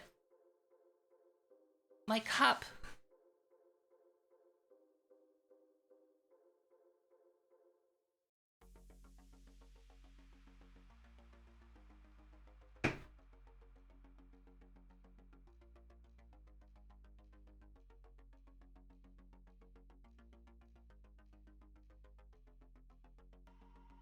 It looks like it can. Yeah. I'm gonna change it later. Maybe. We'll see.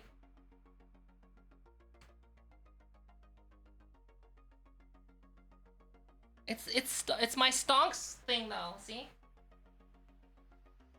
From that YouTube video that I made.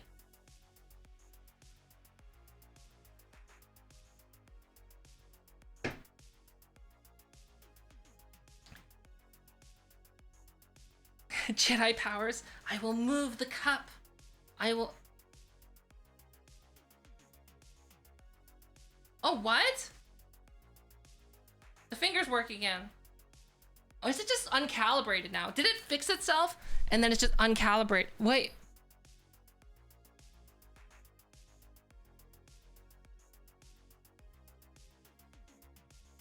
I think I just need to recalibrate them in that one app.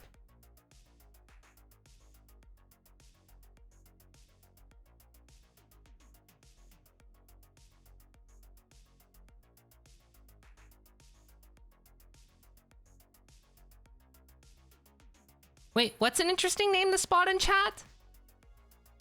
It does look like it can, doesn't it?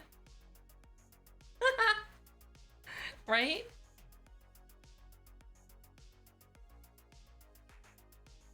It's just it's just a cylinder.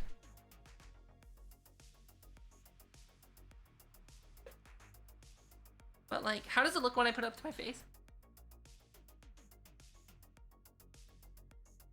It's not bad. Obviously needs fine tuning.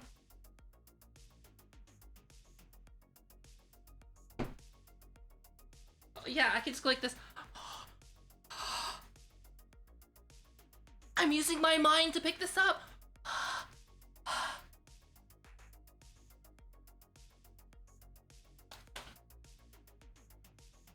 Oh no, it's going close to my hand. Look, look, look, I'm making it fly.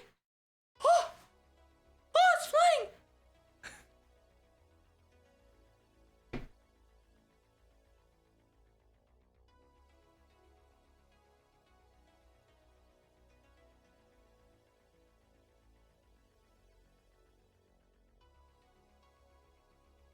Just that FaZe's name looks like a name that I see. Huh? Who? FaZe, right? I don't know anything about Callus Row other than some of my friends play it.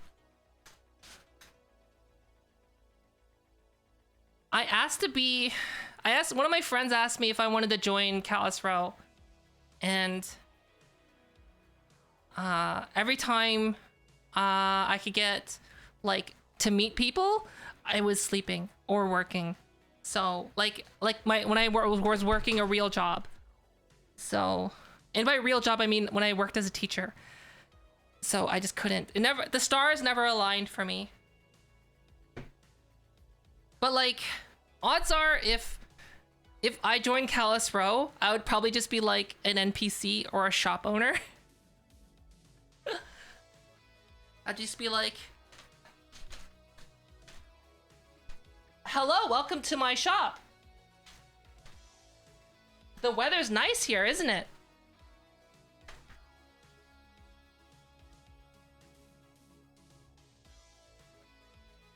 Ah.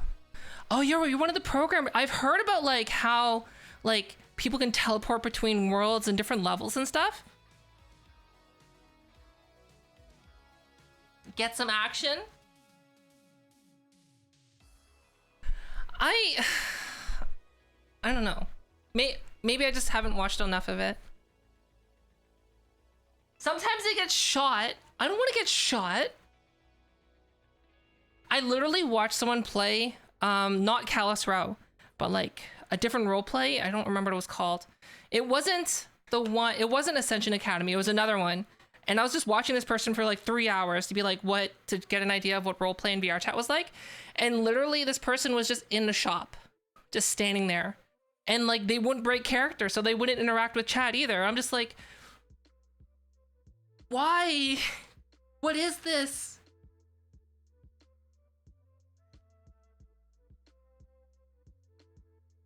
But then again, like I said, that it wasn't Callus Row. That wasn't Ascension Academy. I don't know what it was. I don't remember. Even if you said the name, I wouldn't remember. I just know that it wasn't those two.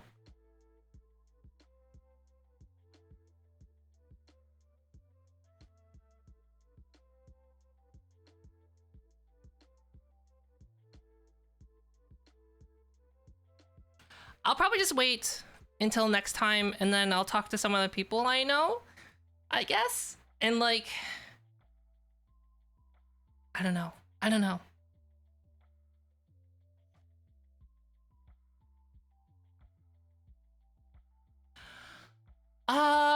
Inside the shop, what was there? There was stone floors, some wooden tables, a wooden counter, and that's all I could see. I could just see the wall and the tables and the wooden countertop that they're standing by.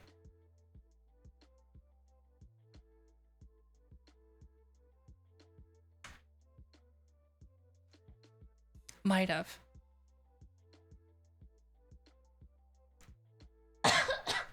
Here's the problem though, with me specifically. My problem is no matter how hard I try when I play any sort of tabletop role-playing game, the character always turns into me. It always turns into me.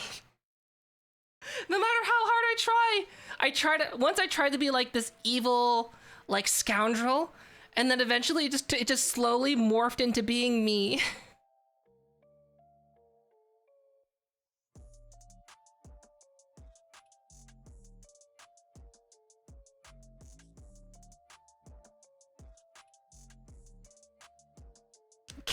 Character progression. No, that's just like me not being good at playing a role.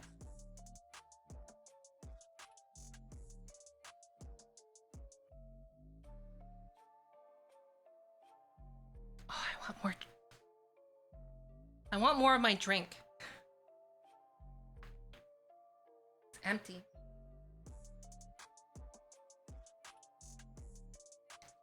What do I do? Do I get more?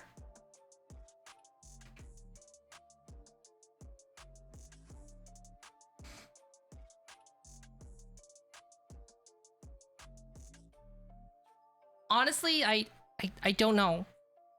I don't even know the person because I was watching at a time. It would have been like between 7 a.m. and 6 p.m. Korea Standard Time, which is like, I know that's like 11 hour, that's like an 11-hour gap. Somewhere around that time.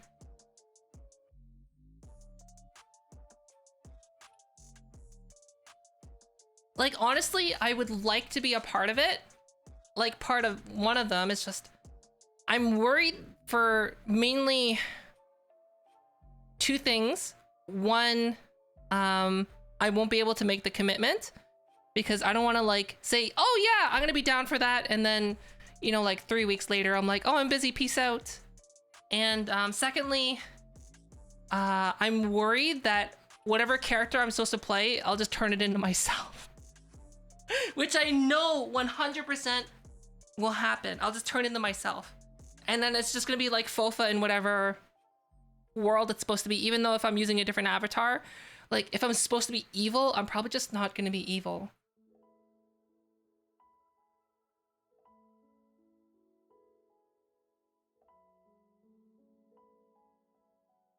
I can do whatever. I was talking to one of my friends, and they said that if you joined at this time, you'd probably end up in this part. Like, I think like in the Callus Road would be like they're describing it to me as like this techno city, but like the underground where there's like a lot of crime. And then I'm like, would I die? And they're like, you probably die, Fofa. I'm like, so like if I die, am I just dead? And they're like, yeah.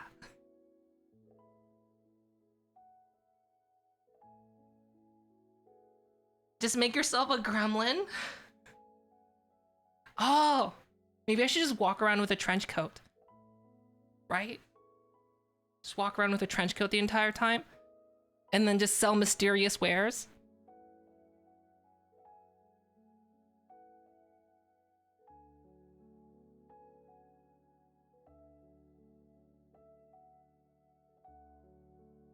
And then I heard about, I don't know Roach personally, but I know people who know Roach, and they were telling me about like how his character just like takes no fall damage apparently. So like apparently he's like just like leaped from buildings, which is kind of fun.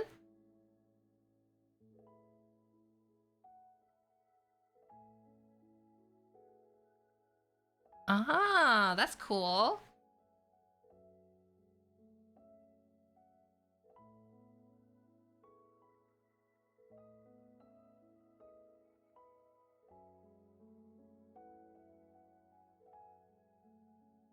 corporate guard, slumber, spirit, or wasteland slash monster slash crab slash pillbugs.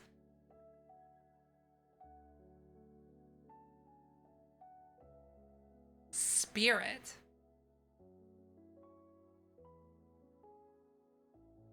If this was a video game, I would probably choose the slumber. If it's real life, I would probably choose spirit, but I don't know what that is. And then if this was like I could die in real life, I would probably choose corporate guard. if that makes sense. Cause like in a video game, like I'm like, yeah, work my way from the bottom, go to the top. And then but like, oh, I can die in real life. Okay, what sounds the safest?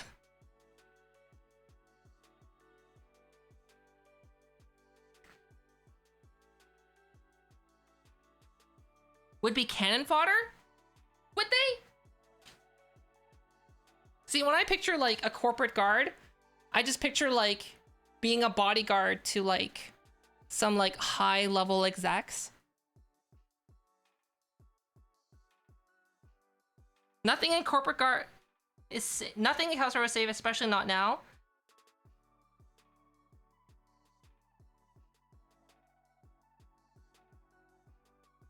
They get attacked a lot? Really? Okay, never mind then. Well. Hits for the PC? What's the PC? What's the PC? Does the PC have like a lot of RTX graphics cards in them, so you don't want to lose them because they're very valuable? Player characters? But if you're playing a corporate guard, aren't you the player character? Right? Technically, no. Why would you want to be an NPC? Extras or NPC?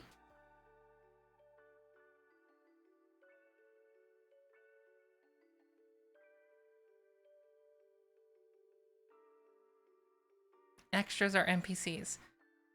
You gotta think of a better name than NPC. Like, I like how FaZe put it, has extras.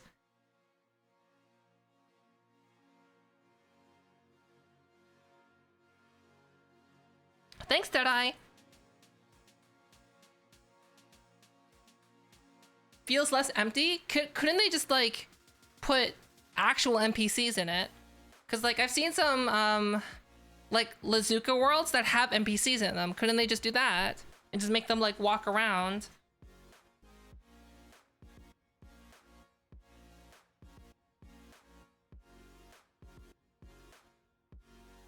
Well, like technically the extras are player characters because there's players playing those characters.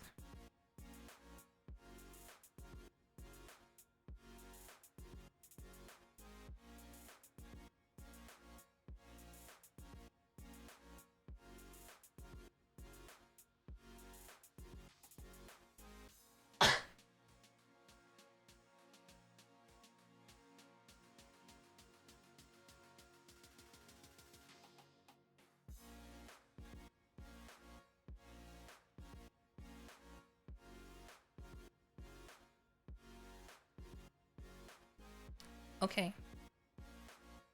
It shows what I know, which is apparently nothing.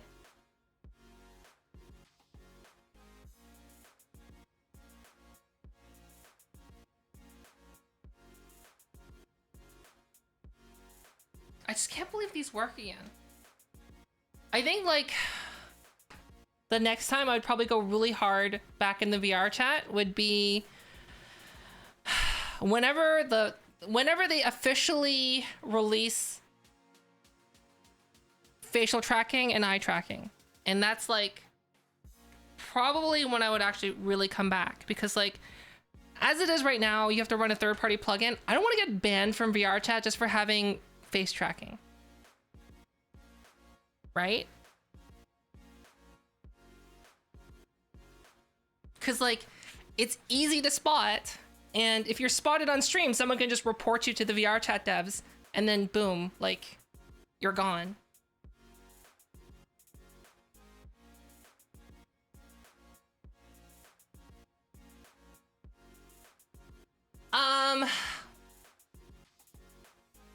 Well, like right now, the only way to get it working, there's only 2 headsets that support it that are just available. There's the HP Reverb G2 something edition, whatever it's called. There's like a special edition of it that's $1,300. Right. HP Reverb G2 Omnicept edition. That's what it's called. Omnicept edition. And basically, the SDKs are hidden behind a paywall. You need to subscribe to HP's services, their enterprise services, in order to do anything with, in order to make anything that would work or interact with their facial tracking / heart rate sensor. Yeah.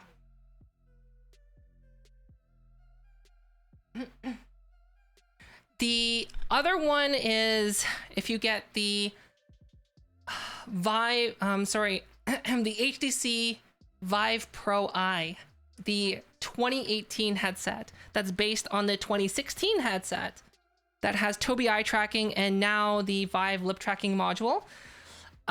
Essentially, there is zero information on HTC's developer forum on HTC's website. Essentially, it's like the information is very hard to find, but I say challenge accepted.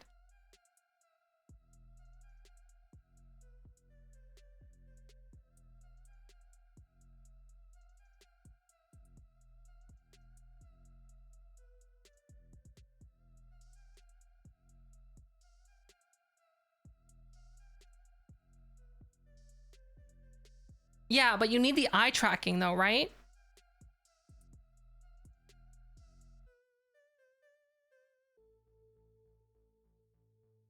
Right, you need the eye tracking. Oh, also, weighty. That's kind of cringe, by the way.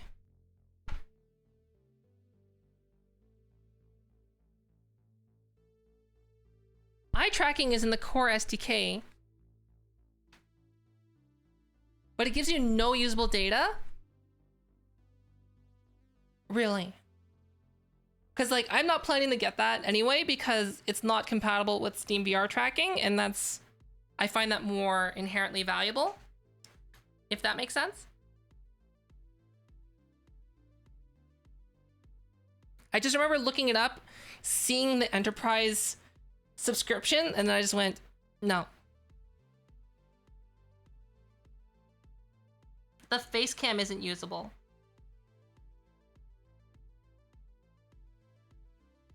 But like,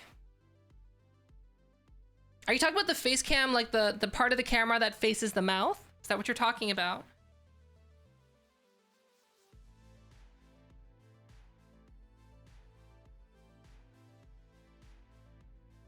That's not usable? I thought it was. I thought it was.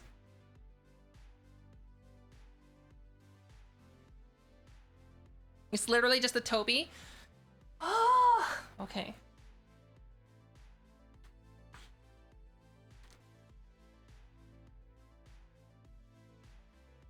It's just a Tobii. I'm so disappointed with HTC right now because they released the Vive lip tracker, which for some reason in other parts of the world, it's like, so for example, here in Korea, it's called the Vive facial tracking module, when it only tracks like this and down, your nose and below.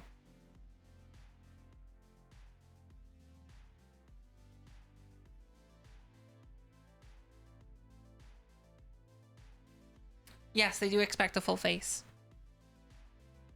Including the iPhone. If you cover part of your face, it just doesn't work.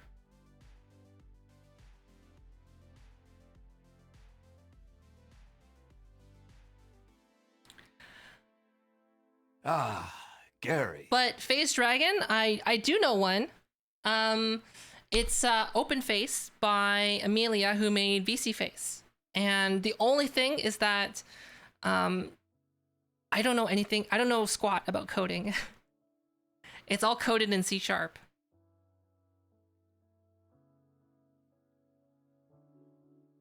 So if you're not able to find who that is, I could put you in contact with I mean, it's not hard. If you just look up VC Face and then go to the main website, you can find our contact information there. Yeah. So the GitHub is called OpenFace, and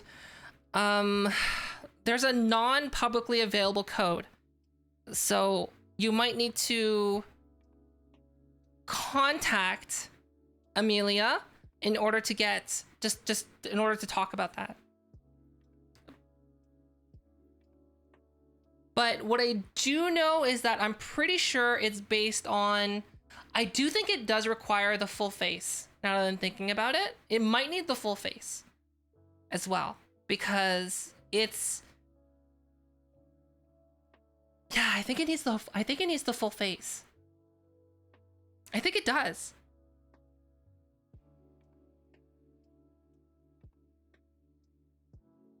But like, why would you go through so much effort to, because like you're only going to be tracking the bottom part of your face anyway, right? Why go through that effort of getting someone to get a webcam to stick on a headset when the Vive lip tracking module exists? Because it's literally the same cost as a C920, but can be just plugged into almost any headset that has USB.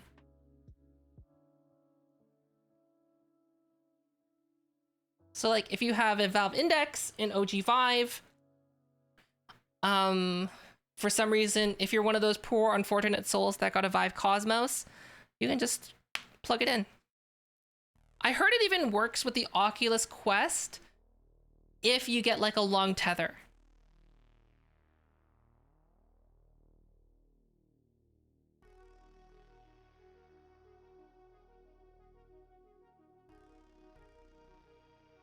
They'll add it later. Gosh.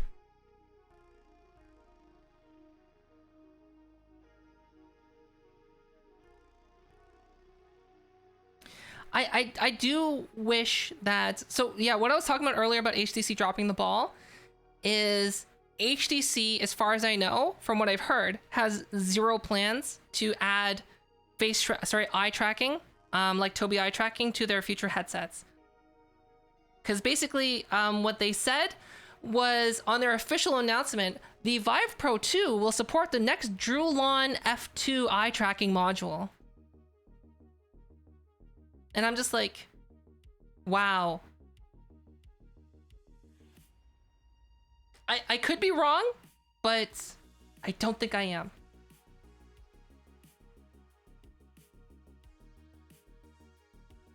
Yeah, as long as you get the right angle. So I have the original Vive and it'll just clip to it, so I'm not too worried.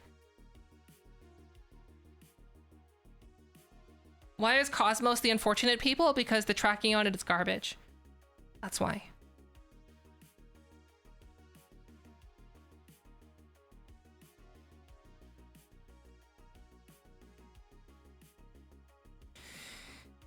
Yes, it is $300. Yeah.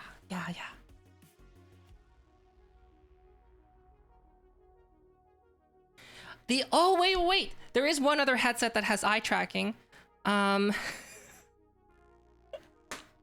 It's the Pimax with the $300 eye tracking add-on. That's only compatible with your Pimax.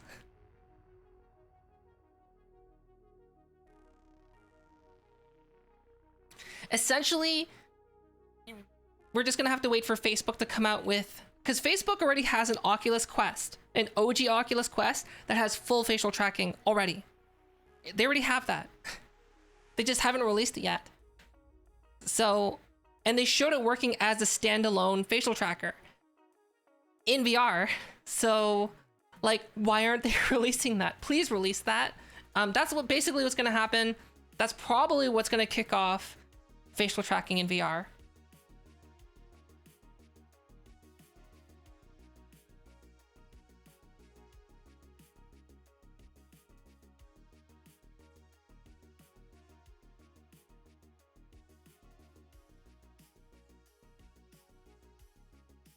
Um,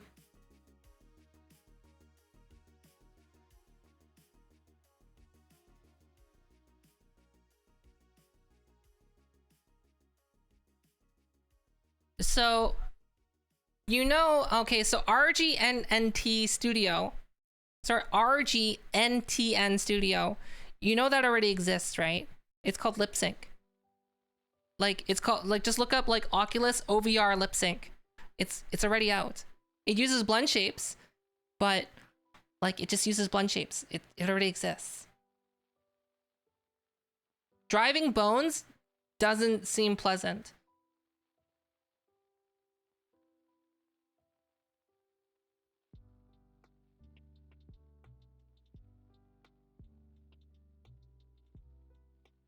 How are Pimax headsets compared to the Index? They're a pain. They're a pain from what I've read. You need to run your own separate application for it. It's not like plug and play. Do you know what I mean?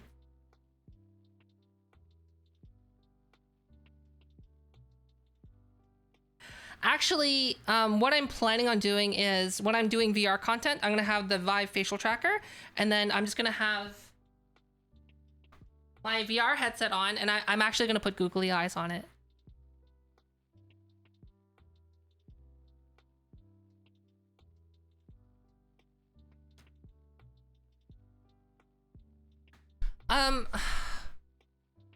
Why? Unless you're gonna actually, here's the thing, you can drive models.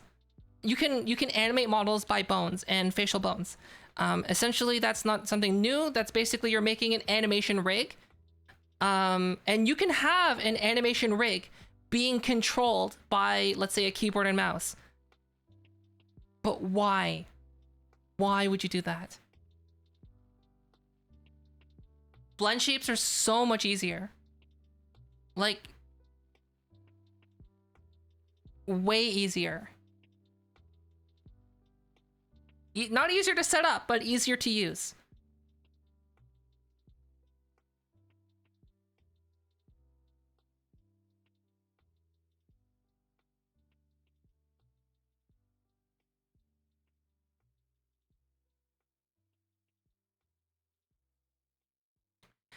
Yes, for the jaw, it is good. That's correct. And for the eyes, it's also good, but I just don't use it for the eyes. For me, just like having the shape keys is easier. Hi, Martin.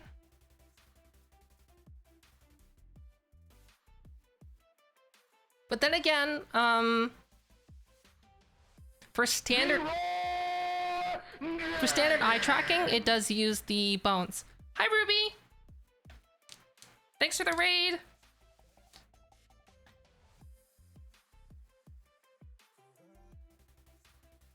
I actually, on my own personal model, I actually don't have the bones. I don't have eye bones. On this model, there's no eye bones. Because I don't need them. I'll probably have to add them on eventually, which is not hard because you literally just add 2 bones where the eyeballs are, and then you just weight paint the eye socket. Not the eye socket, the eye disc.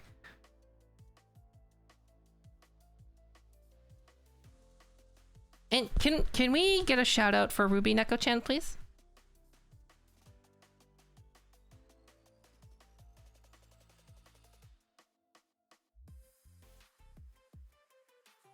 Oh, this cup. This cup is empty. My cup. Thanks, Squid. If you don't know who Ruby Neko-chan is, you can check them out in the link in chat, or you can see the clip.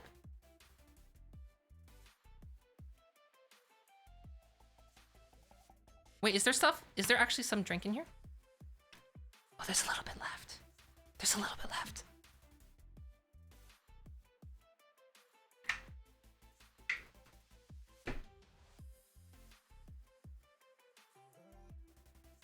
Yeah, it's not calibrated properly, but it kind of works. I just need to fiddle with it a bit.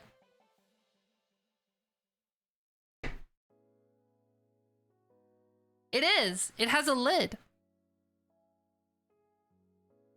because I'm clumsy and I drop things all the time.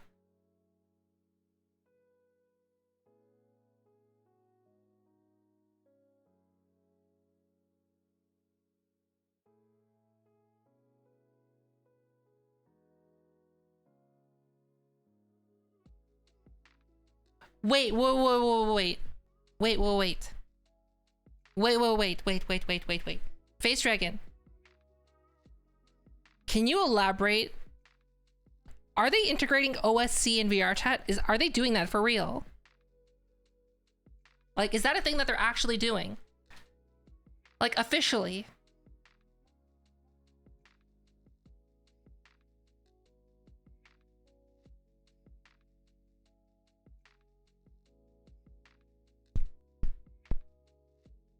There's your facial tracking right there. That's how they implement facial tracking. Because right now there's already OSC transmitters that you can get on your computer, virtual motion capture, that already uses that information to transmit. So yeah, that's basically how VRChat's gonna get facial tracking. Is through that exact way.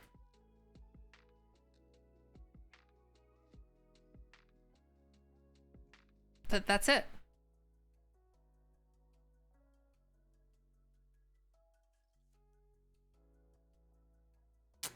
Oh. 'Cause like essentially that almost eliminates like a lot of the work that you would need to do in the VRChat SDK. Because like that's what I do, is my Unity application, everything's sent through OSC. And then like in Unreal Engine, I'm gonna do something very similar.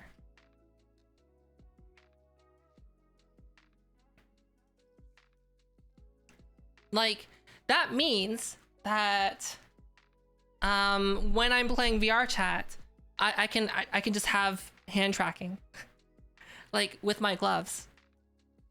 That's actually like really cool. That's yo. Do I want to get a Vive Pro Eye now? It's so much money.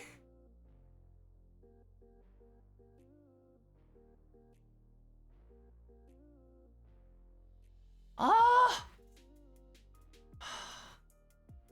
And then like you can use motion capture suits. That means you can use motion capture suits in VRChat too. Oh my gosh, there's so much you can do with that. Like actually. Oh, and you know there's gonna be people as soon as like it's public knowledge on how to use a mocap suit like a Rococo in VRChat. That's like, you know that there's gonna be people that are just gonna buy it. Sphinx, thanks for the 100 bits. Let's do it. Yeah, that's crazy. Right? Right? Because like that's what mocap suits do, is they have their own native application that sends through OSC to whatever you're doing. So like I'm in talks right now with Rococo about getting a suit, and that's basically what I'm gonna do with my own app. But like I'm just thinking, imagine if I had that data sent to VRChat, and like instead of having to like put on like all these trackers, right? You could just slip on a suit and then you just have full tracking. The only downside is that a lot of those suits are really hard to go to the bathroom in. Yeah. Oh my gosh, that's...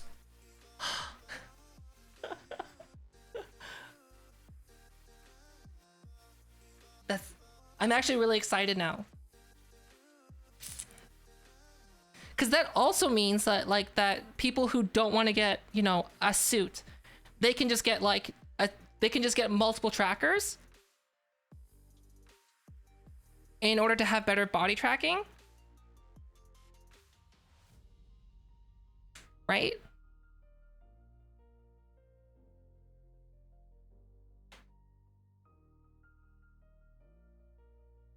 Oh, it's so cool.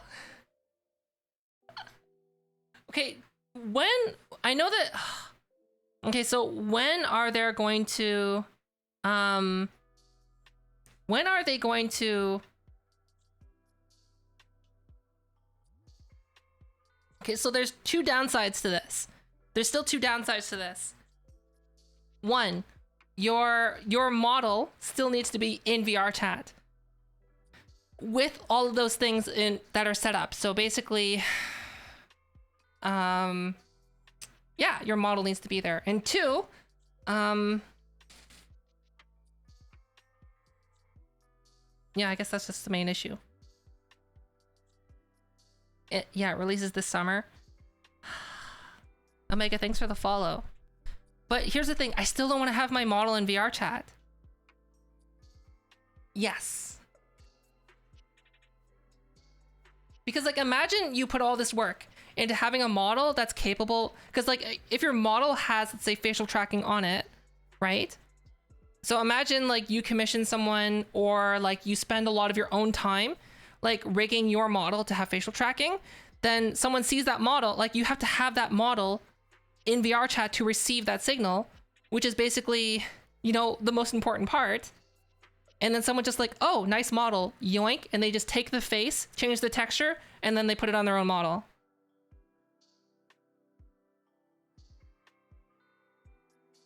Like that's what's gonna happen.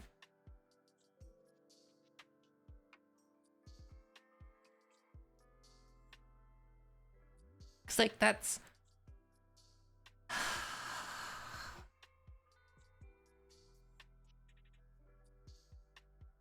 the encrypted model thing, it's just too much work.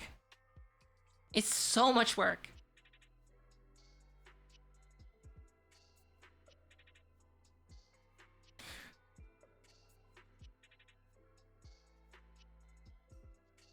Yeah, but like, if you have face tracking and you want to be in VRChat, like you need to have a face.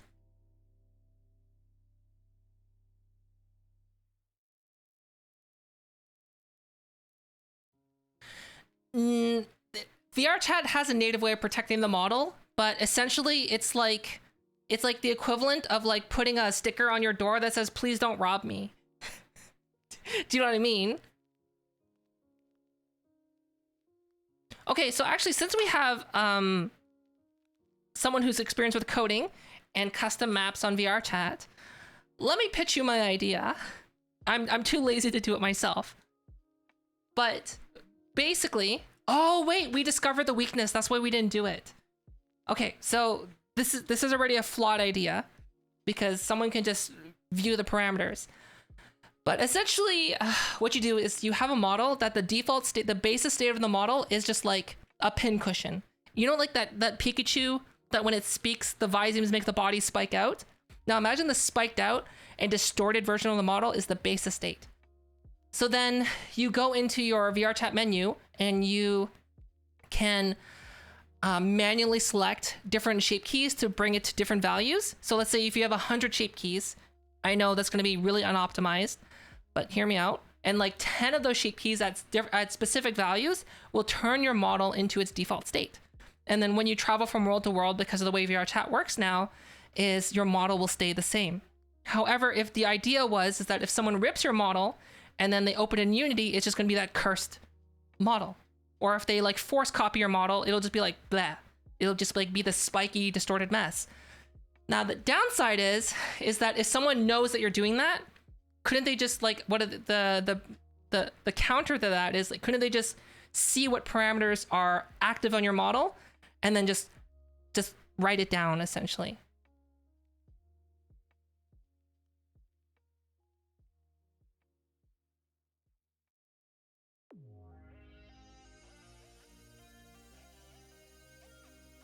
Yeah, but face tracking, I just told you the counter to it. Because if VRChat has the ability so that you can maintain your expressions that are currently active, then that means in theory someone can actually just like snoop and see what your model has active and not active. You don't think it's possible? Really? Really? Really? Hi, Pan. Ramelia, thanks for the raid. Thank you. How was your stream? And for those of you though, hi everyone from Ramelia's stream. I'm Fofamit. I'm a VTuber. I do cool VTuber stuff. Currently, we're talking about VR chat and how to encrypt a model. Super Nintendo Chalmers. This is my own custom Unity app that I've built. I have a janky tracked cup that's empty right now. I have a tracked microphone. I have a tracked chair, and a bunch of others. Oh, my chair has jiggle physics too. For those of you who don't know who Ramelia is a fellow VTuber who I met in VR chat, and they're also a variety streamer, and you should definitely check them out. Oh, of course. I'm being stretched.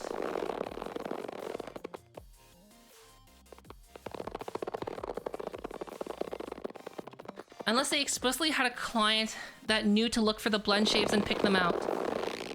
Yeah, but like...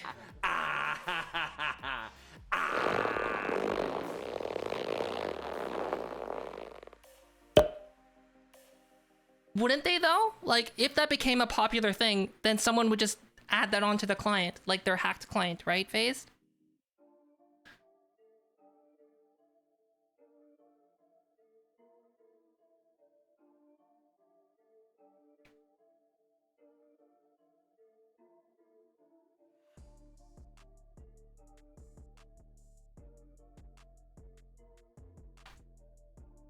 But like, wouldn't it just be apparent that what's happening to the model?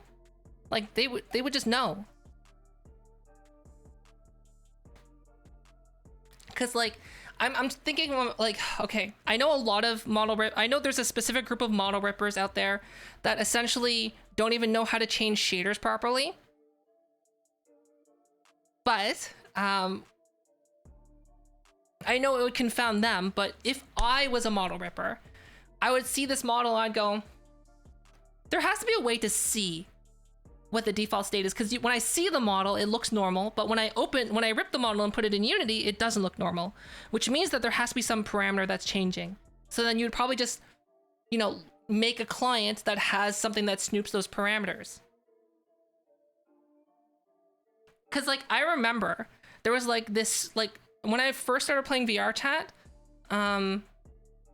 I hit someone's model because they were a giant part of the male anatomy, and that made them angry, and they said, your IP address is this, and then they proceeded to DDoS me. So I'm just like, oh, so like in my head, if that's possible, then like if they could see your IP address, then they can see your model parameters.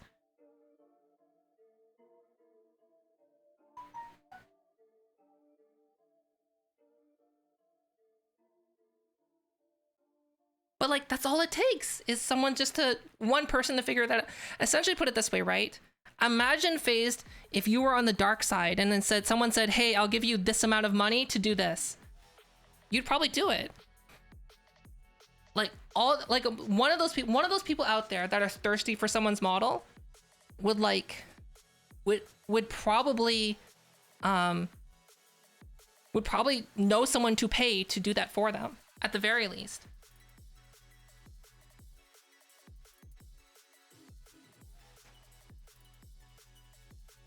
So like, the amount of effort that you would need to do the blend shaped encryption would outmatch like how easy it would be to just break down with just like probably a few lines of code.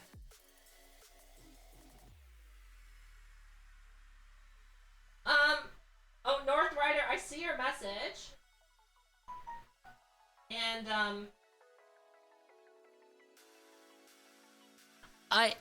I don't want to give any attention to that person's name, hence why I specifically don't mention their name. Okay, Ramelia, see you. Thanks for the raid. Have a good night, sleep well. Yeah, I know who that group is because they target me. Every time I go in the VR chat, they're just there. I'm not in my model, but they're always there. Whenever I'm in the public world, they're always there. On a different account, I've just given up blocking them. And if I block them anyway, it doesn't make a difference because they'll be able to find me anyway. I'm pretty sure they're like an alt account on my friends list that I don't want to like comb through my, I need to comb through my friends list and just like get rid of people that I don't know who they are, but I have a really bad memory.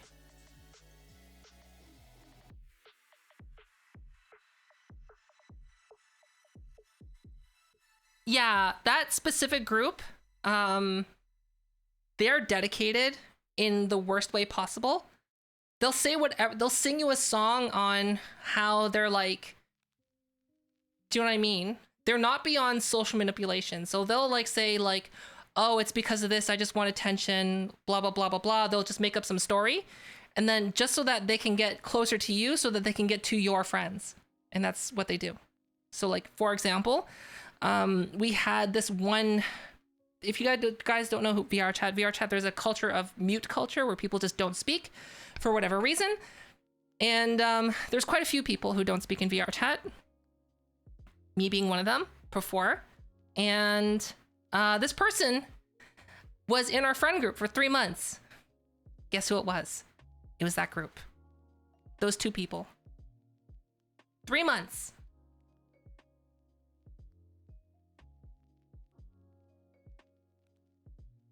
Oh, Starline, see you! Thanks for hanging out. Yeah, that's why I stopped adding people unless I know who they are.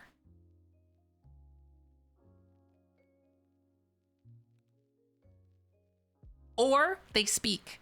That's also an important thing, they speak. Because, I know what their voices sound like. I don't think it exists anywhere publicly anymore, but I know what their voices sound like. So that's a thing.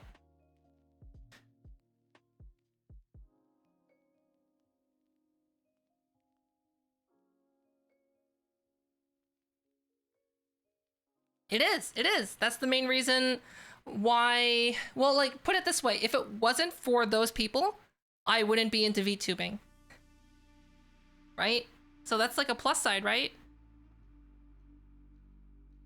I wouldn't have made YouTube videos about how to do VTubing. I would have never learned about how to VTube and do all this stuff because my motivation was in VR chat. Essentially what I do when I streamed it, I was just in a world alone with a camera, what I'm doing right now. I'm like, how can I do that outside of Unity? Sorry, outside of VR chat, and that's where we are now.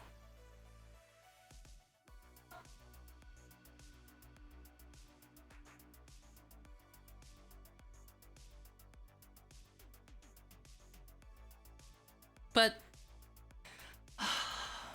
VR chat, it's gonna be really tough because I think what I need to do is that when VR chat implements the OSC stuff, which means that you can get facial tracking, you can get motion capture seats, you can have multiple tracking points, you could probably have tracked objects if you wanted to. There's like the VR chat becomes your oyster. When they implement that. The downside is whatever you upload there, don't be afraid that someone else is just gonna take it. So I think what I'm gonna do, I'm just gonna make a really cursed model, and that'll just be the model I use in VR chat.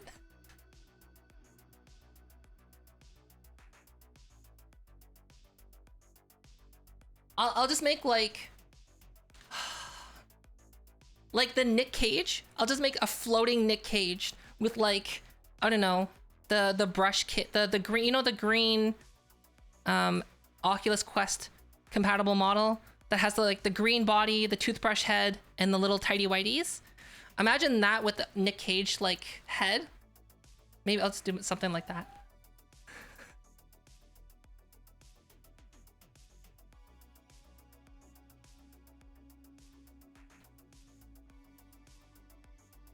Encrypted models. So if someone who's phased, who is, for those of you who don't know, what I was informed this stream, apparently they're really involved in Callus Row. They do a lot of the coding. And they said that, like, I don't know, that someone would have to specifically code a client in order to find that, and it's not as easy as you think. Maybe Encrypted Model has some ground. So what I might do is, I'm on a wait list now for a model commission. That model, basically, I just don't want to make my own model. It's too much work. So I'm paying someone who's talented to do it. So I think what I would do is I would never upload that model to VRChat, but this model, I'd probably change it a little bit and then just upload it to VRChat.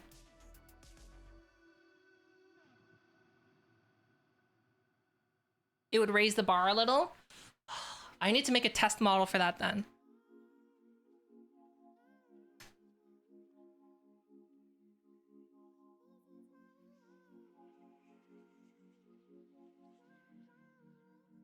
Because, oh, why did we come on to that? Because apparently there's a client out there that can force toggle.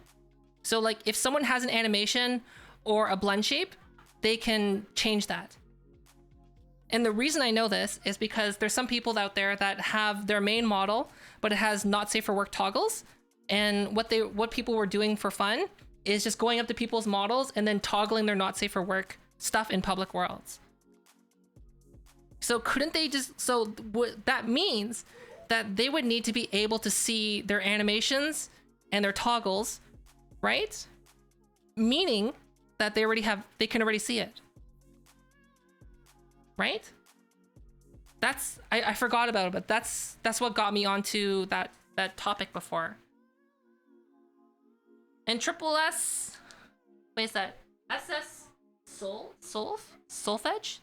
Hi?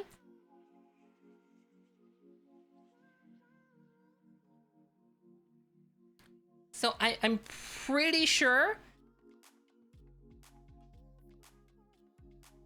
Yeah.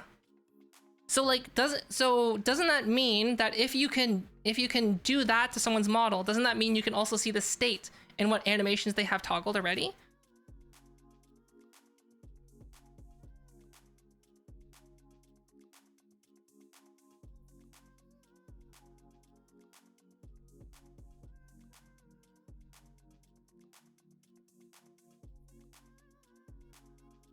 Phased? You're the most knowledgeable person that I've had in my chat about VRChat. Okay, so yes, is that yes to the question or yes to being called upon?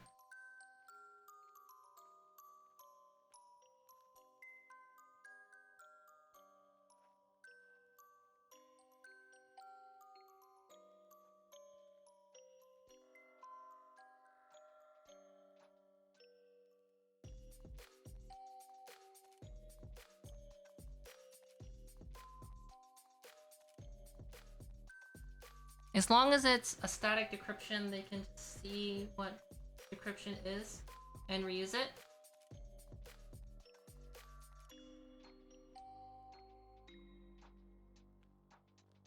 Well, like, no. I mean, like, not the encryption itself. So right now, in VRChat, there is a client that can toggle other people's animations and expressions and blend shapes.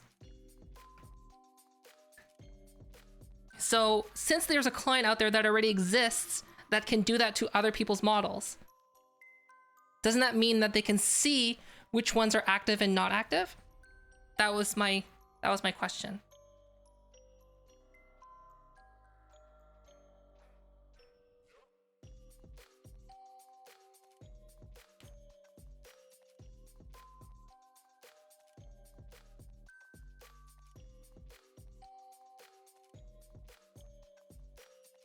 Okay. There we go. I'm sorry I forgot about that one detail. So, yeah. it's pointless to encrypt models with blend shapes. I'll try to remember it this time.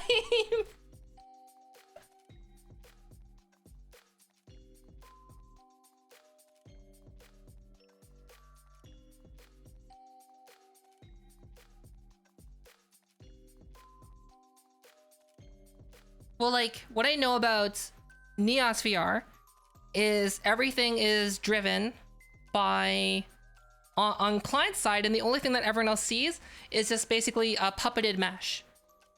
So like when you rip something, so if you see someone's model in Neos VR and you rip that model, you only get just the base mesh. It's unweighted, nothing there.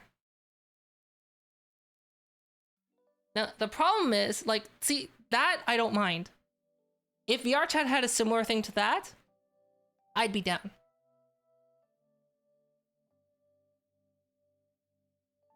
I'd probably recommend VRChat to everyone, but as it stands right now, that's the only thing that's stopping me from recommending VTubers to upload their model to VRChat.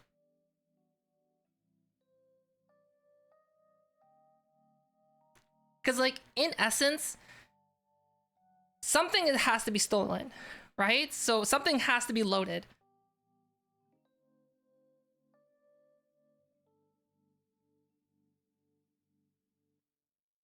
Nobody has bothered. Okay, so I've spoken to someone who knows who basically knows Neos quite well. And they said basically how it works is basically there's on client side, there's like a puppet that controls everything, and then you just animate the mesh. So that mesh is animated by the client. But like, so like when you set up a model, for example, in Neos VR, you have to manually like basically attach all the strings to the model itself in order for it to actually animate. So when someone rips that model, they get none of those extra things that you had behind the strings. Essentially, what they get is just they get a marionette with no strings, which basically just lays on the ground and does nothing.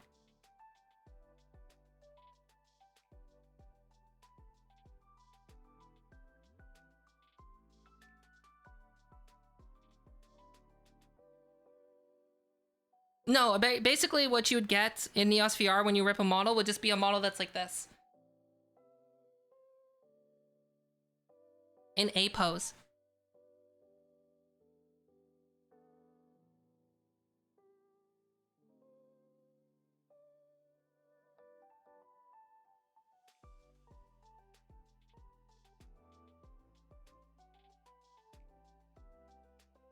But I've actually thought about that, like,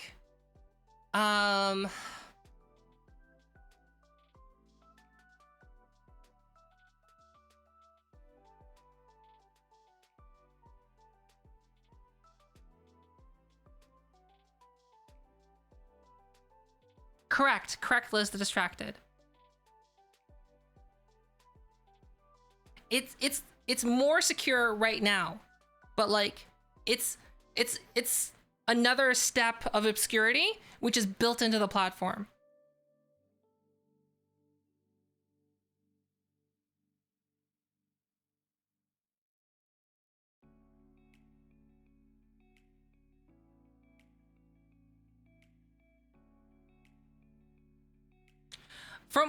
So when that was explained to me, and then what I've actually researched about Neos VR, is that it's all set up like on the server, if that makes sense. Because like I watched someone like how to add your model in Neos VR, and essentially what they did, they just imported the mesh, and then they just said, okay, well, these are my hands right here. This is the head. This is the feet, and then they just like pressed a few. But they added in the game. They pressed a bunch of toggles.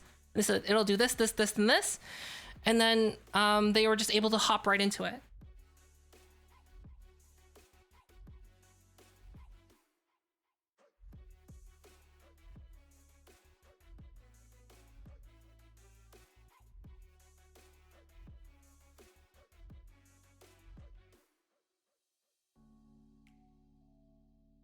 I have no idea. What I do know about Neos VR is that I think each world has a maximum of 10 people.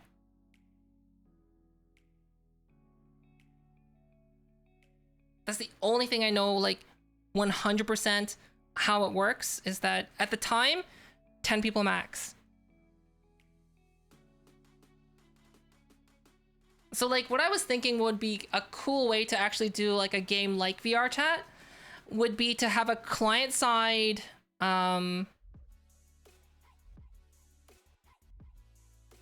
wait, how much data does OSC actually use?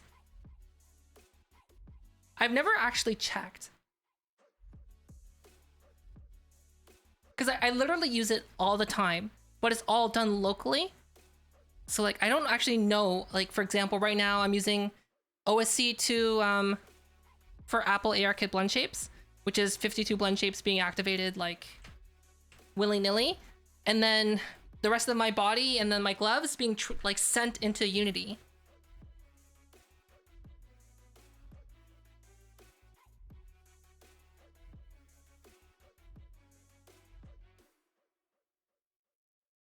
So there's lots of headroom. So basically it uses a lot.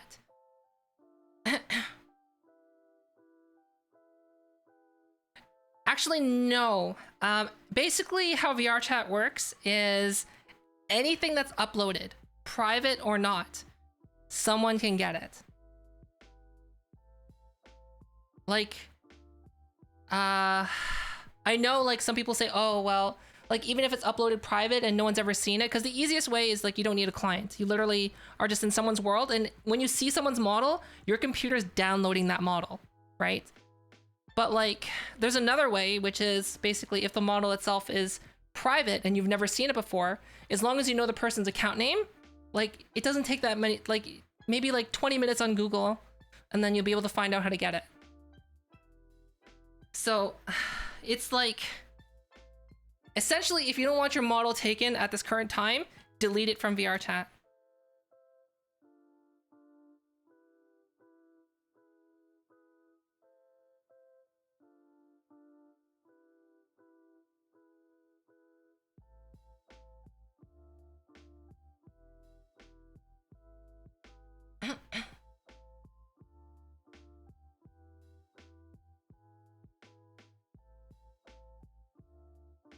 So like what I do know that people, some VR chat streamers right now, what they actually do is they use the local avatar. So like when you're in the SDK in Unity, you can like open VR chat and like everyone else sees like, I don't know, whatever model it is.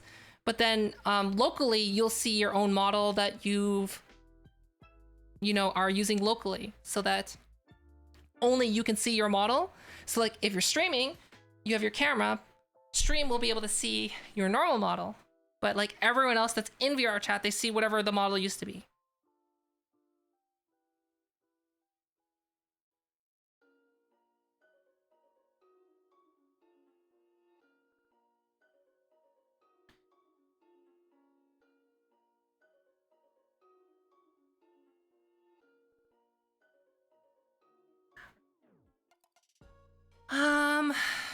I don't know, like, there's no like easy way to, I don't think there is gonna ever be a way to make it so that, you know, your model is like protected, right? I don't think that's possible. Because like the more I think about it, the less it seems possible. The only way that it could be possible is if internet were to suddenly become infinitely fast and like computing power were to skyrocket. And like that's the only way that I can see it, because essentially then what you could do then is just basically have like a hologram of your model or yourself just being like projected into the game that everyone else can see.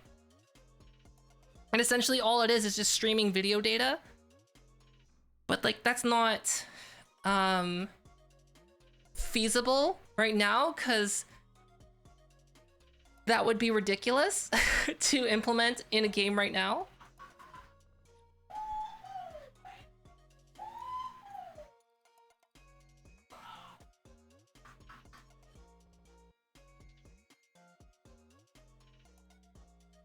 Yeah, basically if you ran VR chat on Stadia. Blockchain. Yeah, just like throw out all the buzzwords. Yeah, VR chat, we're gonna implement blockchain, big data. What are the other ones? IoT.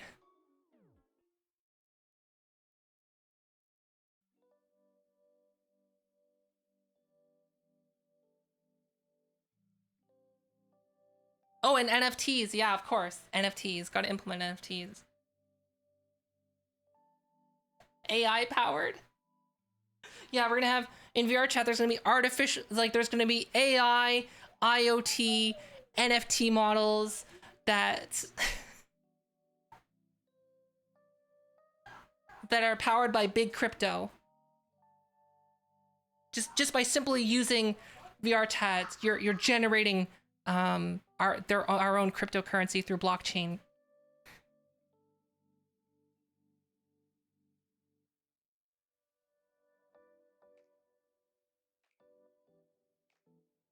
Yeah, exactly, Liz. Exactly. That's why I said it's not feasible.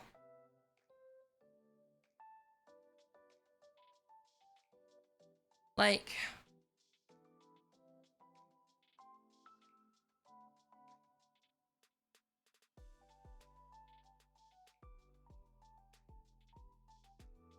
imagine understanding this talk.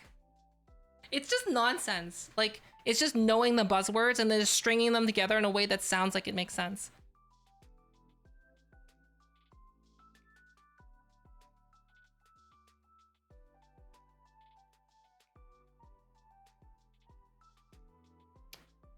Yeah, that could be possible. Quantum computing.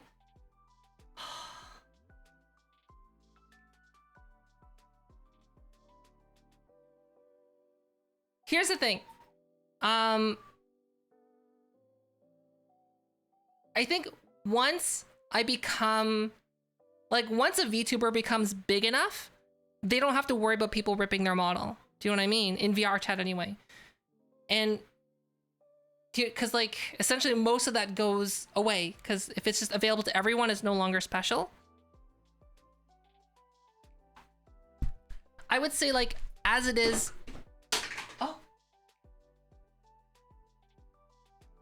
as it is, cup. As it is right now, the best way to protect your model is to make a really scuffed version of it, aka an Oculus Quest ready version.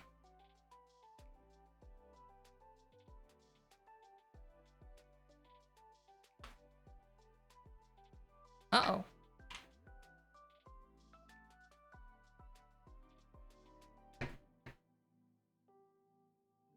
So, like, I've been actually thinking about uploading a version of this model that's just Oculus Quest. Because it's not protected extra in any way. But the big but is most people wouldn't realize that your main model is an Oculus Quest. And they wouldn't be able to see it if they're on PC, for the most part, right?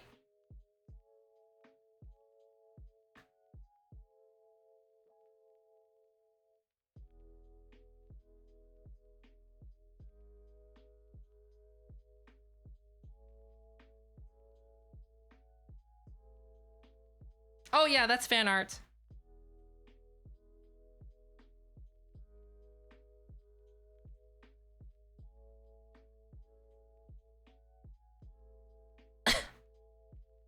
A dual channel CPU. You mean a server motherboard? You mean a dual socket motherboard?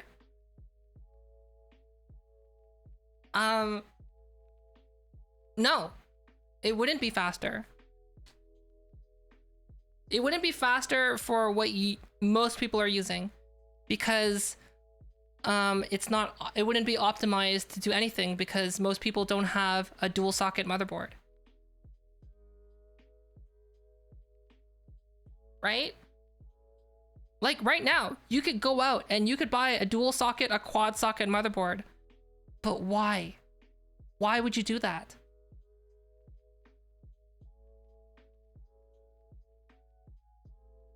Because from my understanding, if you got like a dual socket motherboard, that means each processor has to have this identical amount of RAM. And like, if you're spending that much money, just get a better CPU. Do you know what I mean? It's like, kind of think about it this way. Think about it like SLI to SLI or to not SLI. Right? Games have to be specifically optimized to work better with SLI. Who uses SLI now? No one. Because it's poop. No one uses it. It's like, should I get 2 graphics cards to get 20% increase of performance and spend double the money? Or should I just spend a couple, it's like, or should I spend just a little bit more and get a better graphics card that's just going to give me 20% extra performance anyway? Right? Why?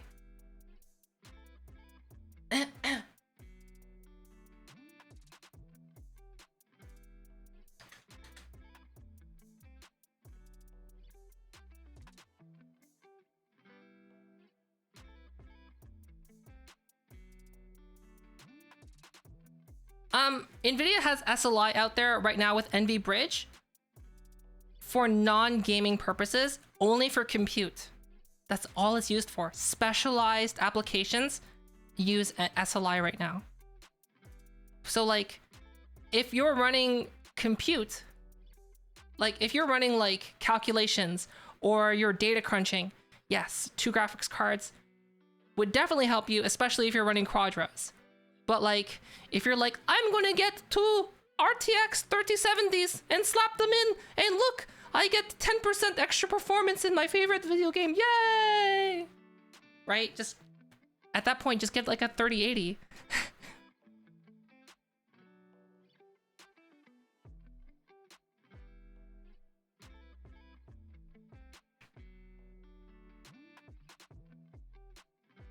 But didn't you hear that AMD is talking about like the big die and little die, which is basically they're going to be imitating what Apple has been doing on their SoCs and essentially what ARM has been doing for a while, which is, you know, one really powerful processor and then the one really low power processor.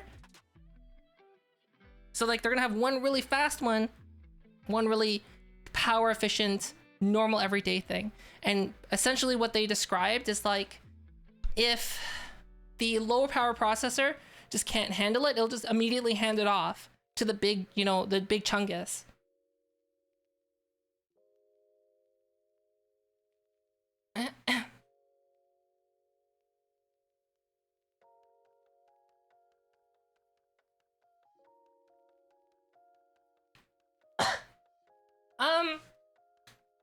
And that's correct. Right now, quantum computing is essentially useless outside of specialized cases.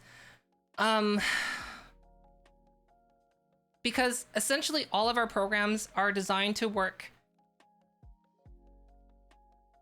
a certain way, whereas quantum computing is, you know, not easily controlled as it is right now, and it's not really efficient.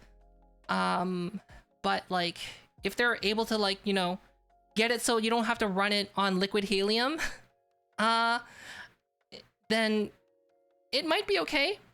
Do you know what I mean?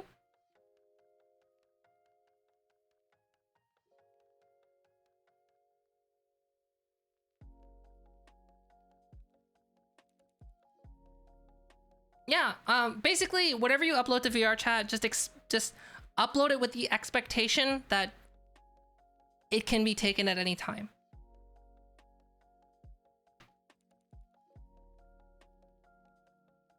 My opinion on NVIDIA DLSS, it's awesome. And I kind of wish that AMD's version would be better. It's going to get better, but right now it kind of looks like Vaseline being smeared all over your screen. But remember when DLSS first came out, people were like, that's dumb. But like, look at it now. You literally can, it looks pretty good. It's not as good as like, you know, the native resolution, the native quality, but like, they do a pretty good job upscaling it. And I think like for the average person, you're not gonna notice. And like,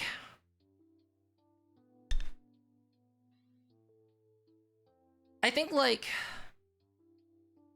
with VR, I just really want eye tracking to be out on every headset so that foveated rendering, you know, could actually be a thing.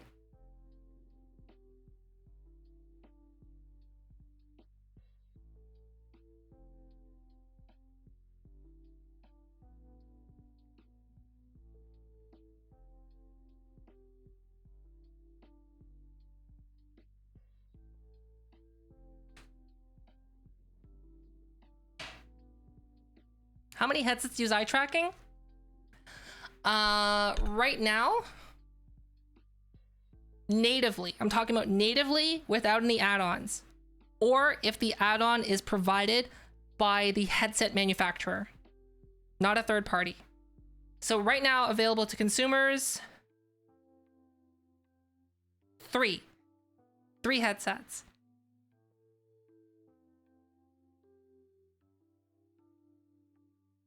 There's the HP Reverb G2 Omnicept Edition. There's the Vive Pro Eye. And there is the Pimax with the eye tracking module add-on.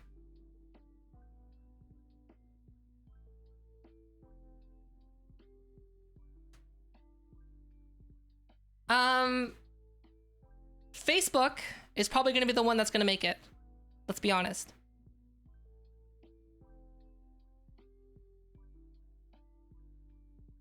It's going to be Facebook.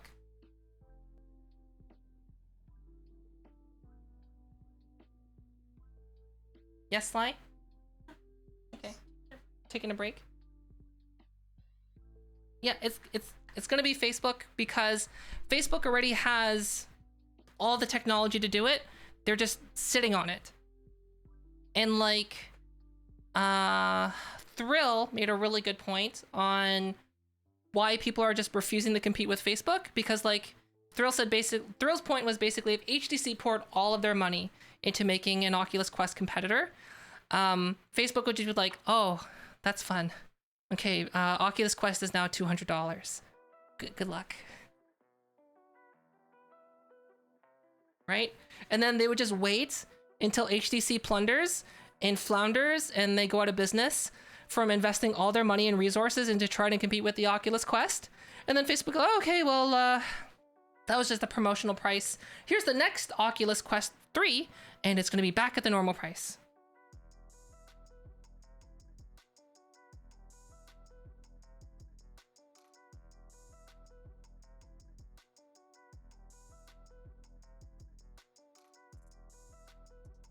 I'm pretty sure, Phase Dragon, that games need to support it specifically.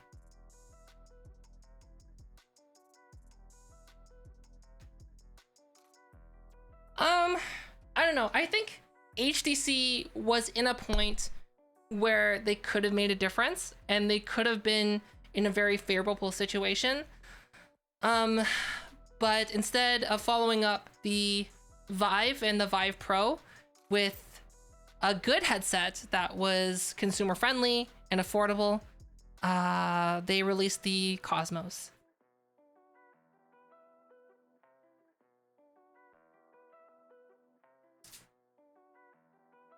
No, it's just because no one else wants to compete with Facebook because it doesn't make financial sense.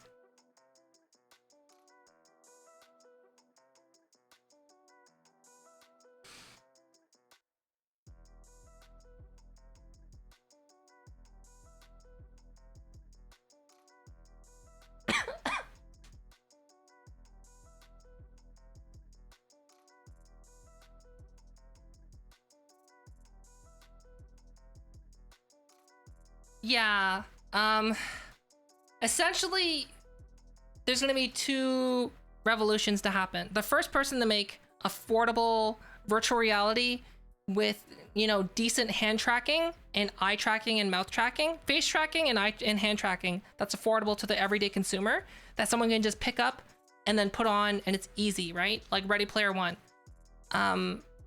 Like without the without the Ready Player 2, but the Ready Player 1, the first person to come up with like an easy, affordable headset like that, they're gonna win. They're gonna win everything. And if they know how to monetize that data, they win.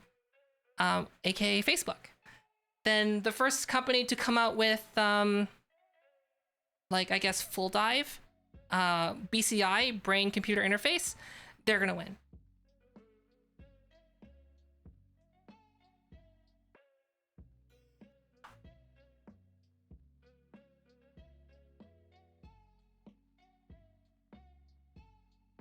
The Neuralink, I think the very first, I don't think that you need to have something directly implanted in your brain.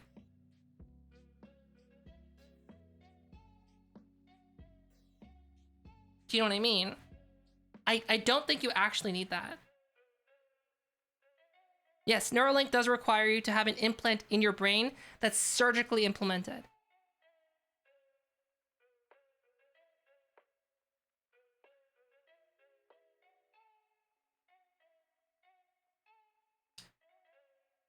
Okay.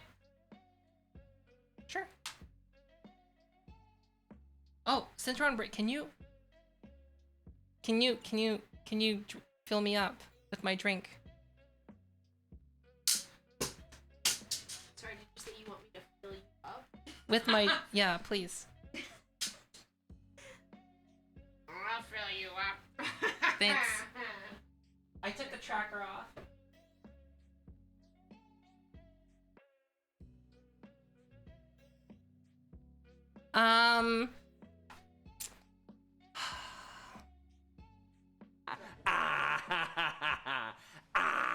Thanks. Like, if you've read Ready Player 2, like, okay, this is coming from an unscientific perspective. I think that's possible, what they've done in Ready Player 2.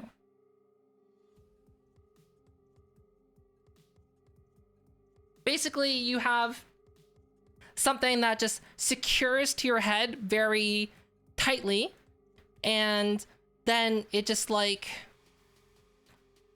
it probably blasts your brain with enough stuff to basically interact with your brain through the skull. Right? I can imagine that being possible. I have no idea how it would work. And I'm gonna guess that the first trial runs of those are probably gonna be on mice, and there's probably gonna be a bunch of mice out there with cooked brains.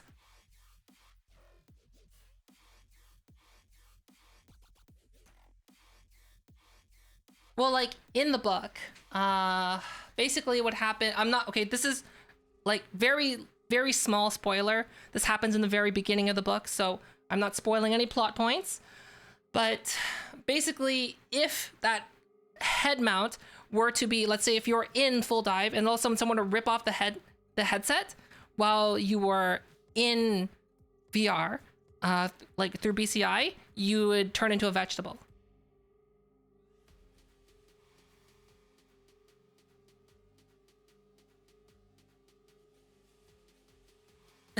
You hope that they don't forget to implement an exit button.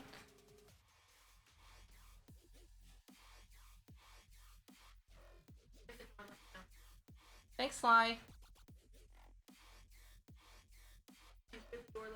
Okay.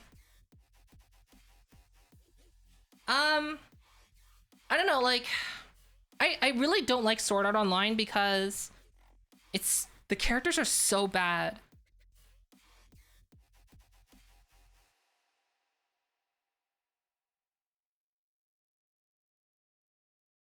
Right? The story is bad. The characters are bad. The only thing that's good is the concept. Sword Art Online.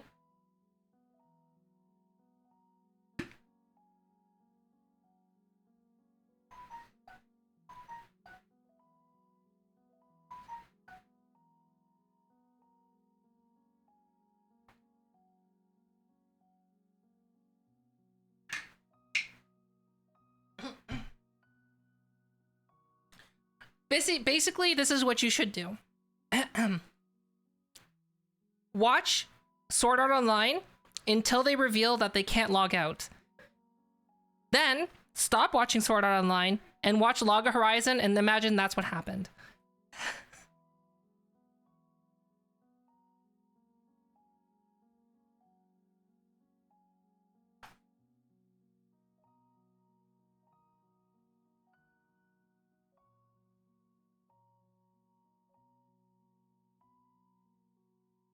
Seriously, Log Horizon is like, why? Why are people like, oh, Sword Art Online, so bad?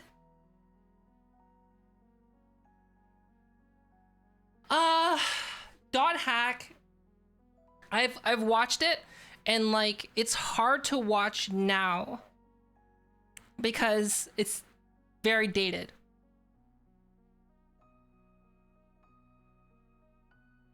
But it is the OG.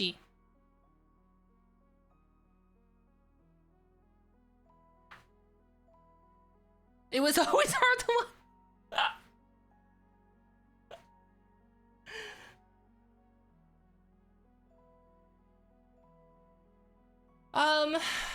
I watched all of Dot Hack because like back when it first, not when it first aired, a long time ago.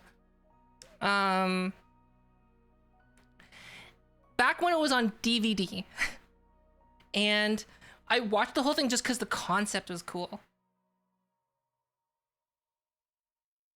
But like, that was like maybe my third anime. Like my first anime was Noir, which is hot garbage. The second anime I watched is Wolf's Rain, which is like kind of low-key, still really good, but like very niche, very like cult following. And then my third anime was Hack Sign.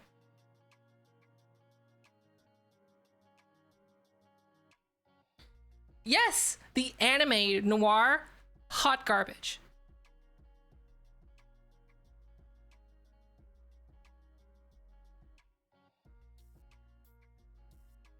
Seriously, just like I dare you to watch it now and think about it this way. Look at the animation. Here's the thing about Noir is the story is not that great. It's not strong enough to support the repetitive music, the bland animation, and the dulled characters.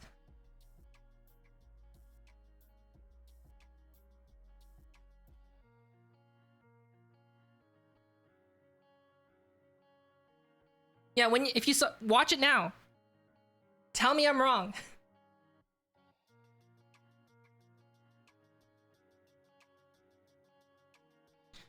Like, just put it this way. You know that like in Noir, and so Noir is an anime about two girls who are like, they have guns and they're cool, but whenever they're like, basically when you're watching them have a conversation, it's like switching between different still frames with like little mouth flaps. And then the background characters aren't even animating. It's just a still picture. That's it. It's not even moving or scrolling. It's just a still picture. And then every episode, they always get in a gunfight. It's always the same music, always the same animations, always the same moves.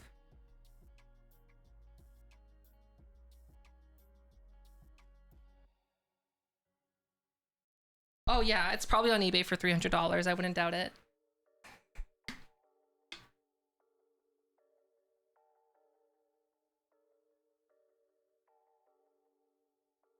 Ninja Scroll? Good lord. That, I'm hoping you were over 18 when you saw that. Holy cow.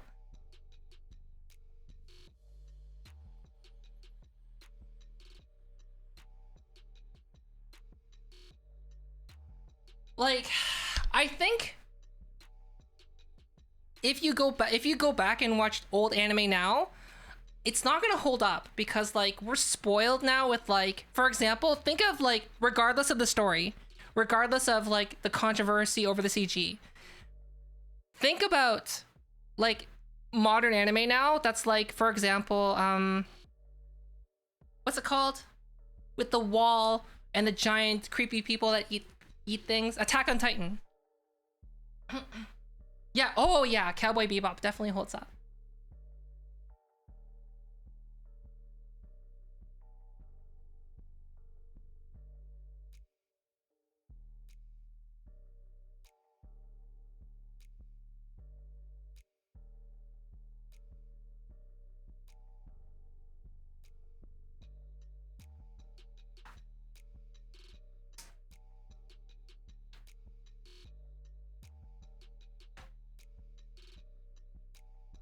Let's just put it this way. If Ninja Scroll were to come out right now, there would be a bunch of people on Twitter trying to cancel it. This is coming from someone who's seen Ninja Scroll a long time ago and remembering, oh man, that's so cool. Do you know what I mean? There's just certain scenes in it that people would basically say, this happens in this movie, we need to cancel it, and that's what's gonna happen. What anime that I like that doesn't hold up? I would say anything by Key. Anything by Studio Key. I love everything Studio Key touches. It probably doesn't hold up today.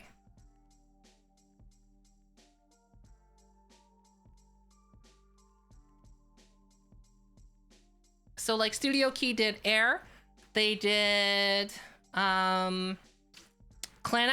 they did Clanad After Story, they did Little Blasters, they did Angel Beats. I would say Air probably doesn't hold up today.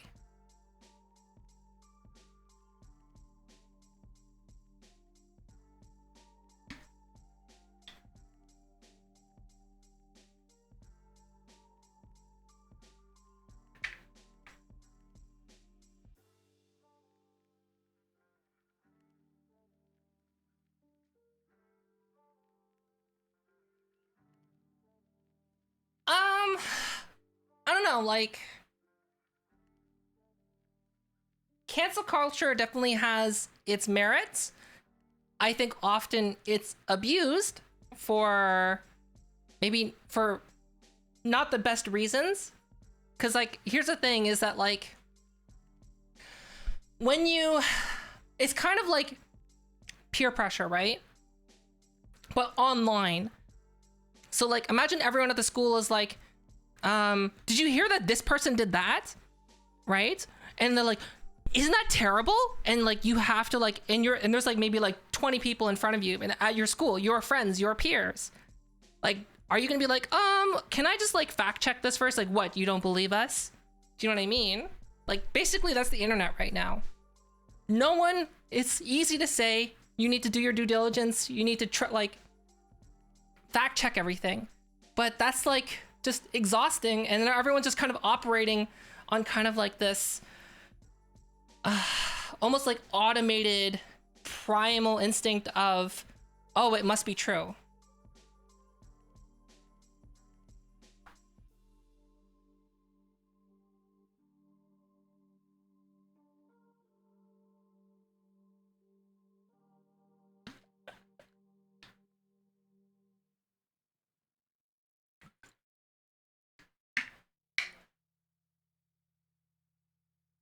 Hey, anime tongs, you know, tongs like barbecue tongs.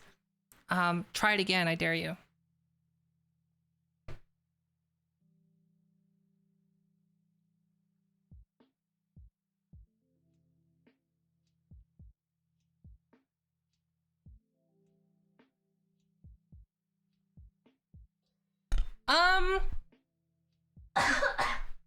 Studio Ghibli.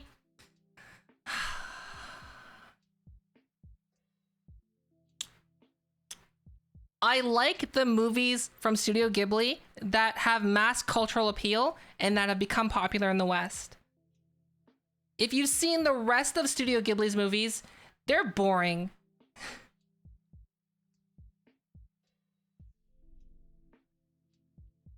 Like, seriously, go to like IMDb, go to Studio Ghibli, And I dare you to choose like 3 of the movies that you've never heard of and just watch it. I'm gonna guess you're probably gonna be bored. Probably.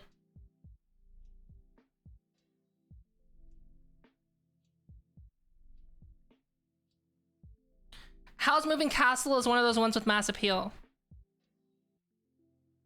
I don't remember the name of it, but there was one Studio Ghibli movie that I watched was about a girl going to the train station and then going on a bus and then visiting family. And the entire movie took place during that time. That was the whole movie.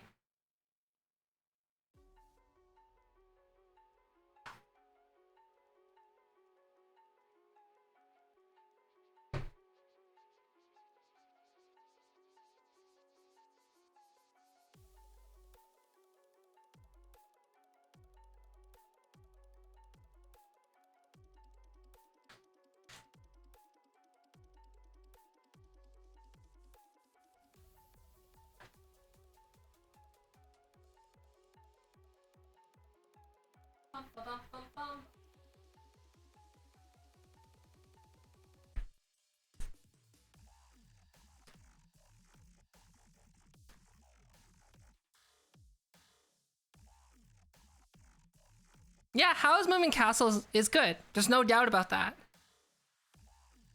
I'm just saying, Ghibli Studios made a lot of movies.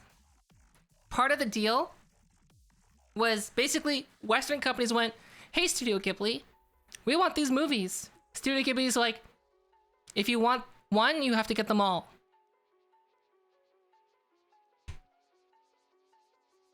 Paper, snow, And a ghost. that's what happened. So the main movies got big theatrical releases. The ones that basically they just chose the ones that were good, and the rest of them had to be published as per the contract. So they're just kind of there.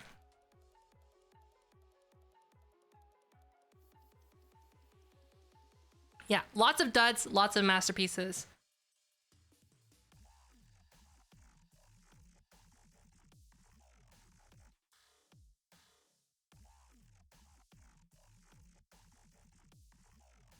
I just haven't had time to watch any anime in a long time. I think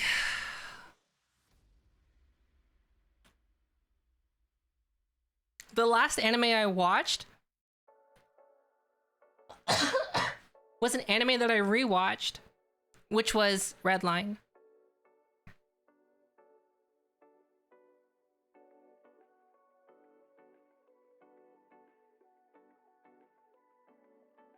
It could have been only yesterday. I don't remember. It was there could have even been more in that movie. I just don't remember it because it was so boring.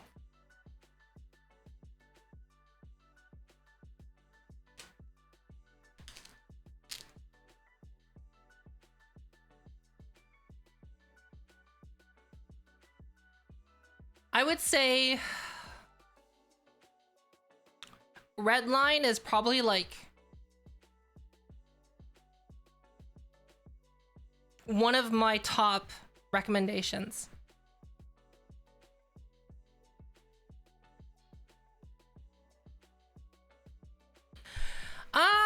You're right. But here's the thing. Basically, Redline just went, who needs a story when you have amazing visuals? Visuals that are so amazing that, like, you just forget about the story. The entire time you're in awe. It's like, I would equate Redline to being a roller coaster. Yes, it's a stupid ride that goes in one direction, but man, is it exciting.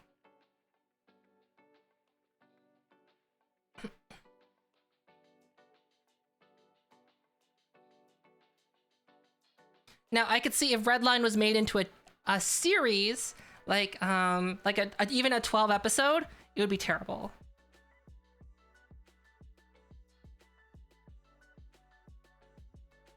A unicorn. Wow. Kaiba? No, I haven't. I've seen Gurren Lagann though.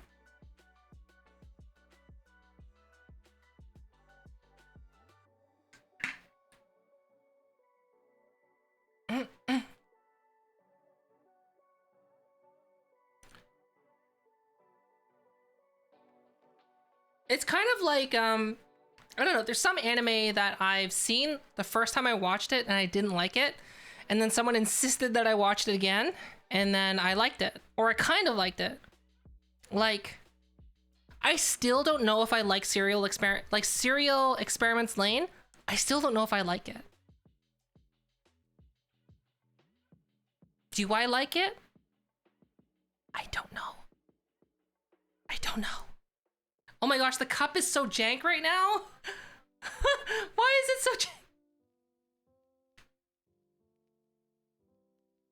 Oh.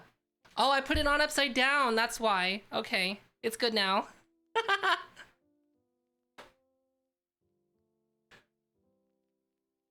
It's fine, kind of.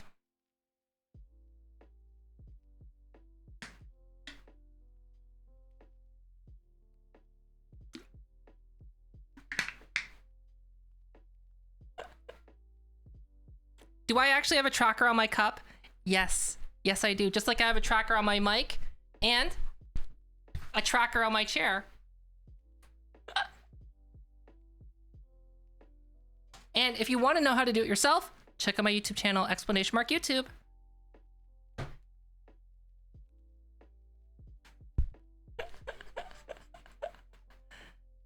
It's so excessive. The only reason we have this is because of a subathon goal. This is a result of a subathon goal.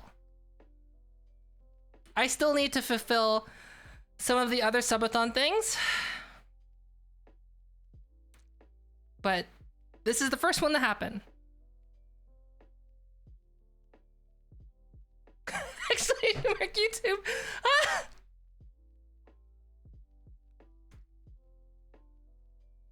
I don't know the people's names. Before you ask, it was necessary. The hot tubs. Oh, don't remind me. I need to model and set that up.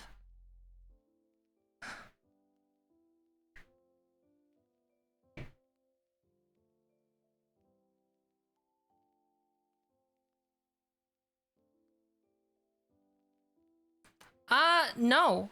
Here's the thing. Facebook is essentially approaching VR like game consoles.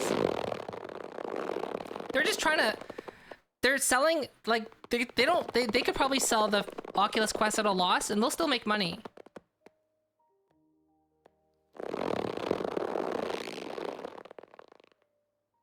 Gary! Right?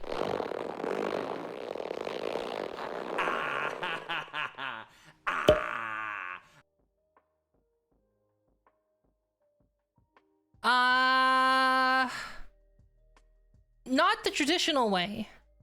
The hot tub stream subathon goal is a hot tub stream. So it's I'm still amazed how this fixed itself. I'm not gonna wear a swimsuit. Just gonna be my regular clothes inside a giant McDonald's cup full of soda.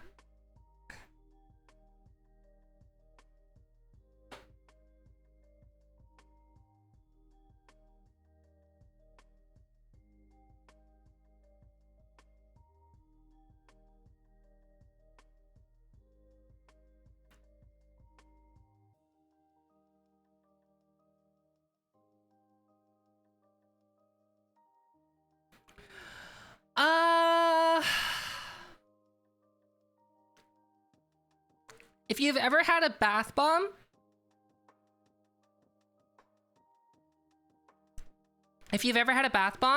like the fizzy ones, you'll know exactly what it's like.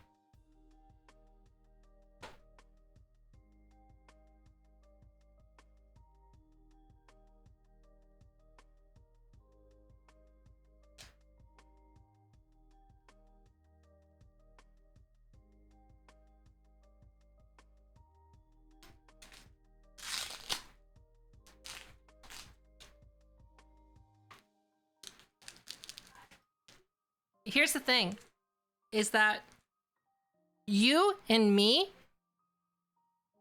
we're not what Facebook's targeting.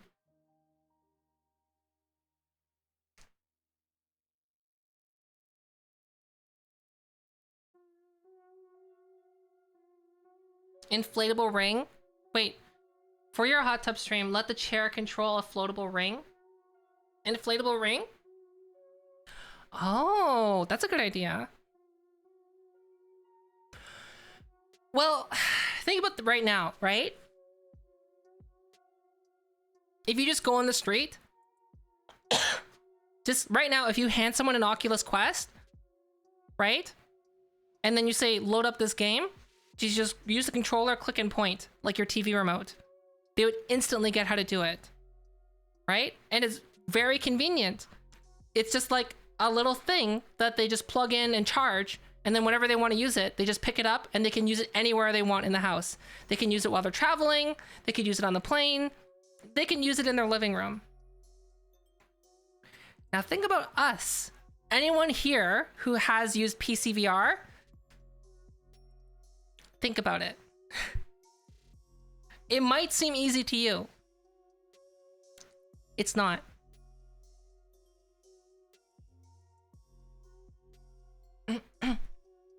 It's kind of like, as much as everyone hates Apple, right? Like a lot of people for some reason hate Apple mindlessly. If your grandma needs a phone, what are you gonna give them, knowing that you're gonna have to be their tech support? Are you gonna give them an Android phone, or are you just gonna give them an Apple phone? An Apple phone with its interface designed to be child friendly.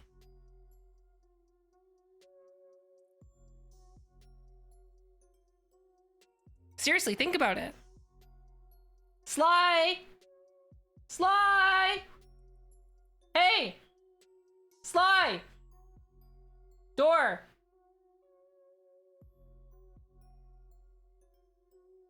Sorry, Sly said to get the door. Tell her I can't go because I have a billion things strapped to my body. Thanks, Sly!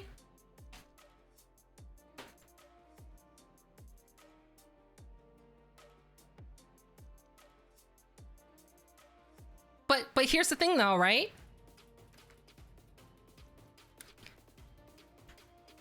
Thanks, Sly. Oh, jeez. Stress.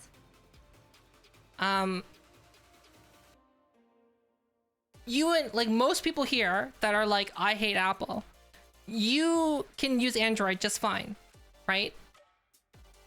But here's the thing, it's easy to forget like what the average person, what the people who aren't tech savvy, what their experience is like.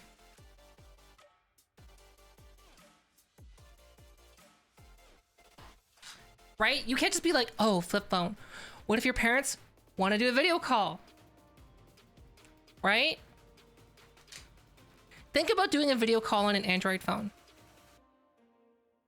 How are most of you gonna do it?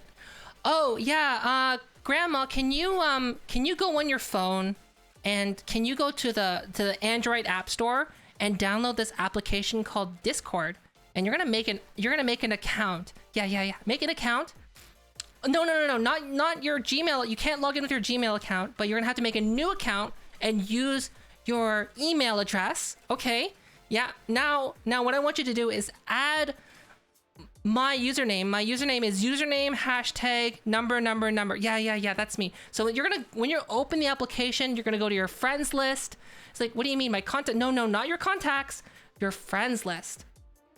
Just try to imagining explaining how to do a Discord video call with your grandma. Whereas Apple's just like, use iMessage. Done. Do you know what I mean? It's like, that's the difference. Now, you're talking to someone who only uses an Apple device for face tracking. I don't use that as my phone. My phone is a Galaxy S8. That's what I use every day. Right?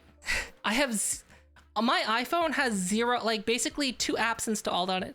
LiveLink Face for Unreal Engine and Wide.io. That's it. That's all that's on my phone.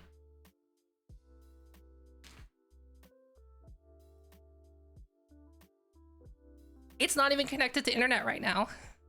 I connected it to internet twice.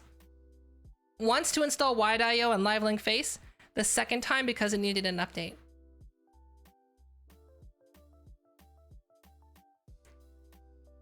Why not make them the accounts? All right, so I make them the accounts. Great. Now you're gonna explain to them how to log in and how to make a call, right?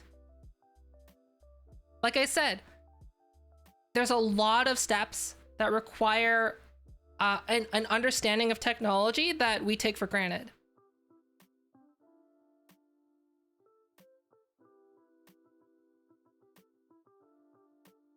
Like, it only seems easy for you now because you've done it. You know how to use it. You use it every day, right?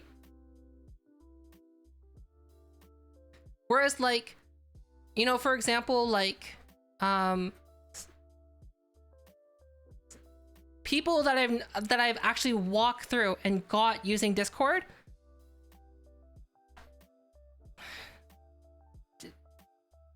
they just understand Skype. They're like, why do we have to use this? It's so complicated. And I'm just like, but yeah, I showed you how to do it. It's like, yeah, but it's so much work. Why can't just we use Skype? I'm just like, okay, let's use Skype.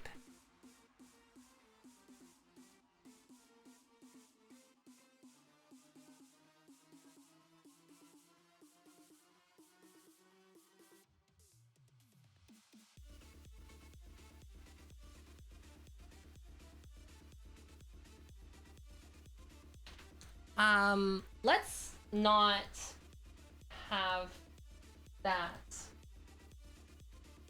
I'm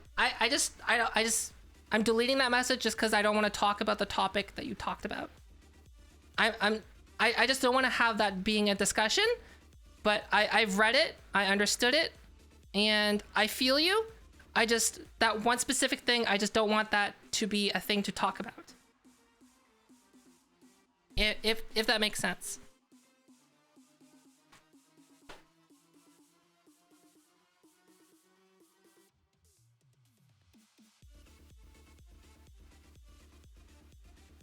Thanks for the follow, Ren.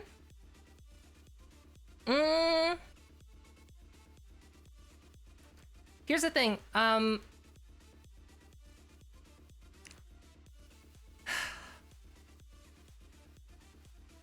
Is Facebook going anywhere, though? It could. It very well could. But here's the thing. Old people use Facebook. And you'd think, oh, that means it's gonna die, right? I don't know. I don't know. Gary? Gary?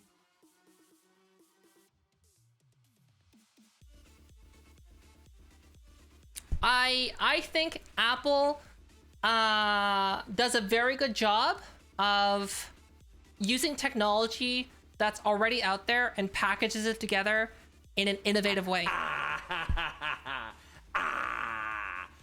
So I think Apple's very good at making recipes, but maybe not so much of inventing or discovering new things. If you know what I mean.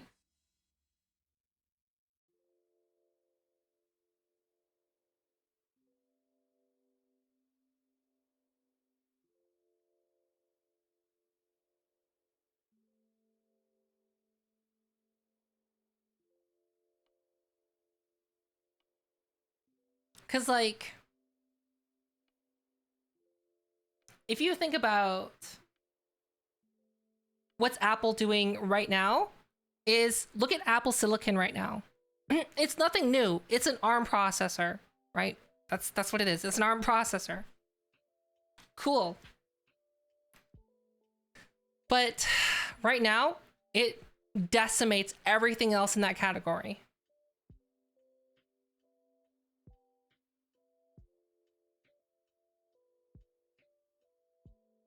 But like, are you and me, are we gonna use it? Probably not. Because like, you can't really game on it. Like, I think one day, I think the basically the Apple, like, what's thought is going to be the next like Apple desktop is just going to basically be a bunch of M1 processors glued together, and it's going to be like this giant monster of a processor. Who knows how good it's going to be? Why are the redeems cheaper? Because they are.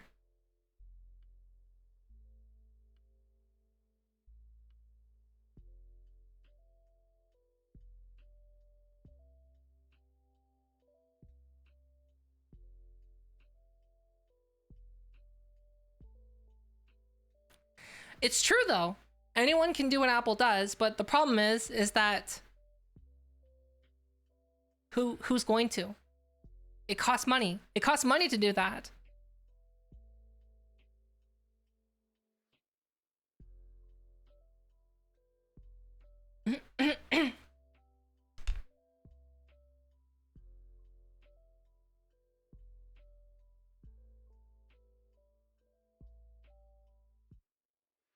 And essentially,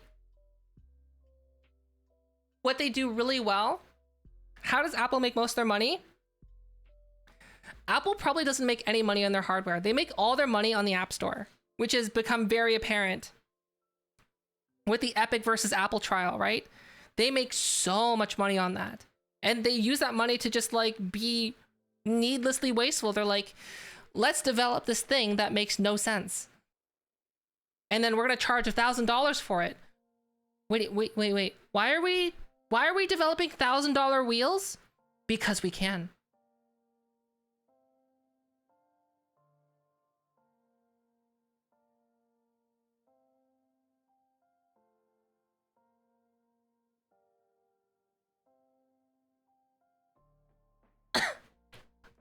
Okay, so for people that do ARKit tracking, I've seen anywhere from $400 to $600. So, I haven't seen great results from people who charge $400 that are currently out there right now. Essentially the people that do the best job that I've personally seen, and now if I don't mention anyone else's name, it's probably because I just haven't seen what they've done in terms of Apple ARKit tracking, because I actually haven't seen it being used. So of the people that I've seen their models being used with Apple ARKit tracking would be Models by Artgun, Twin Tails' model, and they're probably doing the best. Twin doesn't take commissions right now, but like you can see Twin's model every day on Twin streams. And we've all seen, I'm sure most of you have seen a model done by Artgun.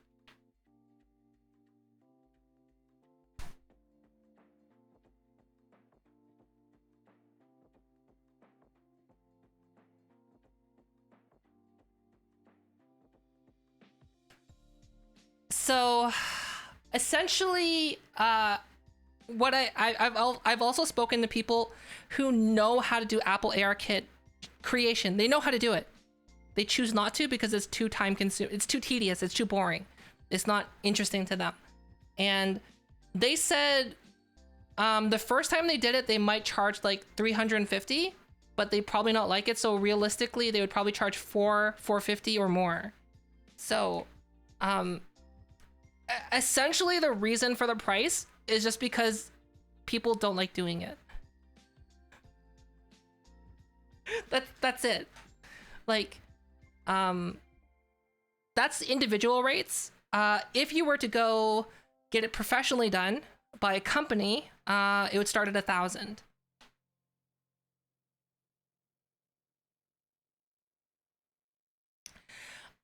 As someone who's done it a lot, I can tell you it's very tedious. Yes, it is quite tedious. But essentially a lot of what I do is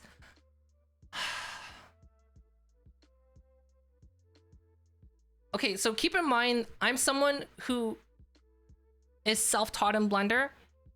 I kind of just like one day I picked up Blender, I'm just like, how do I make custom VR chat model?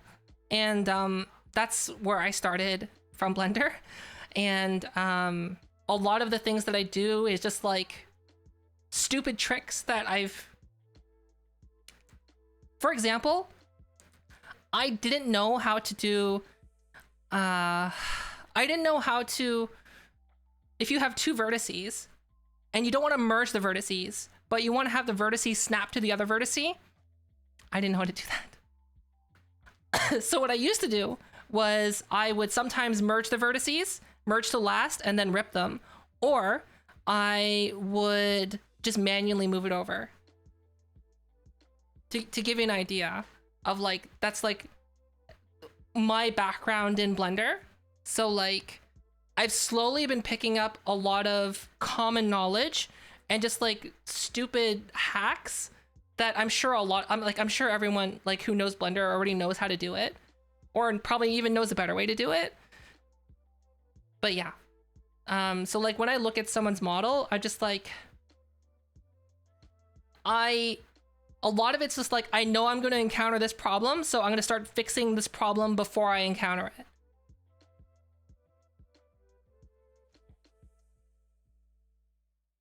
Is it more tedious than normal model rigging? Yes, it is. Normal model rigging, it's just all weight, it's just bones and weight paints. Easy. This is involving making 52, you're making 52 shape keys that have to work together.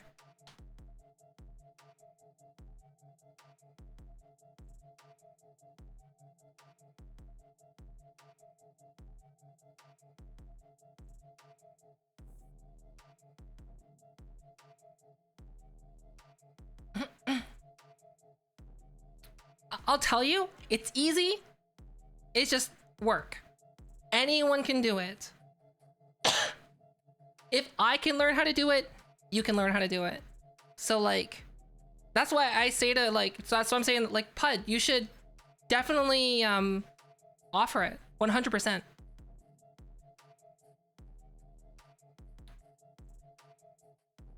It's basically what I've done is the first, so I've obviously done my own model, and then the first time I did my model, it wasn't great.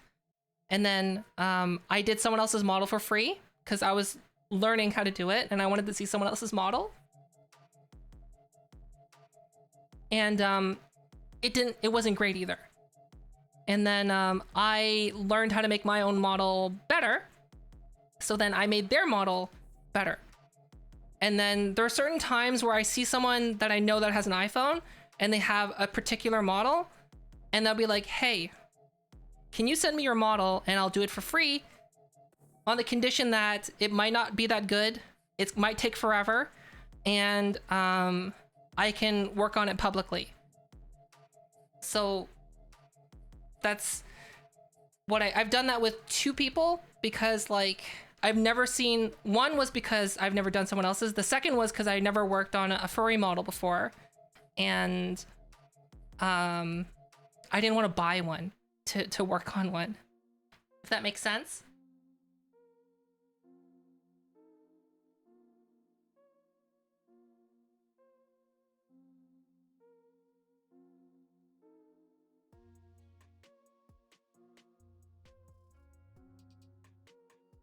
I'm always a bit shocked how you have to do your work on a triangulated mesh. I've actually, okay. So on one person's model, there wasn't enough, how do you say? There wasn't enough detail or resolution around the mouth for it to be rigged nicely with the shape keys. So I actually what do you call it? I did retopo on their model's mouth and turned it into quads and then smoothed everything out and then did ARKit tracking on that. It was It was not pleasant.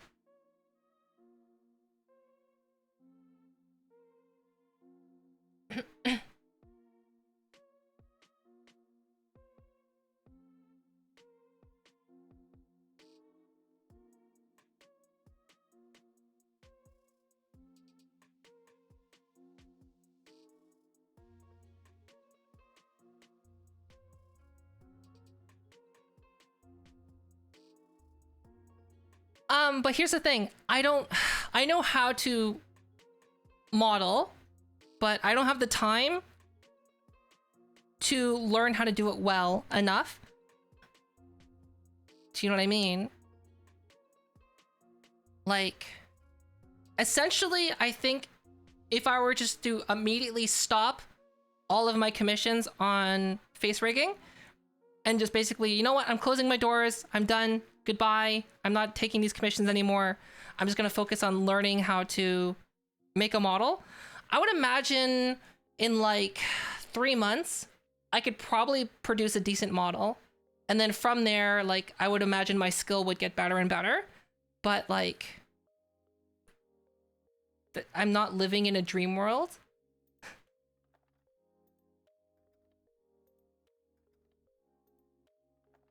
Because like, I want to do that. I want to learn how to make my own model well, but I don't know where to squeeze it in.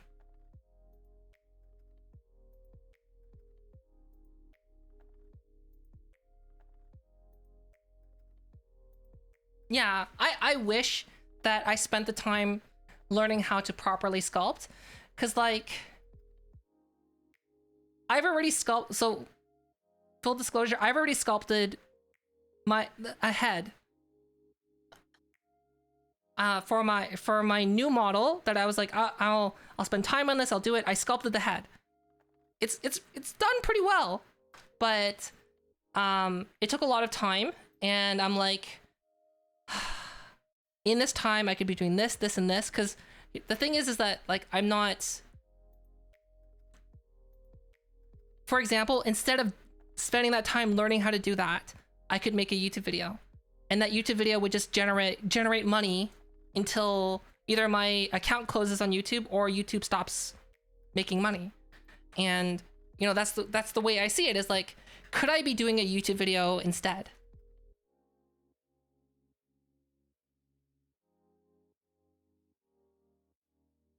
Right? If I already knew how to sculpt, then I could take commissions, and like, do you know what I mean? Then it wouldn't be hard, but I just lack that skill, and I just don't have the time to acquire that skill.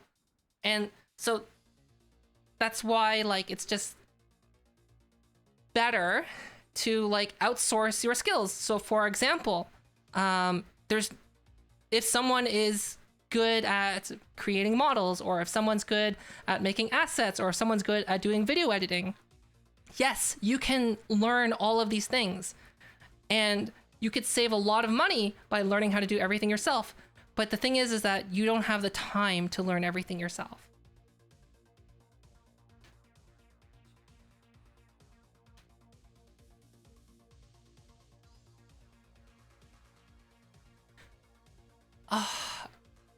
Here's the thing, is like, editing is not pleasant. One of the first things that I would like to outsource is editing. I don't want to do it. I don't like it.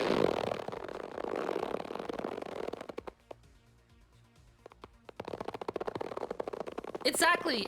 You could learn a lot of things but not have deep knowledge.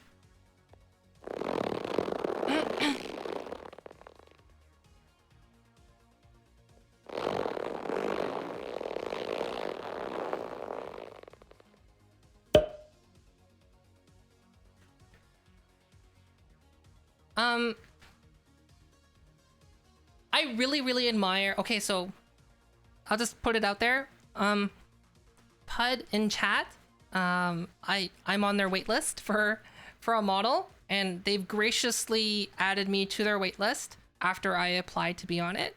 Their models, like, I wouldn't commission them if I didn't think they could do a good job, right? I would love to be able to do what they did, like what they can do with models, right? Because like then instead of doing like face rigging, I would do model making. Do you know what I mean?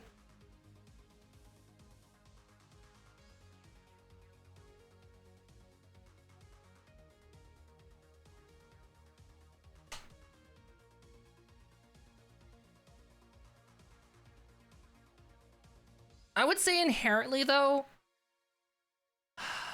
to be a VTuber modeler is harder than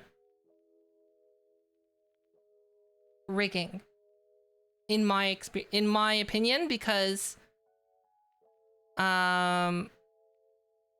you need to have a lot of skills that you can like basically make a nice polished package, right? Because let's say you need to learn how to make a base mesh, a sculpt. Then you need to know how to rig it and weight paint it. Then you need to know how to do texturing. And then depending on how you model, because I know some people do box modeling versus sculpting from primitives, depends on how you do it. Could depend on how much knowledge you need to know on how to do retopology. And then on top of that, you have to texture it. And then you also have to know how to do shape keys and expressions. And that's just a whole bag of fun. Whereas for face rigging, you just need to know how to do shape keys. That's it.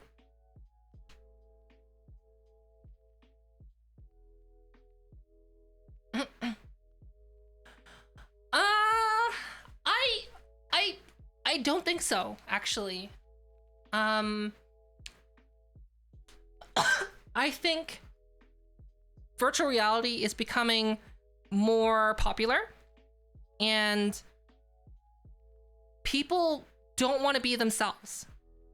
Do you know what I mean? Like, people would rather be whatever they want to be versus, you know, being like themselves. Like, not many people go to VR chat and like use their real body or use their real face, right? You don't see people that are like, my name, like their real name as their username, right? People want to be something else.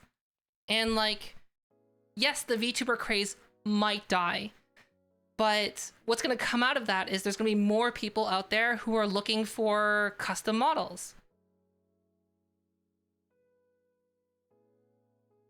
So like, the way I see it is that there's going to be a market for mass-produced models, like on Booth. I don't think Booth is going to be the place, but it's the place right now. There's going to be places like Booth.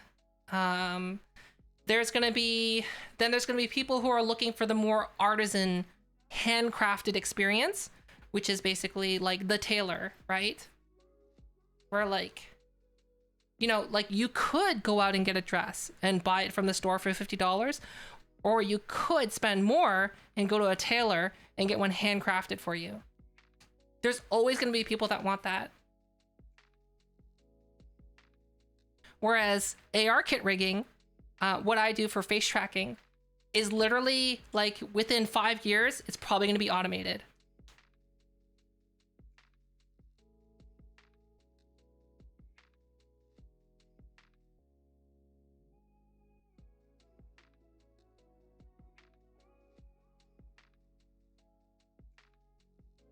Right?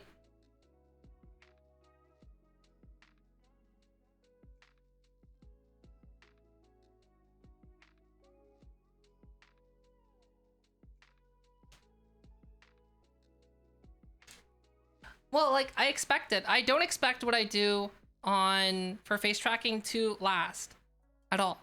I don't expect it to last.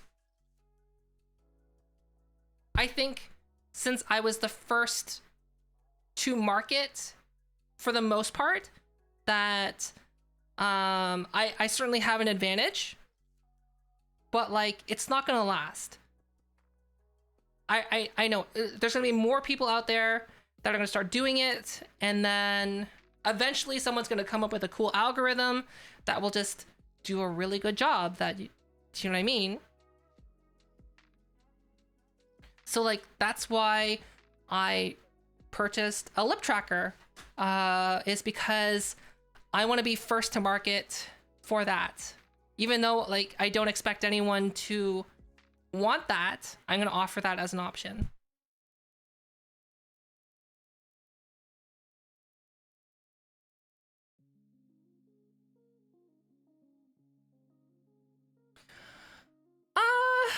It's true.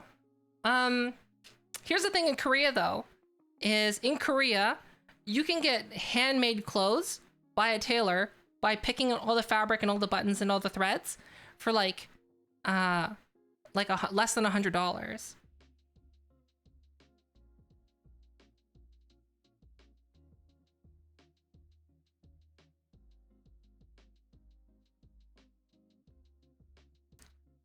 I do think that there is an inherent cap for live 2D models, because I only think there's only so far that you can go with that, right? Like, I think right now the best 2D models that you can get are like done by people like Twin and Spats. Those are like some of the best people that I can think of. Like when you look at their models, you're like, wait, is that 2D?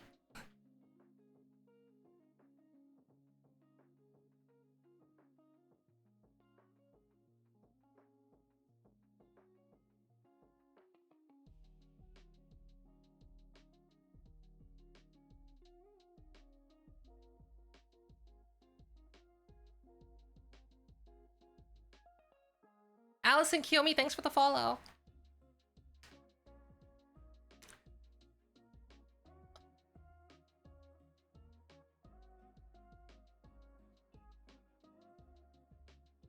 I haven't seen their rigging. Also, someone mentioned deepfaking a model, face tracking onto a model. That already exists.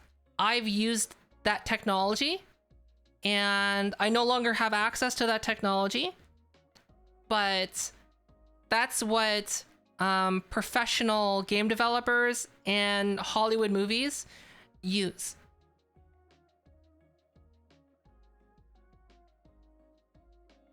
It's very artisan right now. Basically, it requires someone to work on someone's face, and basically like teach their computer someone's face in order to deepfake it onto a mesh.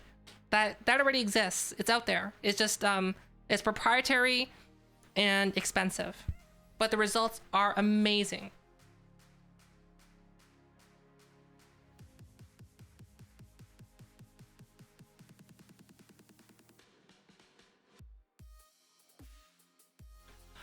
No, it's called Dynamics. I can show you. I can show you.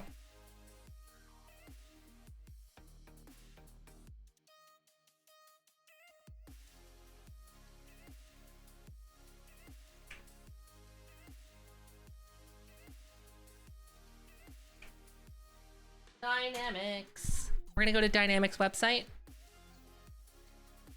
And then let's show my screen here. And then I think it's this one. Boop. Yeah. So this is Dynamics. Just so you can recognize some of the things that they've done. And their software is the best I've ever seen. It's amazing. And here's the thing. It requires just a webcam. Doesn't require depth sensing. It can use depth sensing, but you literally can just use your Logitech C920 for it. That's what I used when I was trying it out. It's honestly amazing. But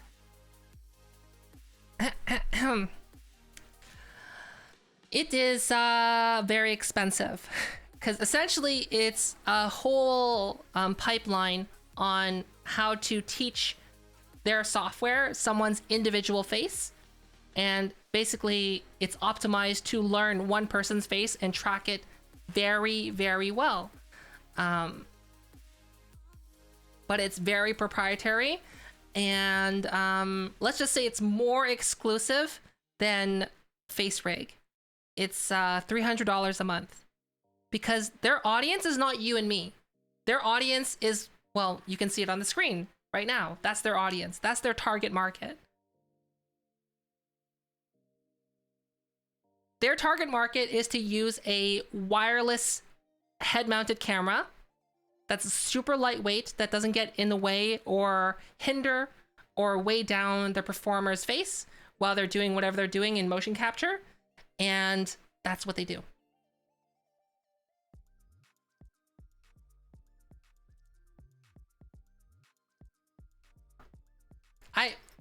I reached out to them. I asked, hey, can I try your software? And they said, sure. And I showed them the stuff that I do. And basically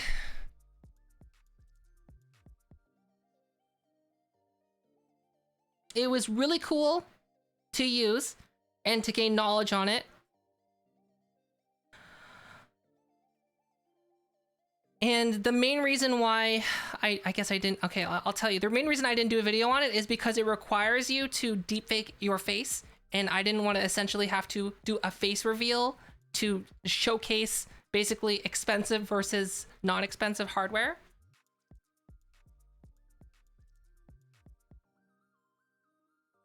It's not an evaluation key. They give you a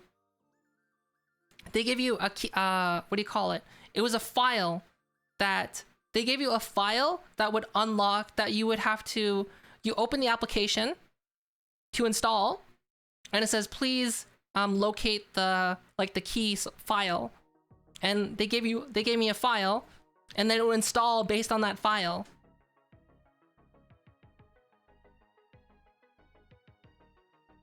And after that time, the program would become unusable. Yeah, it was a license certificate, exactly.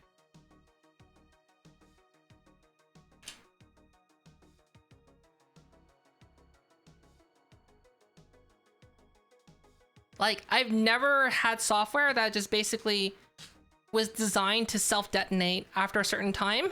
Like, we've all seen, like, download this trial version evaluation, right? And, like, no, like, but you could still kind of, like, open the software and, like, see the software. Do you know what I mean? Like, right now, like, Marvelous Designer uses that. You can just download Marvelous Designer, use it, use the free trial, and then all of a sudden, like, the free trial ends. You can still open the application, and, like, it's not hard to imagine that you can just, like, bypass the pop-up that says you can't use this anymore, right? Whereas this, literally, it just, like, can't use it.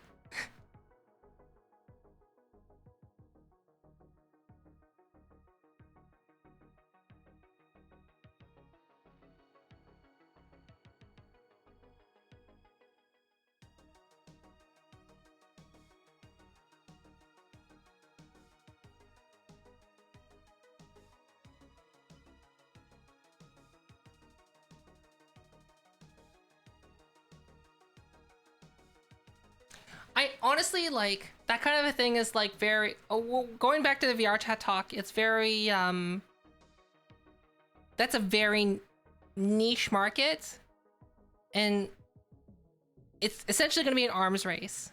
It's just, I like talking about being in that game of, like, you know, encrypted models with blend shapes, do you know what I mean? But, like, I don't want the hassle.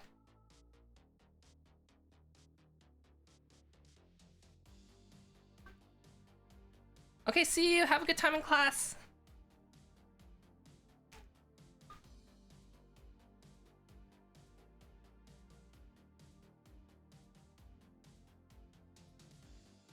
Such a good live 2D rigging. I don't know. I'm not, like I said, I have sorry, I'm going way back now. I haven't seen that person's modeling for live 2D, but like I said, I've seen Spats and twins. So, like, I would imagine there's other people out there that are just as good as them.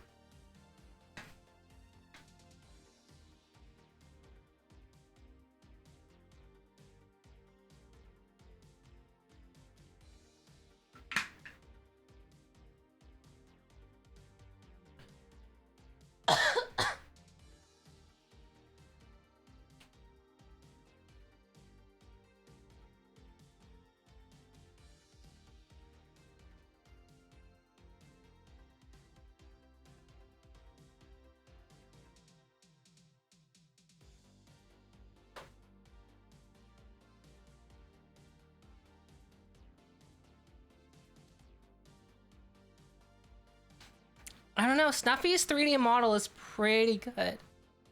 I haven't seen Snuffy's 2D model, but like the 3D model is pretty good.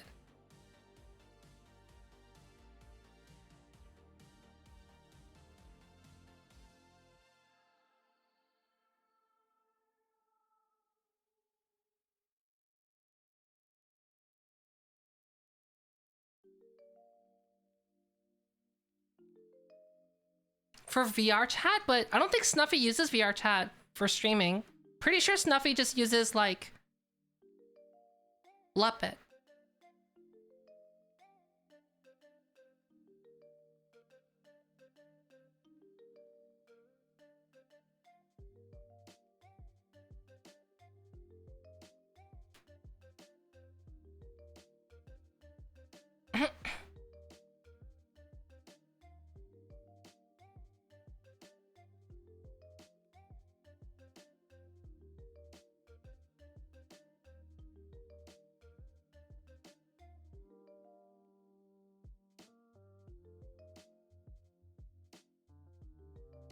I don't know, like, the only model I've seen of Snuffy is the one that was made by Artgun. And, yeah, let's just say Artgun does really good stuff.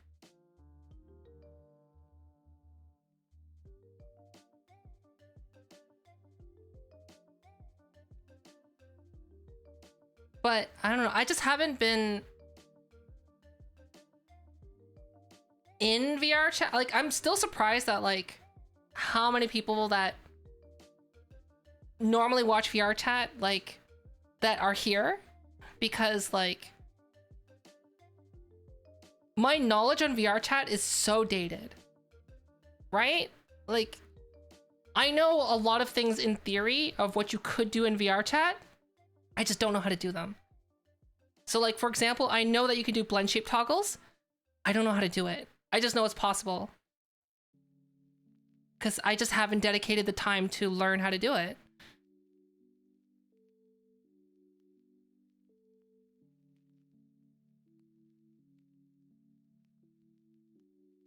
No. Okay, here's the thing. When you're looking at a live 2D model versus a 3D model, why does the live 2D usually look good? It's always crisp. It's always in detail. It's always in focus. Right? Look at my hand, for example. If you were to take a screenshot right now of me waving my hand, it would likely be blurred. Live 2D, they're always in focus. They're always crisp. Hence why they just, in general, look better.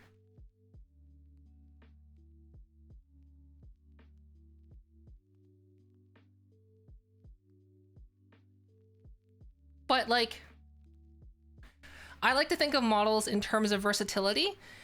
And here's the thing, a live 2D model can only ever be 2D. That's it.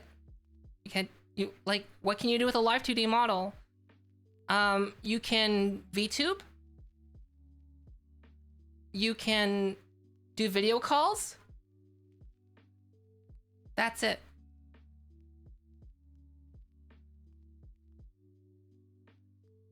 Right?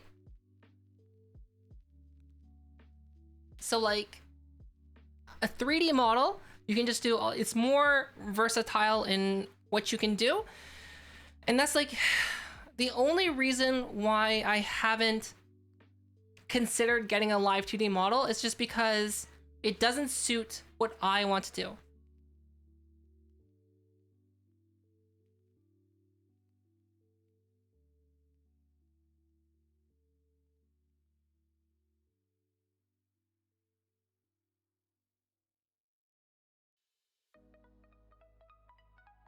Oh, my cup is about to die. My cup tracker. How long has the stream been? We've been live for... Hey! Hey! This tracker lasted, like, almost 7 hours. Right?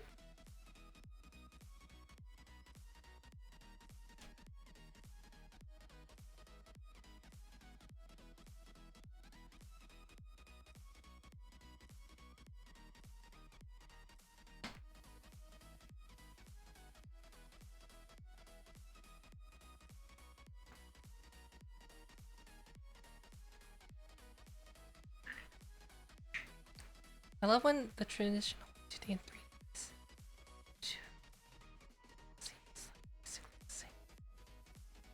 Huh? I don't get what you're saying, Pud.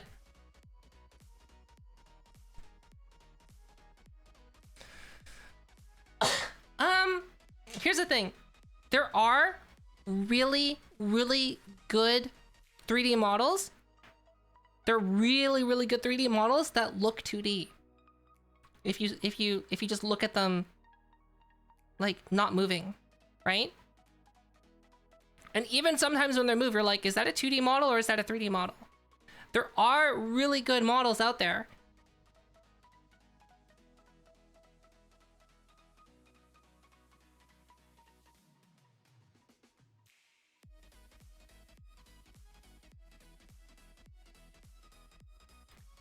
So like, it just depends.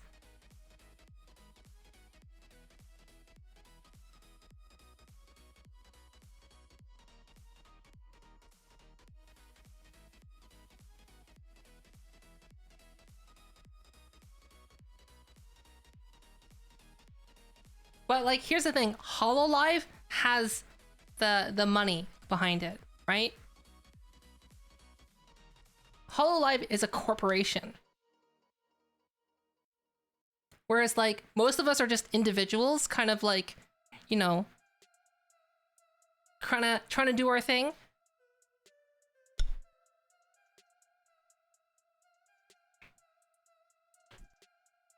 And like,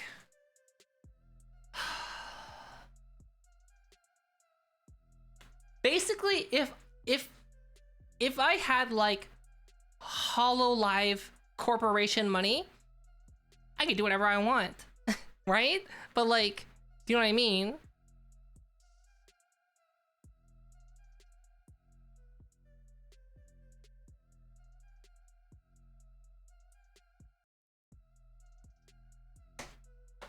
Like, I would love my model to look more like 2D in terms of its shading. But like, that's easier said than done.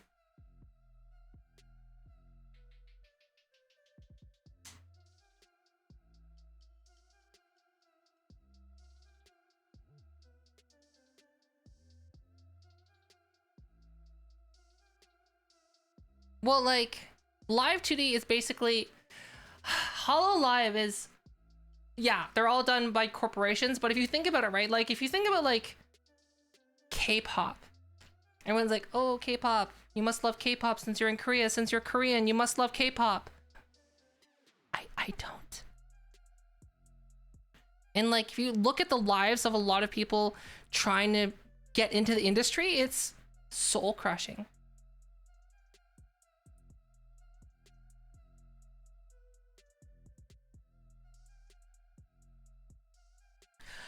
I don't know how corporate VShojo is. Because, like, VShojo is, like, from my understanding, it's, like, a ragtag group of streamers that, like, formed their own business and, like, hired some people to be their business. Do you know what I mean?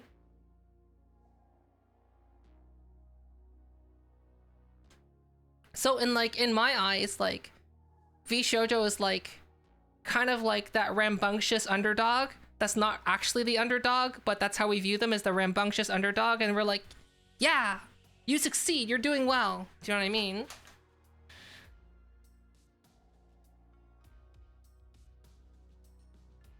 One of Twitch's founders is the owner.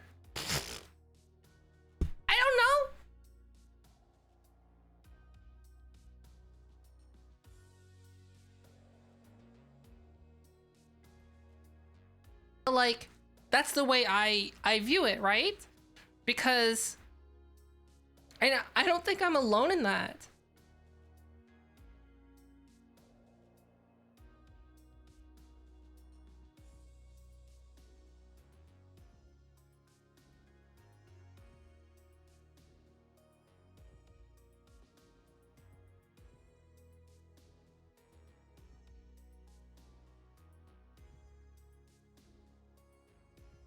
But like as it stands, oh,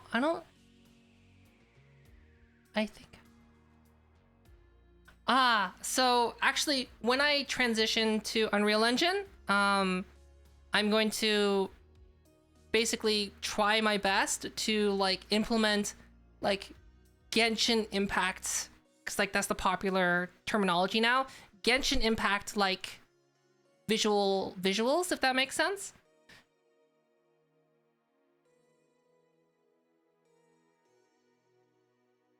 Because like, oh, actually, yeah, that's a great example. Like Genshin Impact is like a run-of-the-mill like Breath of the Wild clone with anime waifus in it. They're all 3D, but like when you look at it, you're like, that looks pretty good, even though it's like meant for like mass consumerism.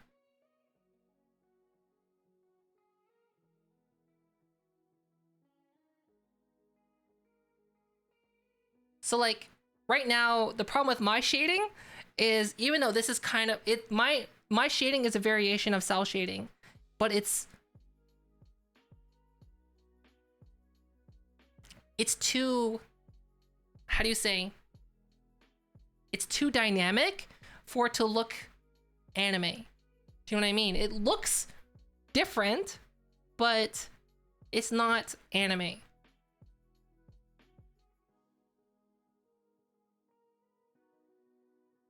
Yeah, I've worked on 2 Yuli models, and what I can say is that Yuli models, like just looking at them, it's like I've worked on a lot of models, and I've touched a lot of models. Like I've seen and worked on a lot of different models from a lot of different people, and what I can say is that Yuli's models are the most unique, and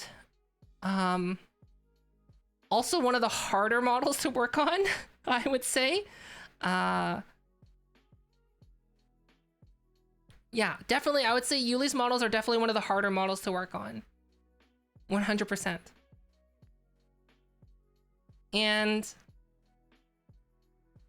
But it just looks so good.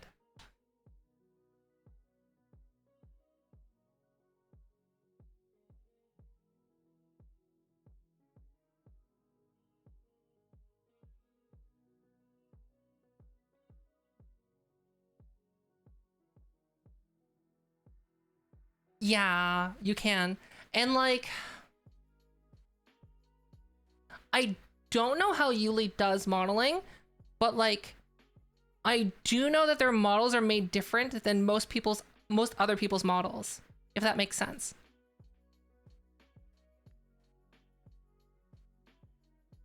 So like some people's models, I can definitely tell that modeler definitely uses a base, and then they work off of that base to get where they are, or they have a very specific structured style in order to get that style.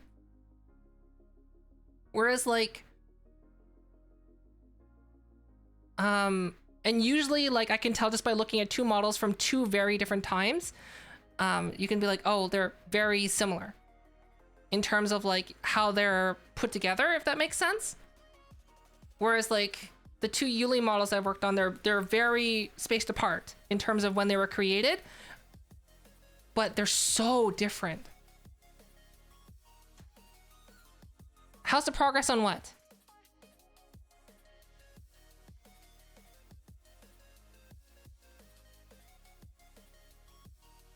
Here's the thing. I know the industry standard prices. So like when people see like, for example, like someone who's saying, oh, it's gonna be $1,300 for a model, and they're like, oh, that's so expensive. That's not expensive. On the face, oh, it's done. I sent it to the person, and they sent me a DM. I just haven't checked it yet. Actually, let me check it right now. What did they say?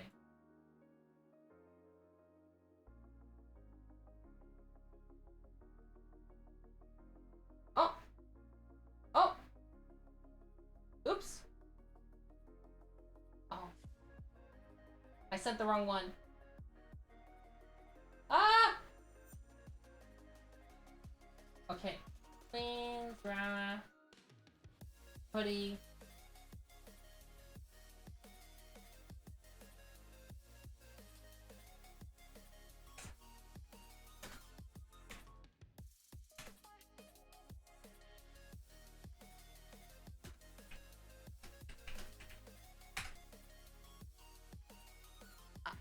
I sent them their base model with the face tracking that they already have. I didn't send them the updated outfit. Good job, me.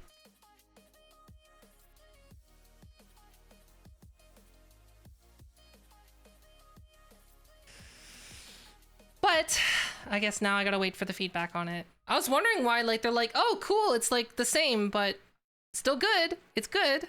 And I'm just like, yeah, okay. But like, how is the, in my head I was gonna message them later and be like, yeah, but how's the hair animating? How's the dynamic bones, sorry, the spring bones on it? But they weren't saying anything like that, and I just checked their message like, so like, did you mean to send the same model? I'm just like, oops.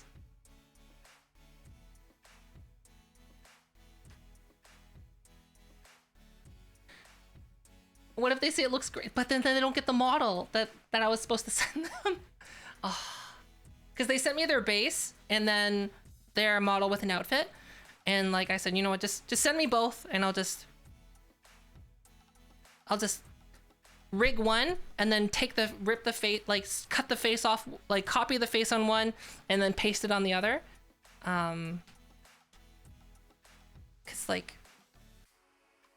I know like I probably should charge extra for that, but like, why? It literally takes like 5 minutes.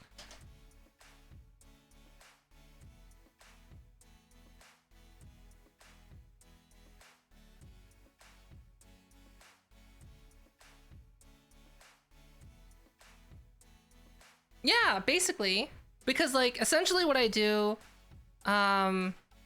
it's just like I just cut out the parts that I worked on, copy it, and then paste it on. Like I cut out the other part. Basically, it's just like imagining like you have two pictures of people, right? You cut out one person's face, and then you cut out the other the other picture's face, and then you tape it over, right? That's basically what I did. Face-off style, except for you can copy the face and not just like cut it out.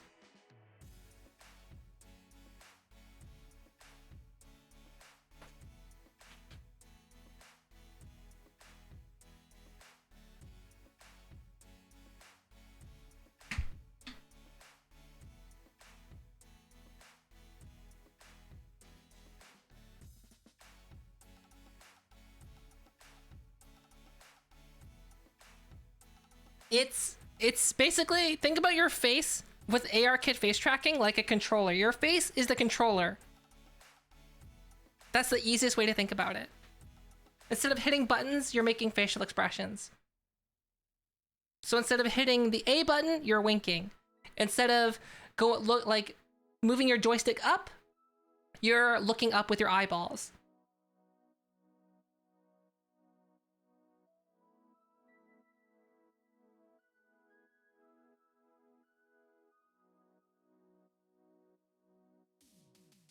It's like, you can't even tell this says stomp. Oh, it's upside down. It actually tracks better upside down, doesn't it? Doesn't it track better like when it's near my face?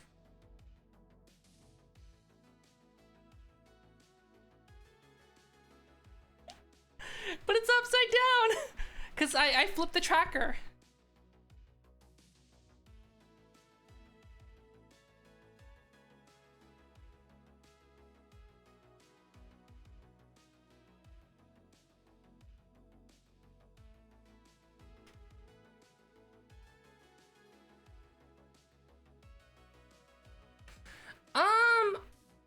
don't see that being too hard to do.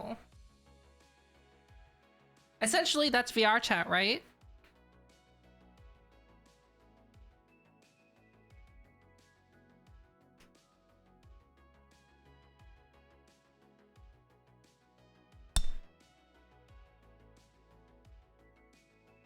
Yeah, I think I'm just gonna flip the texture on it. I'll just live with it being upside down because it honestly tracks better and I don't have to do anything. I don't have to fiddle with it. Like, this is... It's pretty good.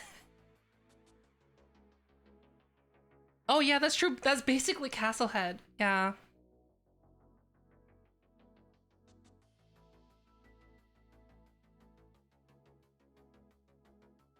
It's not. It's look. It's Stonks. It's me, Stonks. Hi, Domo. I have a tracked cup now. See, the cup. It's a real cup.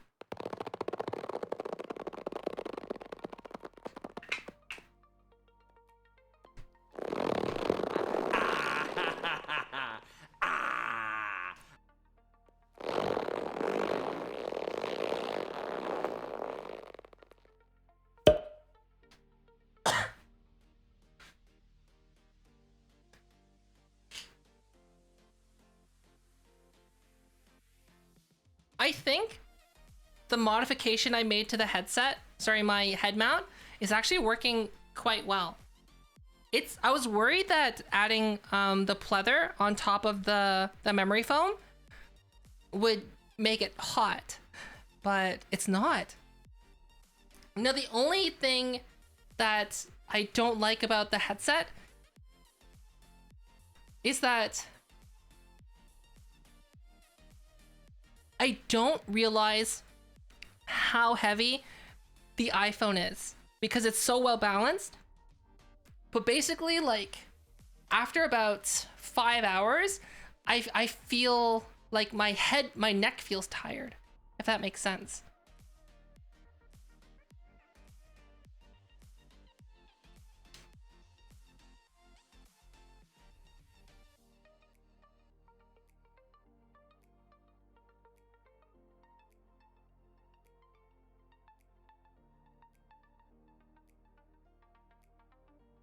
How much longer I'm going?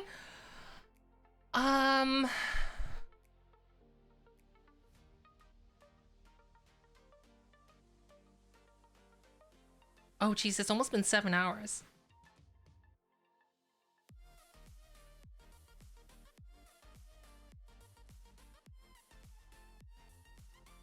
Okay, so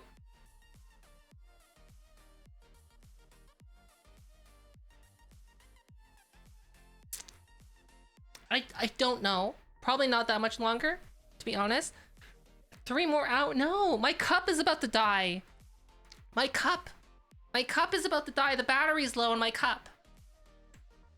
Isn't that weird to say? My battery's low in my cup. If the battery is low, then how would people know I'm drinking something?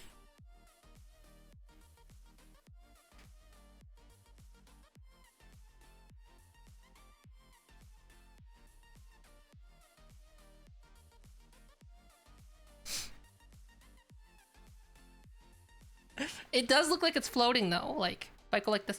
Oh, it's floating.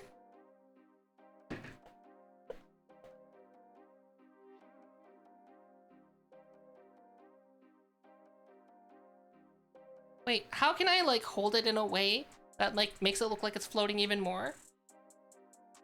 Oh, look, it's the floating cup. Ooh, ooh, there's no strings.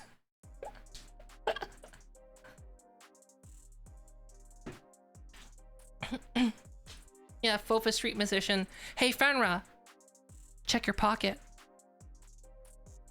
What's in your pocket? Yeah, that's right. I put it there.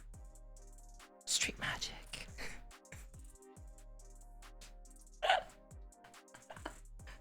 Hey, Domo. Check your desk. Yeah, that's right. I put that there. VTuber magic.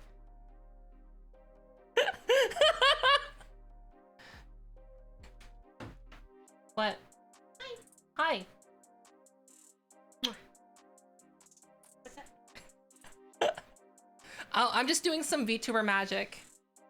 Is that a domo? It is. I just magically made something apparate on Domo's desk and in Fenra's pocket. Fenra's friend that they're talking about? Yeah. Ah. Oh. It's coming off. Is it? Yeah. Oh, well, I didn't glue it very well. Oh. Boba Angel. What did you order anyway? It's almost 4 a.m. Yeah. Yeah. Look at, yeah. It's almost 4 a.m. Yes, Fenra, 606 XE or EXE. Yes. Yeah, look at the time. 3:40 a.m. I see. I see. But look, tracked cup.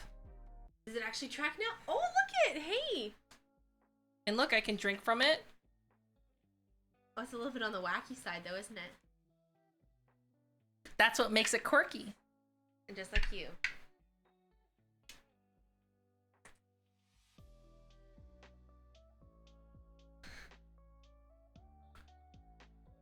Who are we breaking? Are you gonna break them too? I don't know. They're very nervous. They're very nervous. It's Yeah. It's probably best to not break them then. Yeah. How did the other model go? Did you finish it? Yeah, I I sent it see to them. I see. I don't have it loaded. No! Where's the GIF?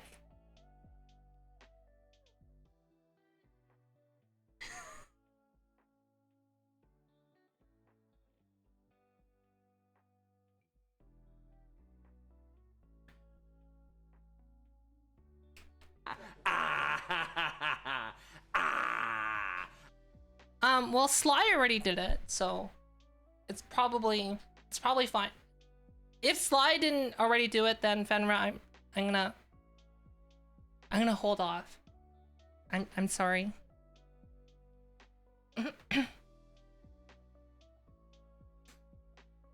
But what we can do, you like that? I love it. Laugh at Fofa. Here, let me laugh at you. What is this? It's a kitty. Brenna's taking a short break. Oh my god, this is such a cute cat. Why is Fenra... No, not... Why is Pren showing pictures of a cat screaming my butthole? What is this?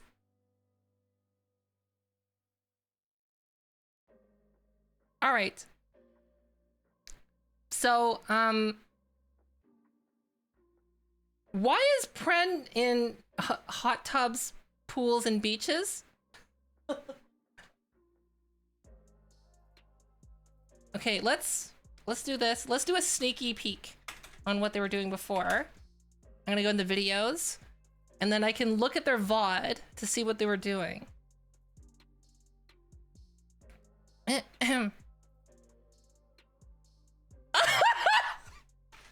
Get out!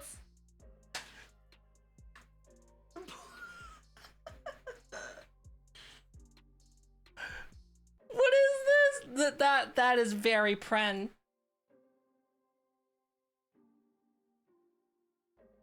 All right, I'm down.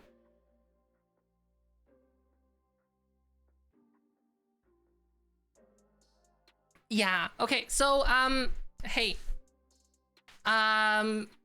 I don't want to break someone twice. I apologize. But, we're gonna be rating, a friend of mine who is a fellow VTuber.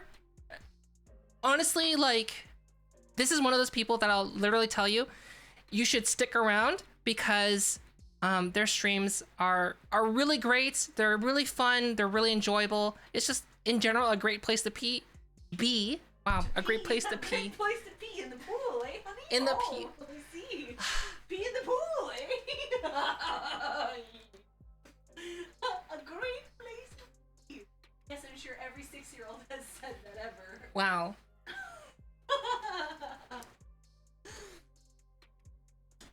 Don't remind me that I have to do that video. So we do have a raid message. If you could please copy paste that. Even though Pren is currently on a break right now, their breaks are usually, probably on the tail end of their break, and I'll tell you that they're really worth sticking around. All of their streams essentially ooze personality with no matter what they're doing, because they are a variety VTuber.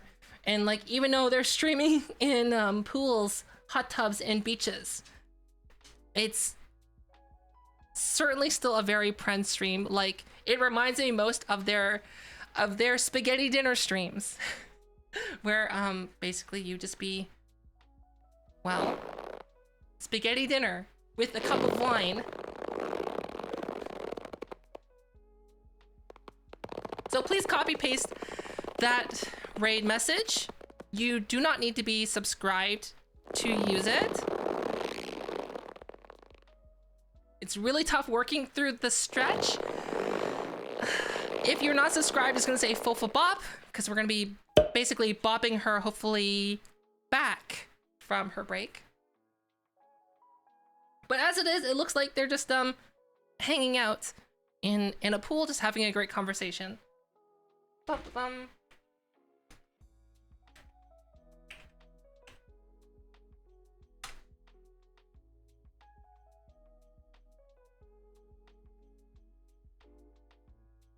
But everyone, thank you so much for hanging out today.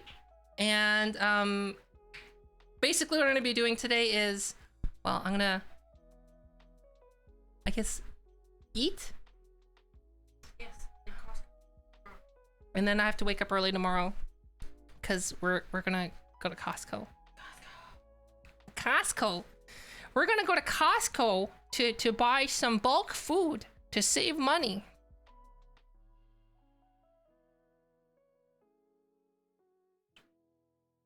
Good job. Yeah. Nice Costco. Yes. Everyone, I hope you enjoyed Tracked Cup. It looks like it's flying, doesn't it?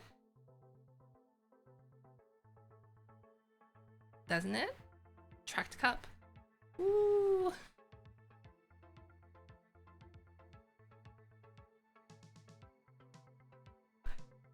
Oh yeah, I forgot about the welcome to Costco.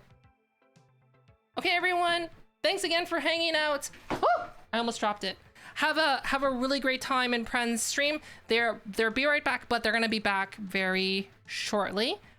And I hope you have a great time with Pren, and I'll see you again in 2 days. Bye.